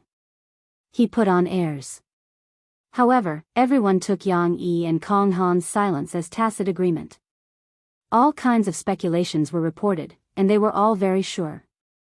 In fact, Yang Yi and Kong Han did not know how many times they had celebrated in private. Movie special effects professionals were still arguing about the movie's minute, which scene used special effects, the cat's mouth could not be that shape, the cat could not be that cooperative, and so on. There were endless comments. At the same time, more people who had never seen a movie before and were not interested in this kind of movie went to the cinema to watch it. They then came back to join in the debate. In the cat and dog friends circle, the movie was also popular. It was a hot topic recently. There was once a critic who joked that Black Cat was a movie about cats and that the actors in the movie were all reduced to the background. Apart from Ronald, the other important actors did not care about the background of the movie. Even Wei Wen and Shi Xiaotian did not care about the background. To them, the most important thing was the attitude of the big boss towards them. Everything else was secondary. Unfortunately, Yang Yi had been pretending to be mysterious during this period of time. No one knew what this tycoon was thinking. The box office sales had already exceeded 100 million yuan, and it was still in the screening period. Zheng Tan did not know how much the box office sales would be in the end. He only knew that he would receive a huge red packet and did not care about the rest. As a cat, he did not want to live under the spotlight all the time. That way, he would lose his freedom. His cat life, which was already tough to begin with, would definitely become even tougher. Cats had no human rights. Fortunately, Yang Yi was there to take care of the aftermath. Third Master Feng seemed to have contributed as well. Until now, not many people had taken the direction of Z seriously. This summer, the Jiao family did not go on a long trip. As a cat who did not have any summer homework and spent most of his time on vacation, Zheng Tan felt that his cat life was actually very boring. What do cats do most of the time? Some people might say that they play with their tails, fight with themselves, or lift things up with their hands. None of those, they just sleep. Take Depang for example. Sometimes, Zheng Tan really wanted to tell this fat cat to go out and exercise. If you don't exercise, you'll get old. Everyone who saw Depang would think that it was a lazy cat. How could it not be lazy after being raised like this? Even rats would not be able to outrun it. Besides, it was already 6 years old. It would be impossible to catch it. However, Zheng Tan knew that was not the case. Yesterday, the sheriff was fighting with a cat in the west compound. Depang even went over to help. The sheriff was already on the losing end, but Depang went over and killed it instantly. Zheng Tan looked at the cat that screamed and ran away. In his heart, he lit a candle for it. For a long time in the future, that cat would probably run away from Depang whenever it saw him. Seeing Old Man Li take Flowery out for a walk, Zheng Tan thought for a while and ran over to jump on Flowery's back. They took the dog cart for a walk. Usually, Old Man Li would sneak over to the west compound to chat with a few old friends before coming back. Zheng Tan happened to go over to the west compound to take a look at Kitty Zhua. Flowery had a good temper. It was often bullied by the sheriff and the others, but it was not angry. After Zheng Tan jumped on, it did not refuse. This weight was nothing to Flowery, who was 100 kilograms. However, very soon, Huang jumped on as well. Old Man Li found it funny. His Flowery had a good temper. It was kind to children and other animals. It was so big, but it was always bullied by these few kittens. The sheriff came out with a smirk. He looked and jumped on as well. Old Manly wanted to say something, but when he looked up, he saw a certain fatty running over. Then, he jumped on as well. Flowery looked at Old Manly with a wronged expression. Woo, Old Manly, actually, the 4 cats combined were not that heavy. Little Flower had played with the children in the courtyard before. Jingtan and the other cats combined were about the same weight as the children. After Little Flower expressed his grievances, he continued to carry the 4 cats steadily. People who walked past saw this and could not help but say, "This dog and cat have such a good relationship." Chapter 367. Little Flower didn't feel wronged for long. Not long after they walked out of the courtyard, Huang jumped down from the dog's back and ran back to the courtyard. It didn't leave the courtyard much and didn't run around. It jumped on the dog's back because it saw Jingtan's behavior and followed suit. The sheriff didn't stay for long. He saw a little Pekingese and ran after it. Jingtan always thought that the sheriff was born in the wrong body. He should be a dog. As for Depang, it jumped down at the intersection of the walkway to the courtyard and the main campus road. Then, it found a tree and squatted there, waiting for its old lady to come back. Therefore, when Old Manly walked slowly with Little Flower to the west courtyard, only Jingtan was left on the dog's back. There were also many pet dogs in the west courtyard. When they saw Little Flower, they started barking. They were all small dogs like Chihuahuas and Pekingese. Although they were barking fiercely now, they wouldn't dare to run up once the leash was released. Dogs bullied people because of their master's power. This was the philosophy of dogs. 1 or 2 cats squatted on the tree, letting the dogs bark around them. They lazily looked in the direction of Little Flower and Jingtan. Those who knew Jingtan wouldn't come over to provoke him. Those who didn't know him didn't dare to go over. After all, there was such a big dog next to them. They were too lazy to get down from the tree. Zhua Kitten was reading at home. When she heard the noise, she ran to the balcony with binoculars.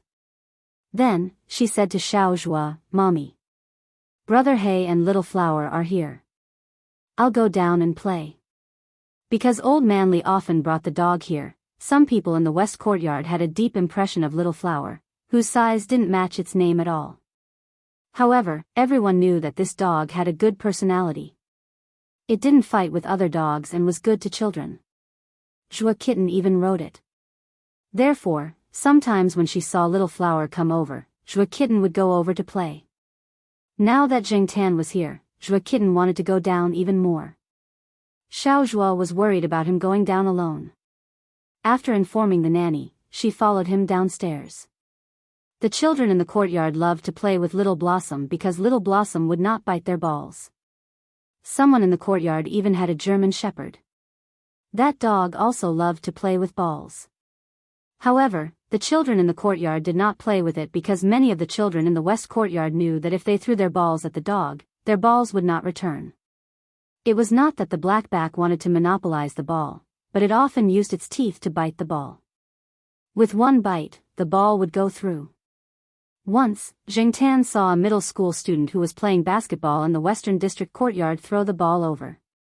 Then, the basketball was deflated by the blackback teeth. Little Blossom stood under the shade of the tree.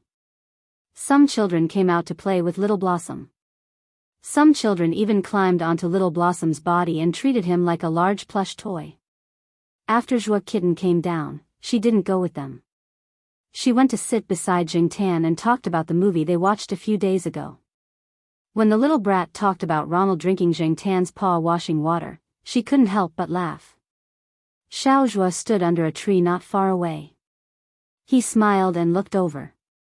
He didn't interrupt Zhua Kitten. No matter what other people thought, Zhua Kitten was certain that the actor in the movie was Jingtan. However, other people only took it as a child's words and didn't take it seriously. After Zhua Kitten finished talking about Jingtan's movie, she talked about Little Blossom. "Brother He, what's in the wine barrel that Little Blossom is wearing around his neck?" "Mom said that it's wine, but I don't believe it."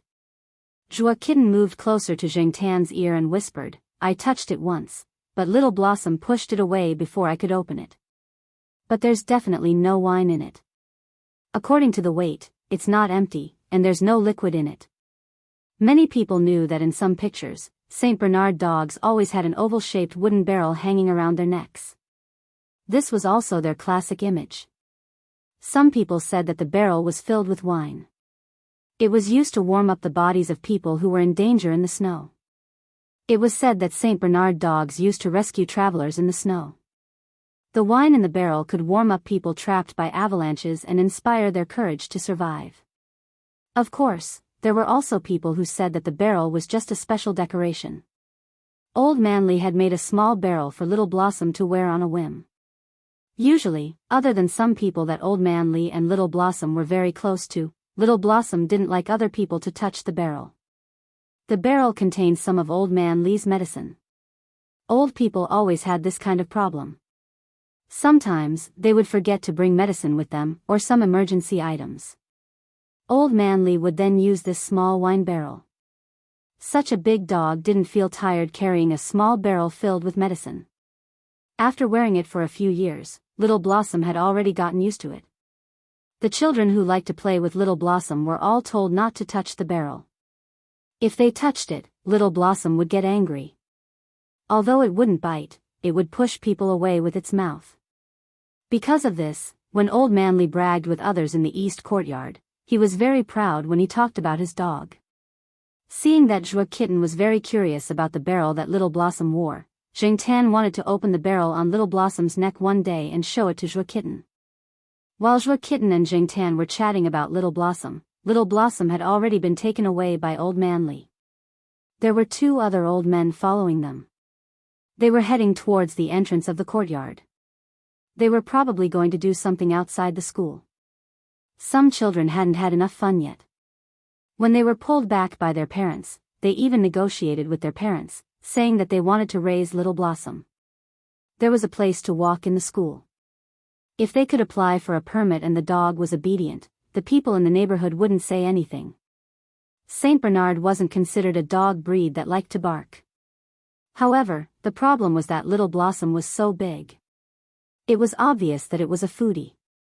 If they didn't have some financial ability, they really couldn't afford to raise this big guy. It also liked to drool and shed fur. It was torturous. Old Man Li and the others didn't have much to do after retirement. However, some people who worked couldn't even take care of their children, let alone raise a dog. Moreover, it was a big guy. Raising a dog? No way. That was what everyone thought in their hearts. However, in front of their children, they would always come up with other excuses to dispel their thoughts. Jing Tan had good hearing. He found it funny when he heard the excuses that the parents came up with. Just as he was secretly laughing, he heard a bang from the gate of the west courtyard that led outside the school. Then, many people there started to make a ruckus. It was as if an accident had happened. Some parents saw that the situation wasn't right. They hurriedly brought their children home and locked them up. Then, they went over to take a look. Little Zhuo also let Zhuo Kitten go upstairs. Originally, she wanted Jing Tan to go home too. However, Jing Tan wanted to go over there to see what was going on. He heard Little Blossom's cry. Seeing that Jing Tan wouldn't budge, Little Zhuo could only bring Zhuo Kitten upstairs first. "Mom, what happened over there?" Zhuo Kitten held Little Zhuo's hand.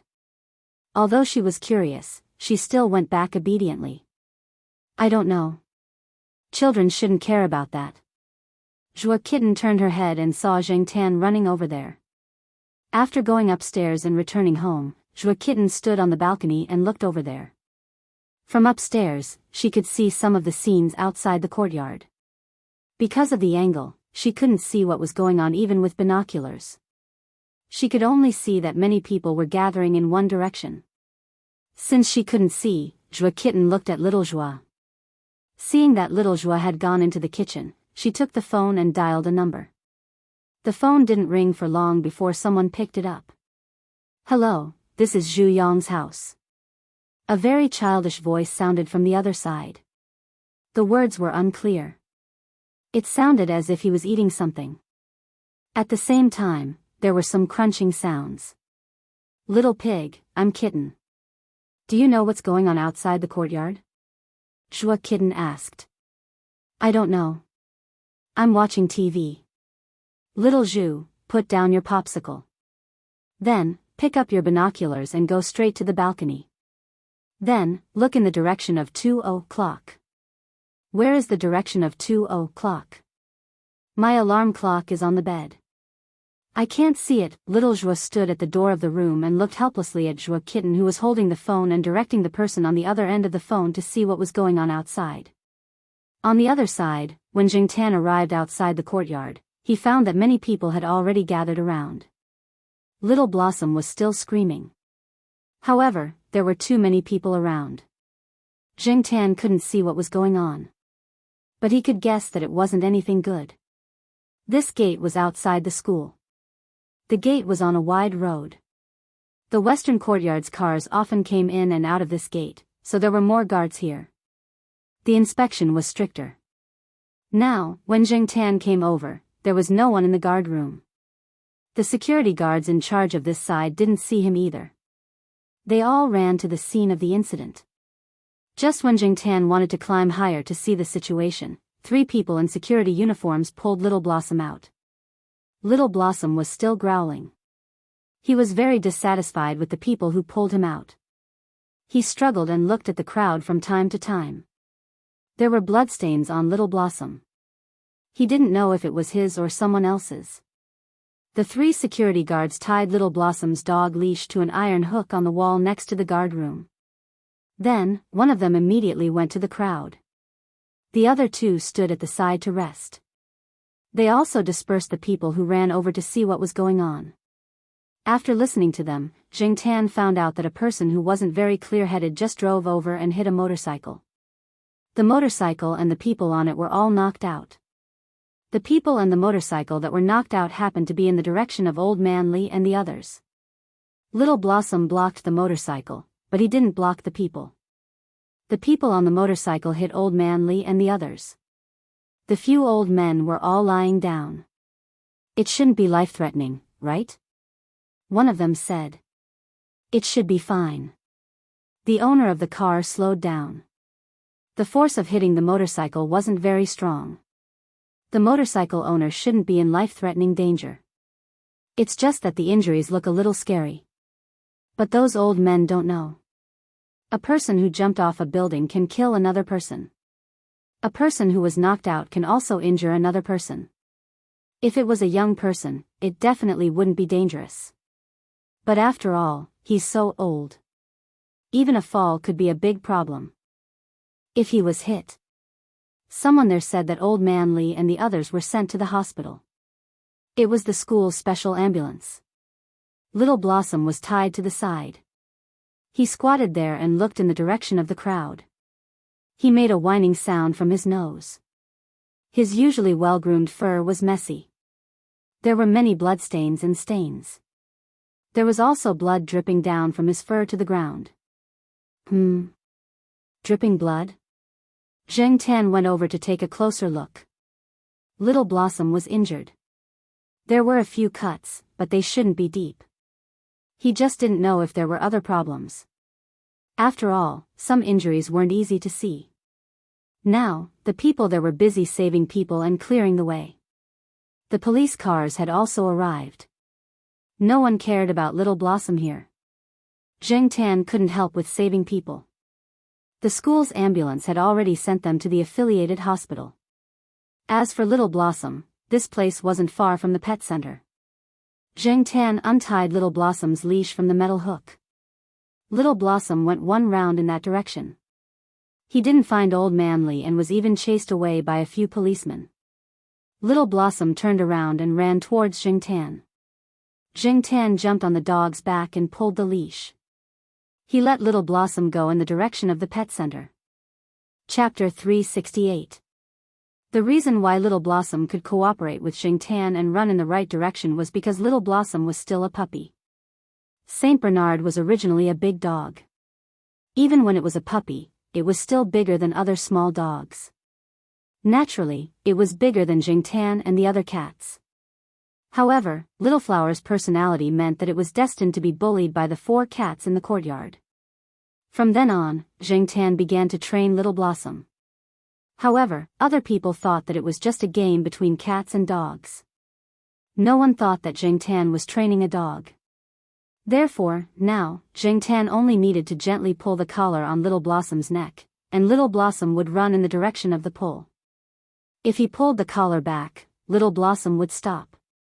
After a few years, they had a tacit understanding. The passers-by saw this pair and thought it was quite interesting. However, the blood on Little Blossom's body made many people flinch. Little Blossom led Jingtan all the way to the pet center. He didn't let the passers-by look at him. Not long after Jingtan and Little Blossom left, the situation at the entrance of the western courtyard stabilized. The road was completely cleared. It didn't look like an accident had just happened. A few guards were talking about what had just happened. A young man in a school guard uniform ran over. "Hey, Xiao Wang, what are you doing here? Although there was an accident here, we didn't inform you to come over. You can't leave your post without permission," one of the guards said with a frown when he saw the young guard. "No, Brother Lu, I received a call from Brother Zhang. He said that he sent Professor Li and the others to the affiliated hospital. Professor Li woke up in the car and asked us to take care of Little Blossom. He said that Little Blossom was also injured." "Brother Lu, who is Little Blossom?" The young guard looked around as he spoke. He had heard that there was an accident here and saw the school hospital's ambulance leave. However, they couldn't leave their post without permission. Therefore, he suppressed his curiosity and didn't come over. He didn't expect to receive a call not long after. The person who sent Professor Li and the others over thought that the matter here was not settled yet, so he did not call the security guards in the Western District compound. Instead, he called the young security guard who had been working a lot easier recently and asked him to take care of Xiao Hua. However, he did not know who Xiao Hua was, and the other party hung up without saying anything. After receiving a call from his colleague, the young guard immediately came over. However, he didn't know much about the people and things in the school. He had only heard of Professor Li's name on the phone. He didn't know Professor Li or Little Blossom. He thought Little Blossom was Professor Li's relative or something. When he came over, he wondered why Little Blossom didn't go to the hospital with the ambulance. When he came over, he looked around and didn't see any injured people. "Little Blossom?" An older guard was stunned and looked around. Didn't I tie Xiao Hua to the side at that time? Why is it gone? Bolt? The young guard was even more confused. "Is that Professor Li's big dog?" "Someone said they saw it just now," someone said. They asked around and realized that the dog had disappeared when they weren't paying attention. "I've asked the guards in the East District. They said they haven't seen him return," a guard put down the phone and said. "Hurry up and look at the surveillance cameras. Even if it was a dog, they had to be responsible if they lost it. Moreover, this dog had saved people." Professor Li was still talking about it while lying in the ambulance. It seemed that the dog was very important to Professor Li. They gathered in the surveillance room and pulled up the footage captured by the cameras at the entrance. That one. I told you I tied it to the side." The older guard pointed at the footage and said. The footage showed the three of them pulling the dog out of the crowd and tying it to the side. Then, they stared intently at the dog on the screen. Then, from the footage captured by the camera, they saw a black cat, which was not much bigger than the dog, untie the dog's leash. The dog ran back and forth, and then the black cat jumped on the dog's back and rode the dog away. The guards, they were speechless. On the other side, Jingtan brought Little Flower to the pet center. Although Old Man Li brought Little Flower there once or twice a month, Old Man Li would bring Little Flower there either by bike or by car. Little Flower didn't remember the way. Now that it had Jingtan's guidance, it didn't make any mistakes. After seeing the pet center, Little Flower's anxiety towards the unfamiliar environment dissipated. Jingtan didn't let Xiao Hua go directly to the pet center's main entrance. Instead, he let Xiao Hua go through the side door and go straight to Xiao Guo's studio. If they went through the main entrance, not everyone would know Xiao Hua. If no one brought it, it would be inconvenient for it to do anything. If it needed treatment, it would have to wait. It was different at Xiaogua's studio. Even if no one brought it and there was no money to pay for the treatment, Xiaogua would treat Xiaohua's wounds first. Now that Old Man Li wasn't there, the situation was unclear. Old Man Li's family members were probably busy with Old Man Li's affairs at the hospital. No one would notice Xiaohua for the time being. Leaving Xiaohua with Xiaogua was the best solution at the moment. The people in Xiaogua's studio didn't have much work to do today. They were all free to move around and think about how to shoot the next promotional video. As the number of views of the video on the website increased, more and more advertisers came to the studio. However, they still had to grasp the quality of the video. They couldn't fool people. They were watching TV and chatting in the room with the air conditioner. Suddenly, they heard a knock on the door. The sun is so bright at this time. Who's here? Who cares who it is? Hurry up and open the door. It might be a big client, an employee joked. The person closest to the door shook his head. He got up and walked over to open the door. When he opened the door, he saw a dog's head. A big dog covered in blood was looking at him. If he didn't see Zheng Tan on the back of the dog, the employee who opened the door would have been scared and closed the door first. They were in charge of filming, not veterinarians. They weren't familiar with the customers in the pet center. They only remembered a few people who were in contact with them often. They were unfamiliar with Little Flower. Moreover, Little Flower had a lot of blood stains on its body. It was tired from running over. It opened its mouth and panted heavily. It looked a little scary. Boss. They couldn't handle this matter. They could only ask Xiaogua to come out. Xiaogua heard someone shouting in the lounge. He came out and looked. When he saw Zheng Tan and Little Flower, he was also shocked. He walked over and looked at the wine barrel that Little Flower was wearing. The wine barrel had Little Flower's name printed on it. This wine barrel was Little Flower's dog tag. All the information was printed on it. This made Xiaogua feel a little relieved. He was afraid that this black cat would kidnap the dog. Little Flower still remembered Xiaogua's smell, so it didn't reject it. Xiaogua sometimes went to the courtyard to look for Zheng Tan. Occasionally, he would also go to see Little Flower. The few pet owners in the courtyard all knew Xiaogua. Old Li and the others lived on the first floor. Little Flower's kennel was also on the first floor. It was more convenient to visit. Oh, it's Little Flower. There were very few pet owners around. He just wanted to confirm it by looking at the wine barrel. Little Flower ran over on its own this time. He didn't see Old Li, so Xiaogua was a little confused. Although he was confused, Little Flower's injuries still had to be treated quickly. He called the veterinarians in the pet center and brought Little Flower over. Meow, Sesame stood at the door and looked around. It smelled a strange smell. When it saw Zheng Tan, it trotted over. Sesame was now a size bigger than Zheng Tan. It was about the same size as peanut candy. If they were to really compare, Sesame was a little bigger than peanut candy. Zheng Tan wasn't in the mood to play with this guy. He wanted to go over and see how Little Flower was doing. Just now, he only wanted to hurry over to the pet center to treat Little Flower's injuries. He neglected Little Flower's physical condition.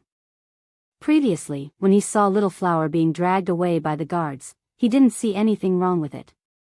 When it was hiding from the police, it also ran pretty fast, so he didn't think too much about it. Now that he was here, Zheng Tan was a little worried. If it already had internal injuries, would it be more serious if it ran over here? Although it hadn't been long since it came here from school, no one could be sure about its injuries. Little Flower was already more than 5 years old. It was said that the average lifespan of a large dog was shorter than that of a small dog. If it had some hidden injuries, would it shorten Little Flower's lifespan? In the past, Zheng Tan didn't have any feelings for cats and dogs. But in the past few years, he watched the cats and dogs in the courtyard grow up. They also played together on a daily basis. In the eyes of many people, they were childhood friends who grew up together. Although many cats were considered adults when they were 1 year old, from a human's point of view, whether it was 1 year old or 5 years old, they were all categorized as children. Just as he was about to follow Xiaoguo to check on Little Flower's condition, he heard movement behind him. Zheng Tan turned around and realized that Sesame was following him. He raised his hand to push Sesame's head back into the house. It was a hot day, and it had a body full of eye-catching fur. It was better for Sesame to be obedient and bring it into the house. When Little Flower was receiving treatment, Xiaoguo also called Old Man Li. The person who answered the phone was Old Man Li's wife. Because she was too worried about Old Man Li's condition, she didn't say much when Xiaoguo called. She only said that she wanted Xiaoguo to help take care of Little Flower. Little Flower's examination results came out very quickly. There are no serious fractures, and there are no problems with the internal organs. Those injuries are easy to heal. According to the file, it's between 5 and 6 years old. It's still a Saint Bernard in its prime. Professor Li usually takes good care of it. Little Blossom will have no problem living for another 5 or 6 years. A few days ago, someone brought a Saint Bernard over. It's already 13 years old, and it's still living well. It's good that there are no major problems. Don't be stingy with the medicine. Professor Li is still thinking about the dog even when he's lying in the hospital. This dog saved someone just now, Xiaoguo said. Okay, I got it, the veterinarian replied. Xiaoguo's words were to tell him that first, this dog was a good dog and was worth saving. Second, he didn't have to worry about the medical fees. The owner would pay for it eventually. Hearing the veterinarian talking to Xiaoguo about Little Flower's condition, Zheng Tan was relieved. It was good that there weren't any major problems. Actually, now that he thought about what he heard at the entrance of the courtyard, Zheng Tan felt that with Little Flower's reaction speed, it could easily dodge the motorcycle that was sliding over. However, Little Flower probably didn't want Old Man Li behind it to get hurt, so it blocked the motorcycle. If the car hit the motorcycle with more force, Little Flower might not have survived. However, Old Man Li really cared about Little Flower. The old man himself hadn't settled down yet, and he was still thinking about the dog. Chapter 369. Xiaohua was picked up after staying in the pet center for 3 days. Because the injury was not serious, the medicine used was good. Plus, according to the vet, Xiaohua was still a young man with good recovery ability. After the wound was treated and the fur was cleaned, it looked almost the same as usual. Every few days, he would come back for a checkup to see if there was any infection or other unnoticed injuries. Old Man Li's life was not in danger. Because of his age, he had many old problems, so he was asked to stay in the hospital for observation for a few more days. Not only Old Man Li, but the other old men who were hit were also asked to stay in the hospital for observation. Anyway, Old Man Li had company, so he was not lonely. However, Old Man Li still missed Xiaohua every day. How good was it to have Xiaohua? It could be used as a towel to wipe the water, as a backrest, and to warm the feet in winter. It was much more useful than the woolen thermal slippers that his children bought. The dog was big and majestic. It looked good when he took it out. It was not afraid of being robbed at night and would protect its owner when it was in danger. It was such a good dog. He missed it after not seeing it for a day. They were an old couple and did not live together with their children and grandchildren. Usually, Xiaohua was the one who accompanied Old Man Li the most. Even his wife had to stay behind. The old lady had her own things to do, but the dog did not. The man and the dog did not separate from each other even when they were eating and sleeping. At night, the dog lay beside their bed. He always felt safe with such a big dog by his side, especially when he heard that there were thieves. Old Man Li touched Xiaohua's head and sighed. It was better to have a dog. Old Man Li lay on the bed and looked outside the window. He sighed. Unfortunately, the hospital did not allow dogs. Teacher Jiao's family had secretly brought a cat in before. Don't think that he did not know. But with Xiaohua's size, anyone who was not blind could see it. It was impossible to bring it in secretly. Every day, besides resting and chatting with his old friends, Old Man Li lay on the bed and groaned as if he had a toothache. Old Man Li's wife found it funny. He just missed the dog. "I'll bring Xiaohua here tomorrow," Old Man Li's wife said. Old Man Li's grumbling toothache disappeared immediately. "How? The hospital doesn't allow it." "It's okay. I'll leave it with the hospital's guard. I know a guard. Just say hello." "Okay. I'll go down and walk around. Even if I can't leave the hospital, I should be able to walk around, right? Also, you'll be safe with Little Blossom. Thieves won't dare to look for you." On this day, when Jingtan went out for a walk, he saw Old Man Li's wife carrying a lunchbox in one hand and holding Xiaohua's hand in the other as they walked towards the affiliated hospital. Sometimes, when she felt tired carrying the lunchbox, she would put it on the dog's back for a while. Was he going to visit Old Man Li? Other than Old Man Li's wife, Jingtan also met Xiaozhua, who was riding a bicycle. Now that Xiaozhua was back, she was not in a hurry to go to work.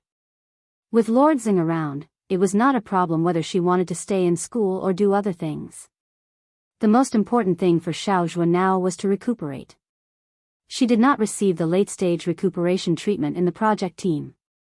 After she came back, she could not fall behind in the treatment. For little kitten Zhua, she also had to have a good rest. Jingtan went out for a walk in the morning and sometimes saw little Zhua. Little Zhua was receiving treatment at the affiliated hospital. He didn't have to go there every day. He just had to go there once every few days. Little Zhua was also obedient. There was a nanny at home, so she didn't have to worry. Because little Zhua was familiar with Xiaohua, Xiaozhua also had some understanding of Old Man Li and the old lady. After greeting Jingtan, Xiaozhua got off the bicycle and pushed it with the old lady. She also put the lunchbox in the old lady's hand on the basket of the bicycle to save the old lady the trouble of carrying it. After they walked into the hospital gate, Jingtan squatted behind the flower bed and looked around. It was not good to squat on the wall. He still remembered the situation when he came to the hospital and was scolded by people. The old lady talked to the guard for a while, then tied Xiaohua to a small open space behind the guard room. She asked Xiaohua to stay there obediently, and then walked in with Xiaozhua. The guard was told to help look after the dog. This was okay. Moreover, it was not easy to see people coming in and out behind the guard room. It would not scare the patient. He also used a disposable paper cup to get some water for Xiaohua to drink. Xiaohua licked it casually and stopped drinking. It lay in the shade and panted with its tongue out. Its eyes stared at the direction the old lady left. The guard sat in the guard room and looked at the dog that stayed quietly behind. When he heard the old lady say the name Xiaohua yesterday, he thought it was a butterfly dog or a toy dog like a Pomeranian. In the end, when he heard the old lady say it was a Saint Bernard, he knelt down. It was an adult dog that weighed almost 100 kilograms. No wonder the old lady was in a difficult position. Not long after, Old Man Li came over. He walked quickly and did not even let the old lady help him.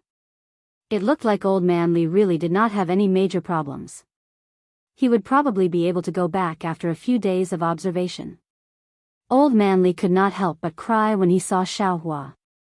The injured parts of Xiaohua's body were shaved and looked very obvious. After seeing Old Man Li, Xiaohua was also happy. It whimpered and wanted to rush over. Unfortunately, it was tied up, so when it was pulled by the rope, it looked like it was standing. It was big to begin with. When it stood up, it was taller than a person. It was obvious that it was a heavy fellow. If it were to fall on Old Man Li, it would be terrifying. Even if it were to put two paws on Old Man Li would have to lie down for a while. The guard wiped the sweat on his forehead a few times. The old lady also knew that if Xiaohua pounced on her, it would be terrible. She quickly stopped Xiaohua's excitement. "Xiaohua, sit down, sit down."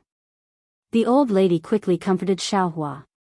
Hearing the order, Xiaohua sat down. However, it still whimpered at Old Man Li and wagged its tail vigorously. Old Man Li walked over quickly. He raised his hand and patted Xiaohua's head. Xiaohua, my Xiaohua. You've suffered. The guard in the guard room trembled. He felt a layer of goosebumps on his arms. When he looked over again, he saw Xiaohua licking Old Man Li's face until it was covered in saliva. Disgusting.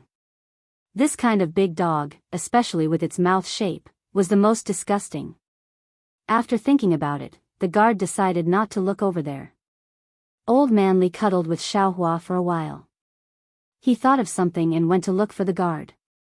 He remembered seeing a weight scale in the guard room before. Because there was something wrong with the height measurement on the scale, no one fixed it. It was left in the corner of the guard room. Sometimes, a few guards would weigh it to see if it had fattened up. He went over to take a look. As expected, the scale was still there. Although it's not convenient to measure the height, the weight is quite accurate, said the guard. Old Man Li stood on the scale and weighed it. Not bad. It was similar to the checkup in the hospital. He untied the rope and called Xiaohua over. It was so big that it was a little squeezy to stand on it. However, since it was not its first time standing on a scale like this, Xiaohua did not need Old Man Li to say much. It stood properly. 95 kilograms. Your dog is really... The guard wanted to praise it. This dog was almost 10 kilograms heavier than a Saint Bernard owned by a friend of his. His friend often bragged about how big and strong his Saint Bernard was. Therefore, when he saw the scale, the young guard really wanted to praise it. In the end, before he could finish, Old Man Li's face was full of frustration. It's lost so much weight. As he said that, Old Man Li even went over to pat the dog's head. He said with heartache, Xiaohua, my poor Xiaohua. You've suffered.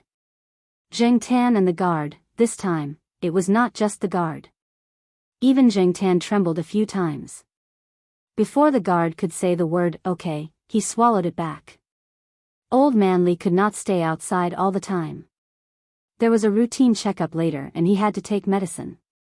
Now that they had the dog, the old lady had to give Old Man Li a simple cleaning when they went back. He did not want to go into the ward with dog fur all over his body. If the other people in the ward were allergic to dog fur, it would not be good if there were any negative effects. Old Man Li reluctantly spoke to Xiaohua for a while before leaving. Before he left, he even held the young guard's hand and said seriously, young comrade, I'll leave my Xiaohua to you. The guard's smile was a little forced. Why did those words sound so awkward?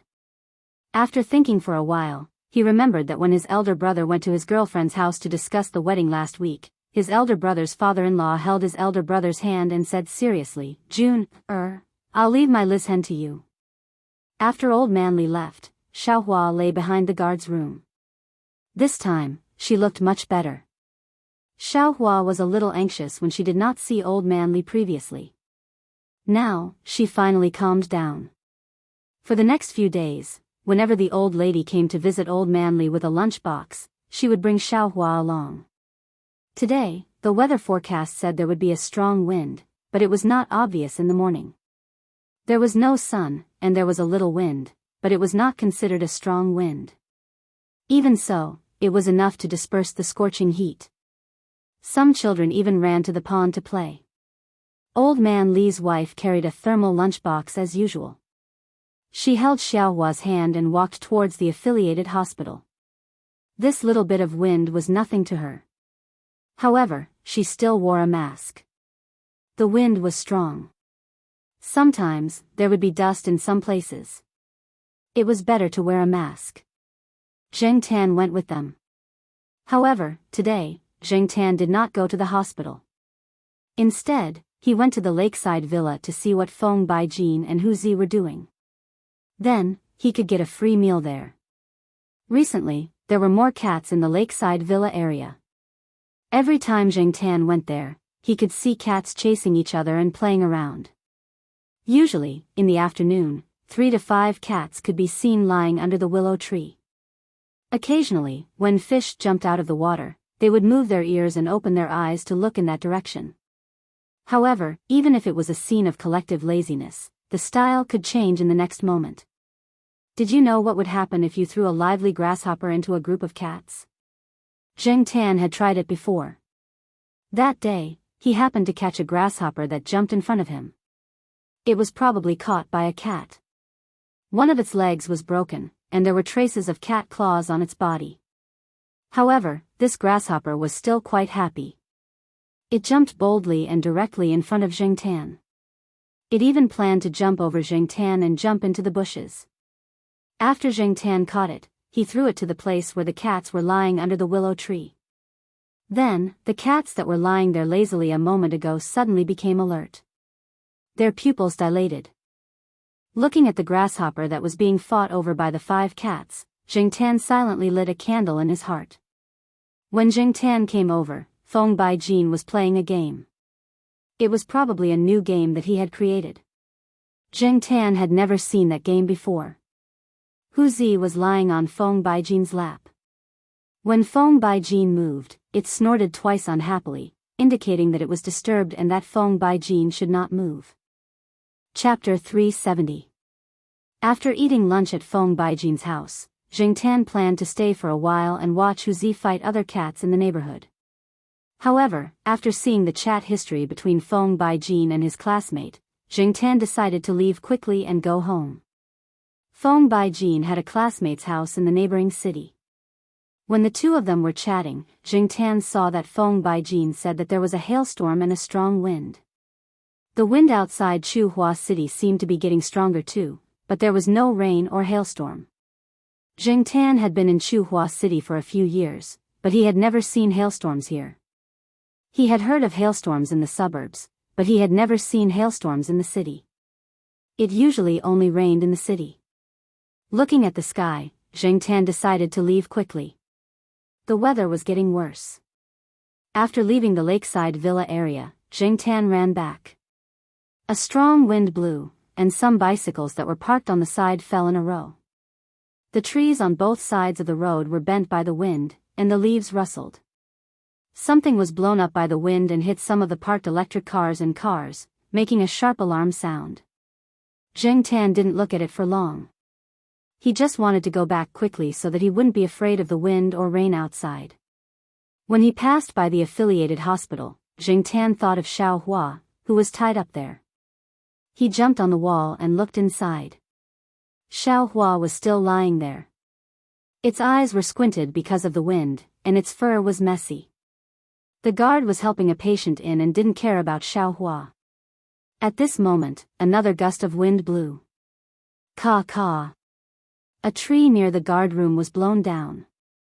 It broke from the trunk, and the broken part fell towards the guard room. Xiao Hua saw it and stood up to avoid it, but because it was tied up, it couldn't break free. Luckily, Zheng Tan saw that the tree fell slightly to the side, so it wouldn't crush Xiao Hua. However, Little Blossom didn't know that. It only saw the tree falling towards it. After it failed to break free, it tried to break free a few more times. Coupled with the stimulation from the falling tree, it struggled even harder. It was as if it was trying its best to break free. This time, he was serious. He was not fooling around with Old Man Li like he usually did. Such a big dog really had a lot of strength when it got serious. Little Blossom's dog leash was tied to a steel pillar. The pillar was fixed in place, and Little Blossom could not pull it. The broken part was the hook between the dog leash and the collar. The hook was detached from the dog leash. Zheng Tan wanted to help Little Flower untie, but Little Flower had already broken the rope. After breaking free, Xiao Hua's first reaction was to run in the direction where Old Man Li and the old lady had left. However, there were many people there, and they were also on guard against Xiao Hua, the big dog. After being chased away, Xiao Hua ran out of the hospital. Since it could not enter the hospital, it would go home. Seeing Zheng Tan at the entrance of the hospital, Xiao Hua immediately sped up and ran towards Zheng Tan. Zheng Tan jumped onto Little Blossom's back. He hooked the collar around the dog's neck to stabilize it. Then, he moved the collar, indicating that Little Blossom could go back. With Zheng Tan around, Little Blossom did not run around like before. Moreover, it had been brought here by the old lady for the past few days.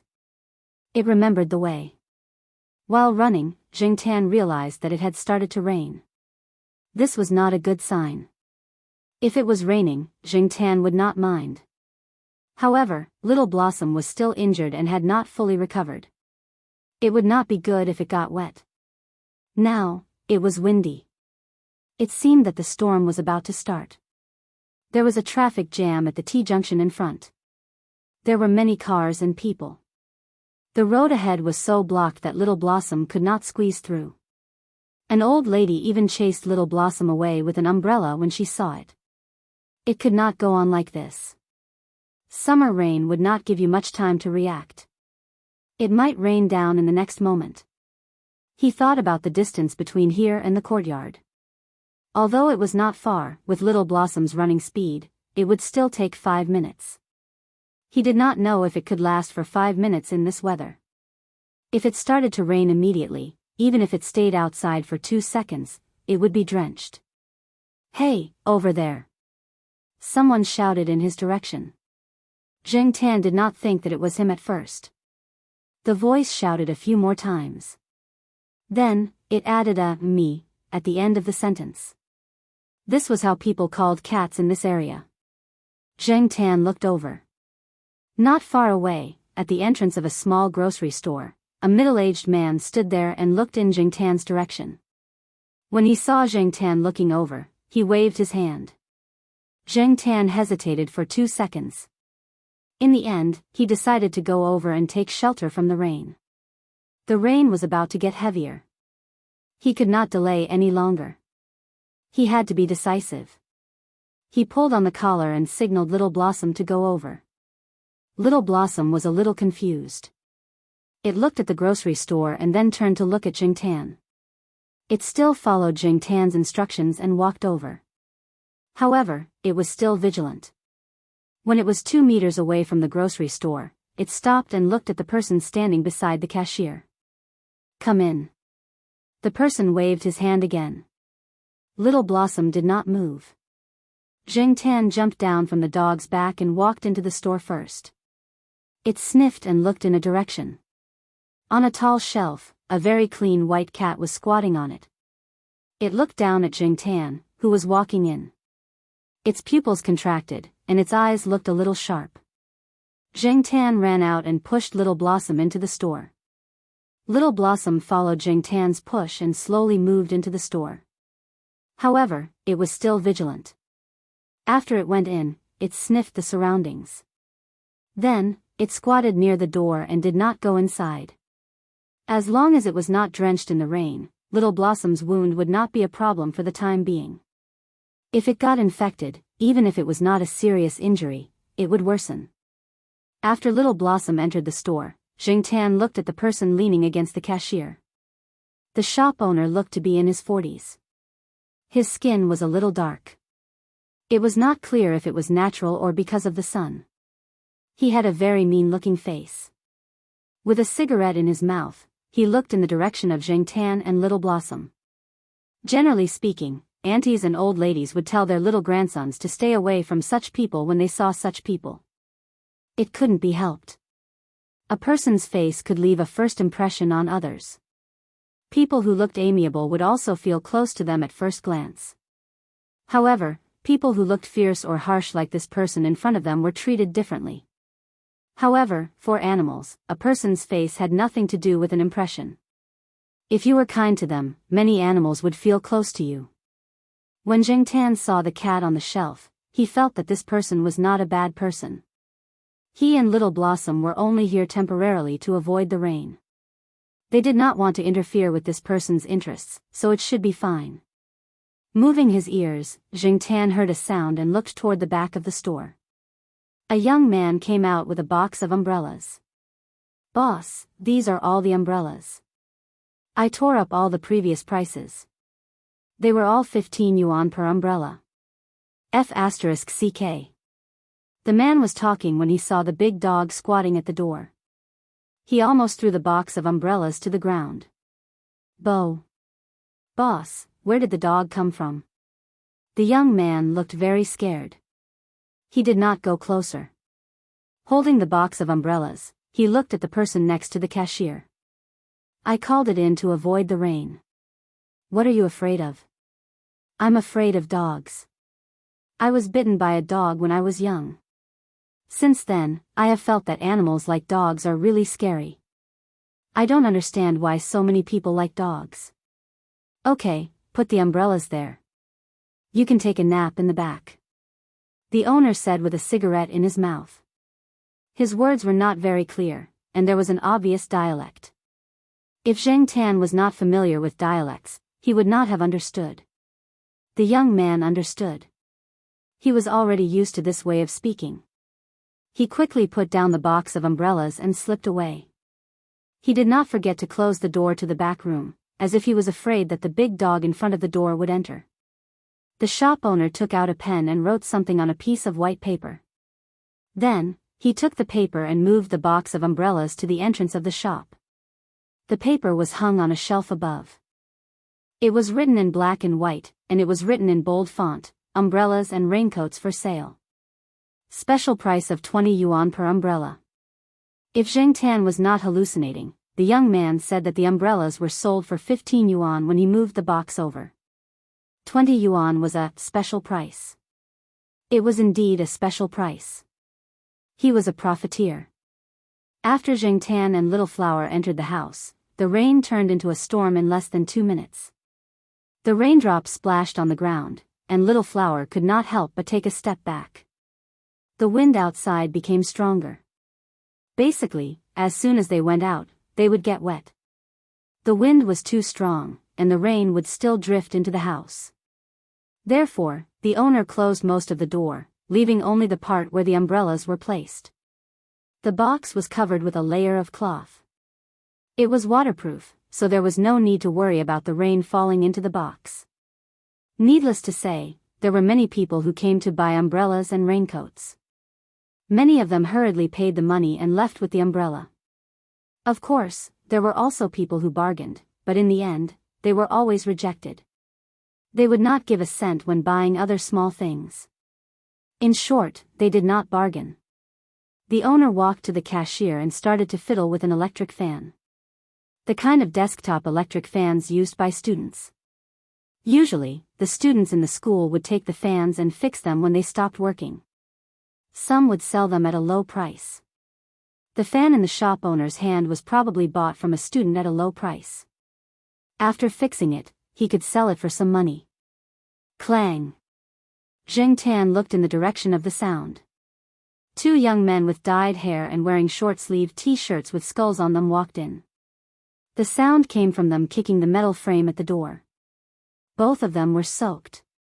They wiped their flip-flops on the dry paper box beside them and were cursing. After seeing Xiao Hua, they paused and restrained themselves. Most people were still afraid of this kind of big dog. The 2 of them took 2 umbrellas and some other things from the shop and came to the cashier. The total is 72. 30 yuan, thank you, the shop owner said. It's so expensive. Make it cheaper, the young man said as he put the things into a bag. No bargaining, 72. 30 yuan, thank you, the shop owner said again. The shop owner said again. He didn't say anything about the young man putting the things into the bag without paying. Hey, you old thing, wasting time. I told you to make it cheaper, so make it cheaper. You don't understand nice words, right? As he spoke, the young man took out a 50 yuan bill and slammed it on the counter, intending to take the things and leave. However, the shop owner reacted faster. Before the young man could take the bag, he was twisted and pressed against the counter. Ouch, ouch, ouch. The young man's face was distorted. He did not know why, but when he moved a little, it hurt so much. It was as if his face was going to be broken. What are you doing? The other young man said angrily. He looked to the side, intending to take the mop. It was easier to talk with a stick in hand. Woof! Little Blossom realized something and called out. She even growled at the person who was trying to get the mop. The young man's hand was about to touch the mop, but he was scared by the dog's barking. Chapter 371. In the affiliated hospital, the old lady panicked when she received the call from the guard. Just now, old Manly had fallen asleep after taking his medicine and injections. The old lady leaned against the chair beside him and took a nap as well. The other people in the ward who were awake were discussing the changes in the weather outside. They deliberately lowered their voices. However, when they saw a tree being blown down by the wind, someone could not help but let out a louder cry of surprise. The old lady woke up because of their exclamations, so did Old Li. After seeing the weather outside the window, the two elders couldn't stay calm, especially Old Li. The first thing that came to his mind was that Xiaohua was still tied up in the guard room. What would happen to Xiaohua in such a windy and rainy day? Before the old lady could make a call, the guard called. The old lady had left her phone number with the guard. Therefore, when the guard saw Xiaohua run away, he immediately called the old lady to explain the situation. The two elders were worried that Xiaohua had run away. However, when they remembered that Xiaohua ran away with Professor Xiao Jiao's cat, they calmed down a little. A few days ago, when Little Blossom was injured, it was Professor Jiao's cat that brought Little Blossom to the pet center for treatment. Little Gua had told the two elders about this, and Old Manly had even called Professor Jiao to thank him. Old Li even told the old lady in private, Professor Xiao Jiao is a good person and a good cat. However, the weather outside wasn't good. Old Li couldn't rest in peace. He asked the old lady to pass him the phone. He directly called the Jiao Pa. The Jiao Pa, who was arranging teaching materials in the office, saw the caller ID and immediately picked up the call. Old Li was a retired professor from the Institute of Biological Sciences. Although Old Li studied plants and didn't have much to do with the Jiao Pa's research, the teachers in the institute still respected Old Li. Therefore, the Jiao Pa didn't think much and picked up the call. Hello, Professor Xiao Jiao. Did your cat go back? Old Li briefly told the Jiao Pa about what happened at the hospital. The Jiao Pa thought about it and said, I'm in the office now. I'll call and ask. Sorry to trouble you, Professor Xiao Jiao. If you have any news, please call me back.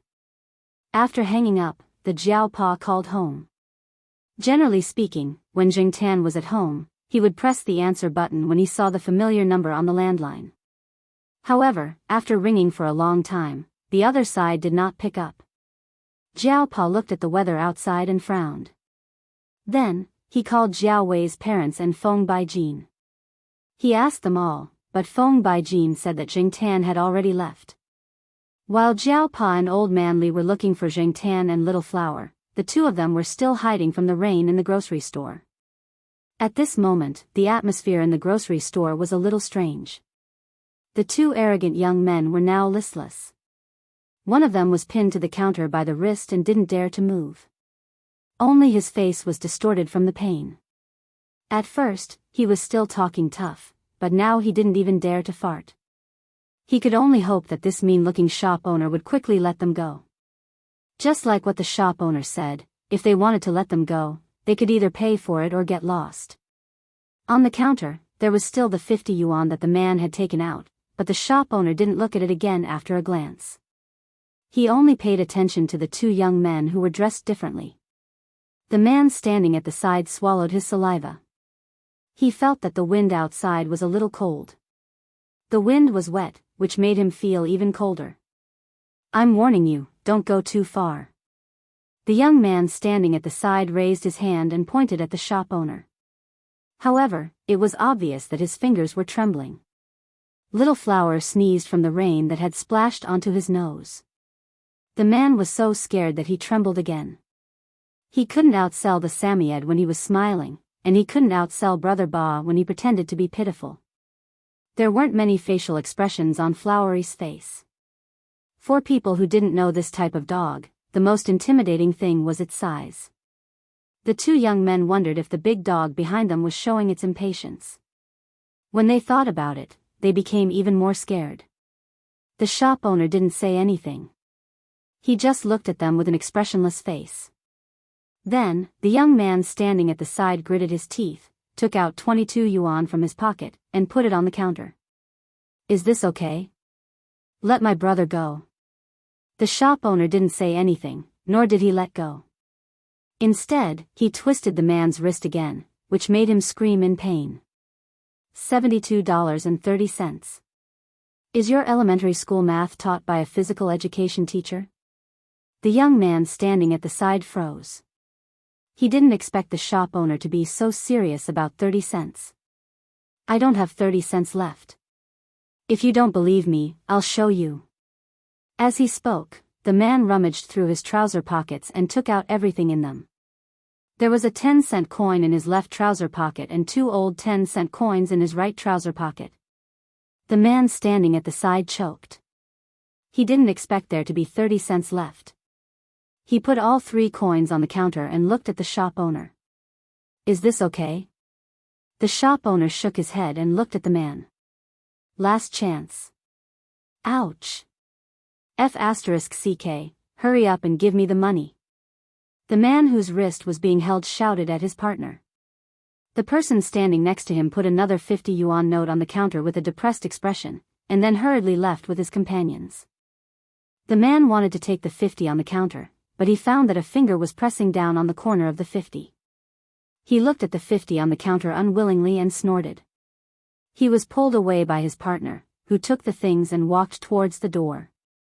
When he left, he wanted to find something to fight back. Even if he couldn't hit the man, he could at least hit the shop.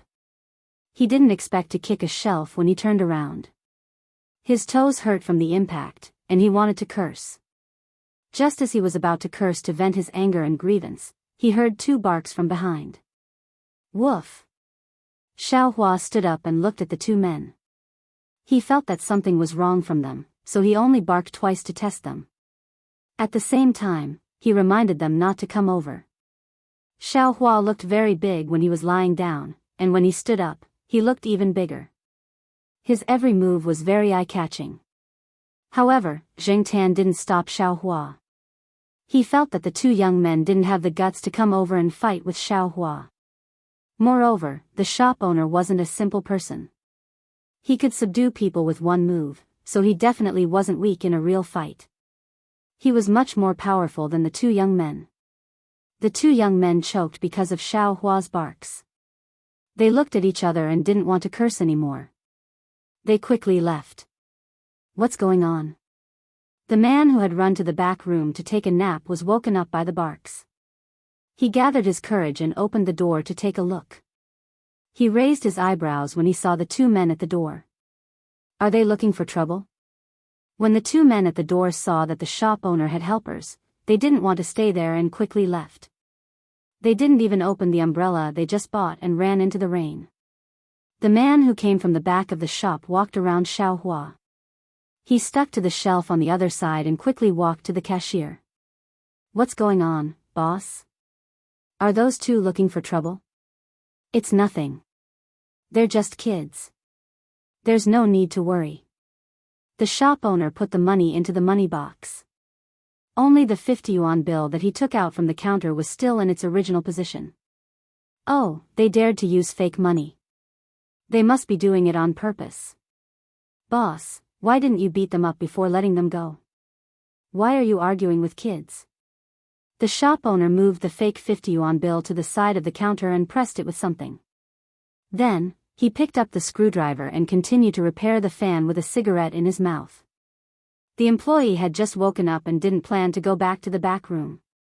He dragged a chair over and sat down to watch the shop owner repair the fan. He felt that the shop owner should have taught those 2 a lesson. Those who ate, drank, and played outside all day, bullied the weak and feared the strong, should be taught a lesson. Boss, they're about the same age as me. If they're not 20, they're at least 18. They're still kids. After a pause, the employee said, Boss, what's the difference between kids and adults? Isn't it age? The shop owner's gaze didn't move from the fan. He bit the cigarette. Difference? Kids care about who can take them to eat, drink, and play. Adults care about who can lead them to success. The employee pursed his lips. He didn't agree or refute. He looked at the box at the door and said, Boss, Didn't anyone say anything about your behavior of raising the price in the rain?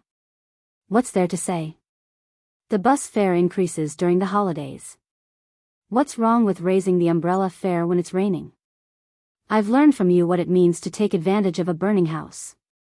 No. The shop owner shook the screwdriver in his hand. I'm just letting you know more vividly what it means to be a businessman without evil intentions. Perhaps for many people, all businessmen without evil intentions was a derogatory term. However, for many businessmen, such as the shop owner himself, that wasn't necessarily the case. Jingtan squatted next to Xiao Hua and listened to the conversation between the shop owner and the employee. He felt that the shop owner was quite interesting. Hey, boss, aren't you afraid that the cat and dog will stay here? The employee asked. He wasn't afraid that Jingtan and Xiao Hua would hear him at all. In his opinion, even cats and dogs that had been with people for a few years wouldn't be able to understand complicated words. The shop owner didn't say anything. Jingtan also pretended that he didn't hear anything. On the shelf, the white cat changed its position. It was still staring at Jingtan and Xiao Hua from above. Even when the shop owner called it over, it didn't move. After staying in the grocery store for about an hour, the rain gradually became lighter. After another 10 minutes, it finally stopped. However, there were still a few drops of rain falling from the sky. The sky was much brighter now, but the wind was still blowing. Looking at the sky in the distance, there was probably still a storm brewing. Taking advantage of this time, he quickly went back. As soon as Jingtan left the grocery store, Xiao Hua stood up and followed him out. After walking for a while, Jingtan turned back to look at the grocery store. Because the rain had stopped, the door was opened again. The situation at the cashier counter could be seen clearly from outside. The shop owner was testing the electric fan that he had just fixed. The white cat jumped down from the shelf and onto the cashier counter. The white cat looked at the shop owner with its sharp eyes. Then, it quickly used its paw to remove the cigarette in the shop owner's mouth. The shop owner hadn't stopped smoking for more than an hour. He liked to work with a cigarette in his mouth. If he didn't have a cigarette in his mouth, he would feel uncomfortable and weak. After his cigarette was removed, the shop owner wasn't angry. Instead, he choked on his laughter. Cough, cough. Hey, this cigarette can't be wasted. It's more than 10 yuan per pack. As he spoke, the shop owner quickly picked up the cigarette that had fallen on the counter and put it back in his mouth. Then, it used its paw to remove the cigarette again. Hey, you little heartless brat. The shop owner picked up the cigarette and took a puff. Then, he blew a smoke ring at the white cat. The white cat that was squatting there leaned back. It probably realized that it couldn't avoid the smoke ring while squatting, but it didn't want to move. Therefore, it raised its two paws and waved the smoke ring away. Chapter 372. When Jingtan and Little Flower returned to the courtyard, Depang, who was squatting on the first floor, saw them and yelled loudly. Jingtan was still wondering why Depang was yelling. Soon, Depang's old lady came out. Yo, you're back. Black Charcoal, Little Flower, come in. Depang's old lady opened the door and called Little Flower in. Little Flower was familiar with many people in the courtyard. When the old lady came over to pull on his collar, Little Flower did not resist. He followed the old lady's strength and walked in. Jingtan followed. After bringing Little Flower into the house, the old lady took out her phone and called both the Jiaopa and Old Man Li to tell them that they were safe. It turned out that when the Jiaopa knew that Jingtan and Little Flower did not return to the courtyard and did not know where they went, and that the weather outside was bad, he asked Depang's old lady, who stayed at home, to keep an eye on them. After receiving the news, the Jiaopa and Old Man Li were instantly relieved. Although the Jiaopa felt that with his cat's intelligence, he would not get lost or get caught in the rain, he was still a little worried when he did not see or hear from them. It was mainly because of the weather outside that he was worried. However, now that he knew that the cat and dog had returned home safely and that their fur was dry, he knew that they must have found a place to hide from the rain. If someone helped them, the Jiaopa planned to go over and thank them. After all, in that kind of weather, not everyone would take in a cat and a dog temporarily. Forget about the cat, but Little Flower's big dog was too big. Since he took it in and didn't have any bad intentions, he really should go and thank him. In the past, there were many cases of people cheating dogs and selling dog meat. A large dog like Bernard Shaw was actually a meat dog in many people's eyes. A meat dog was a dog that was raised to be eaten. The Jiao Pa had seen in the newspaper that people raised or bought such large dogs at a low price. It was no wonder that old Manly was so anxious in the hospital. Little Flower was too kind and easily taken advantage of. If he was really sold to be eaten, where would old Manly go to cry? 2 days later, on a sunny weekend, Jingtan took Jiao Pa to the grocery store. When the shop owner saw Jingtan, he was quite surprised. He didn't expect that the cat would bring its owner to his door just because he helped it. The Jiao Pa bought some fruits and went over to express his gratitude. After chatting for a while, he left. Jiao Pa received a call from a student. Something had happened in the laboratory, so Jiao Pa could only bid farewell in a hurry. After the Jiao Pa left, the shop assistant walked over and picked a red grape from the fruit bag and put it in his mouth. "Boss, I didn't expect to get a bag of fruit just by helping a cat. These fruits aren't cheap.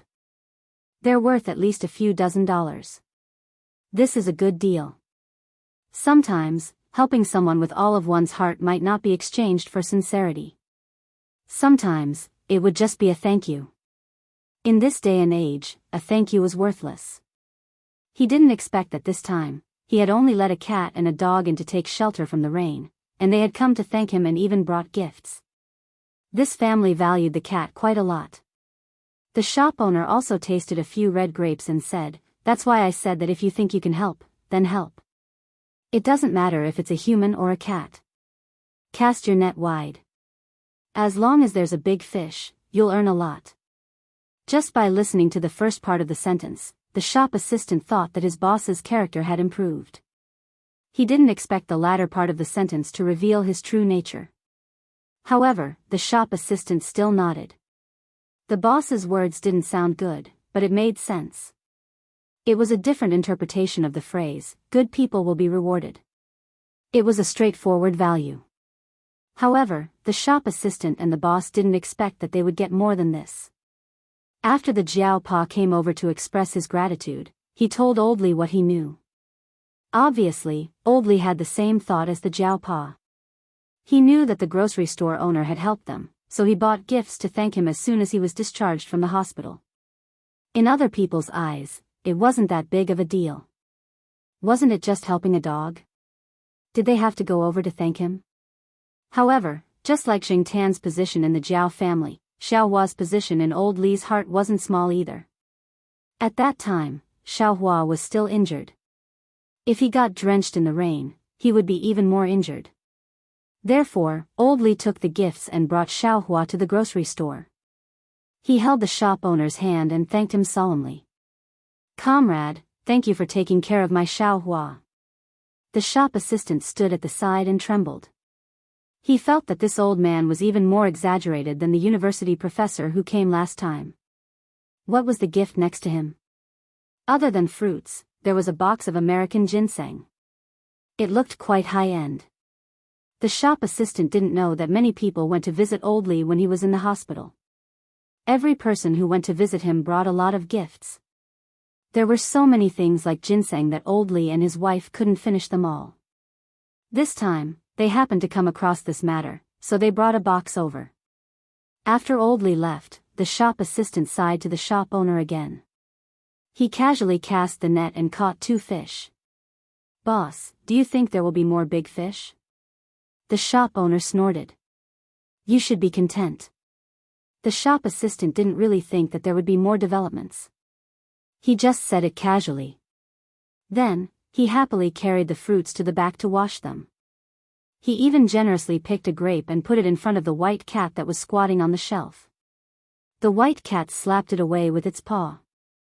After another 2 days, the people from the grocery store came again.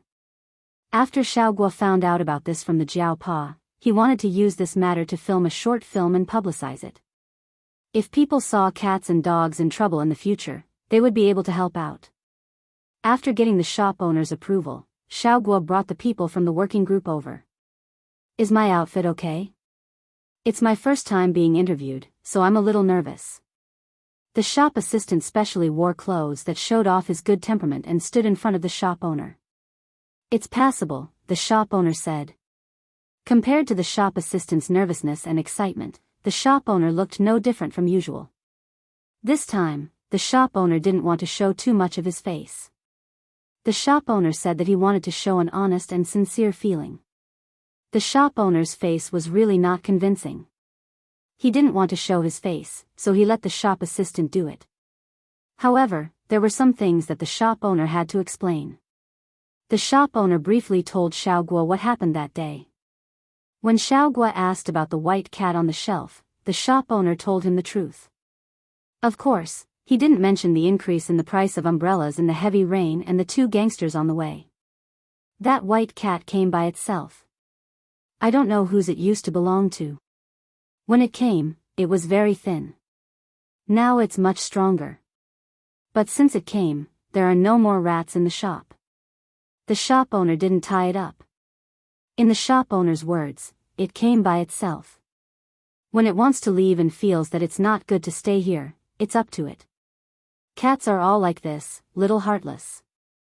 Xiaoguo felt that the story of the white cat could be used to create a good image for the shop owner. As for the little heartless comment in the second half of the sentence, it was filtered out. When the shooting was almost done, Xiaoguo felt that it was rare for him to come here.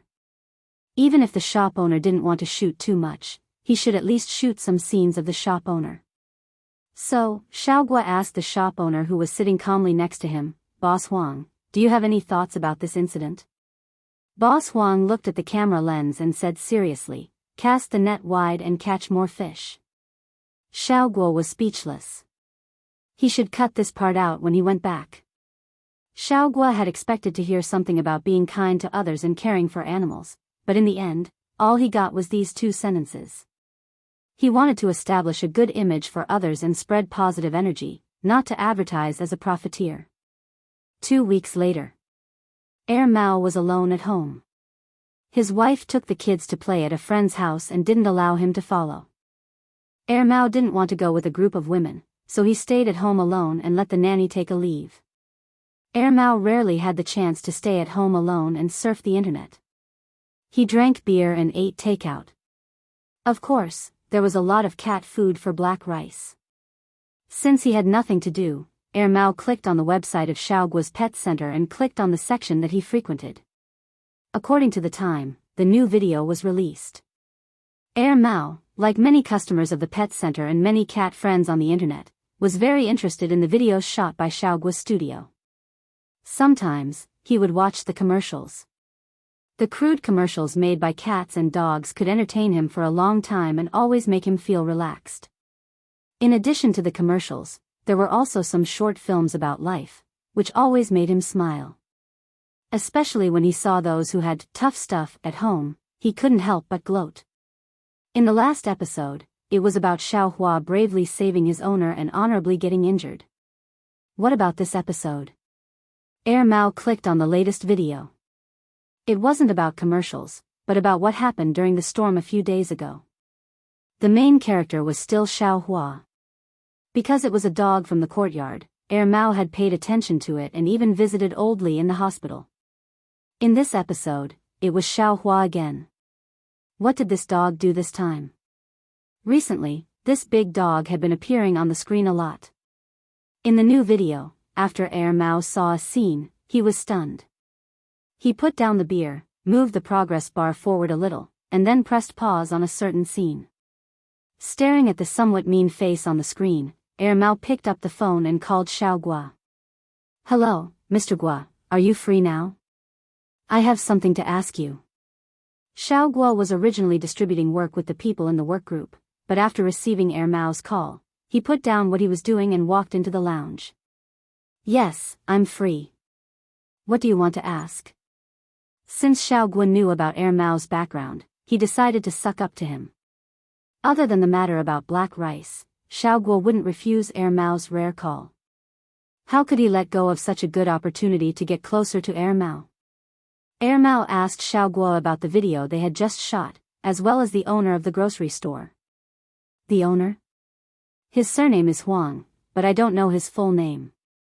He didn't mention it either. He didn't want to show his face too much during the shoot, so it was basically shot by the staff. Although he didn't know why Mao wanted to ask about the store owner, Xiao Guo still told Mao what he knew. His surname is Huang. Okay, I got it. I won't bother you anymore. Mr. Guo, you can continue with your work. After hanging up, Mao turned off the computer and went out.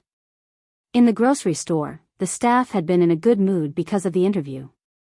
After the video was released, he went to read the comments from the netizens. His performance that day was good, and the netizens commented that he was young and handsome.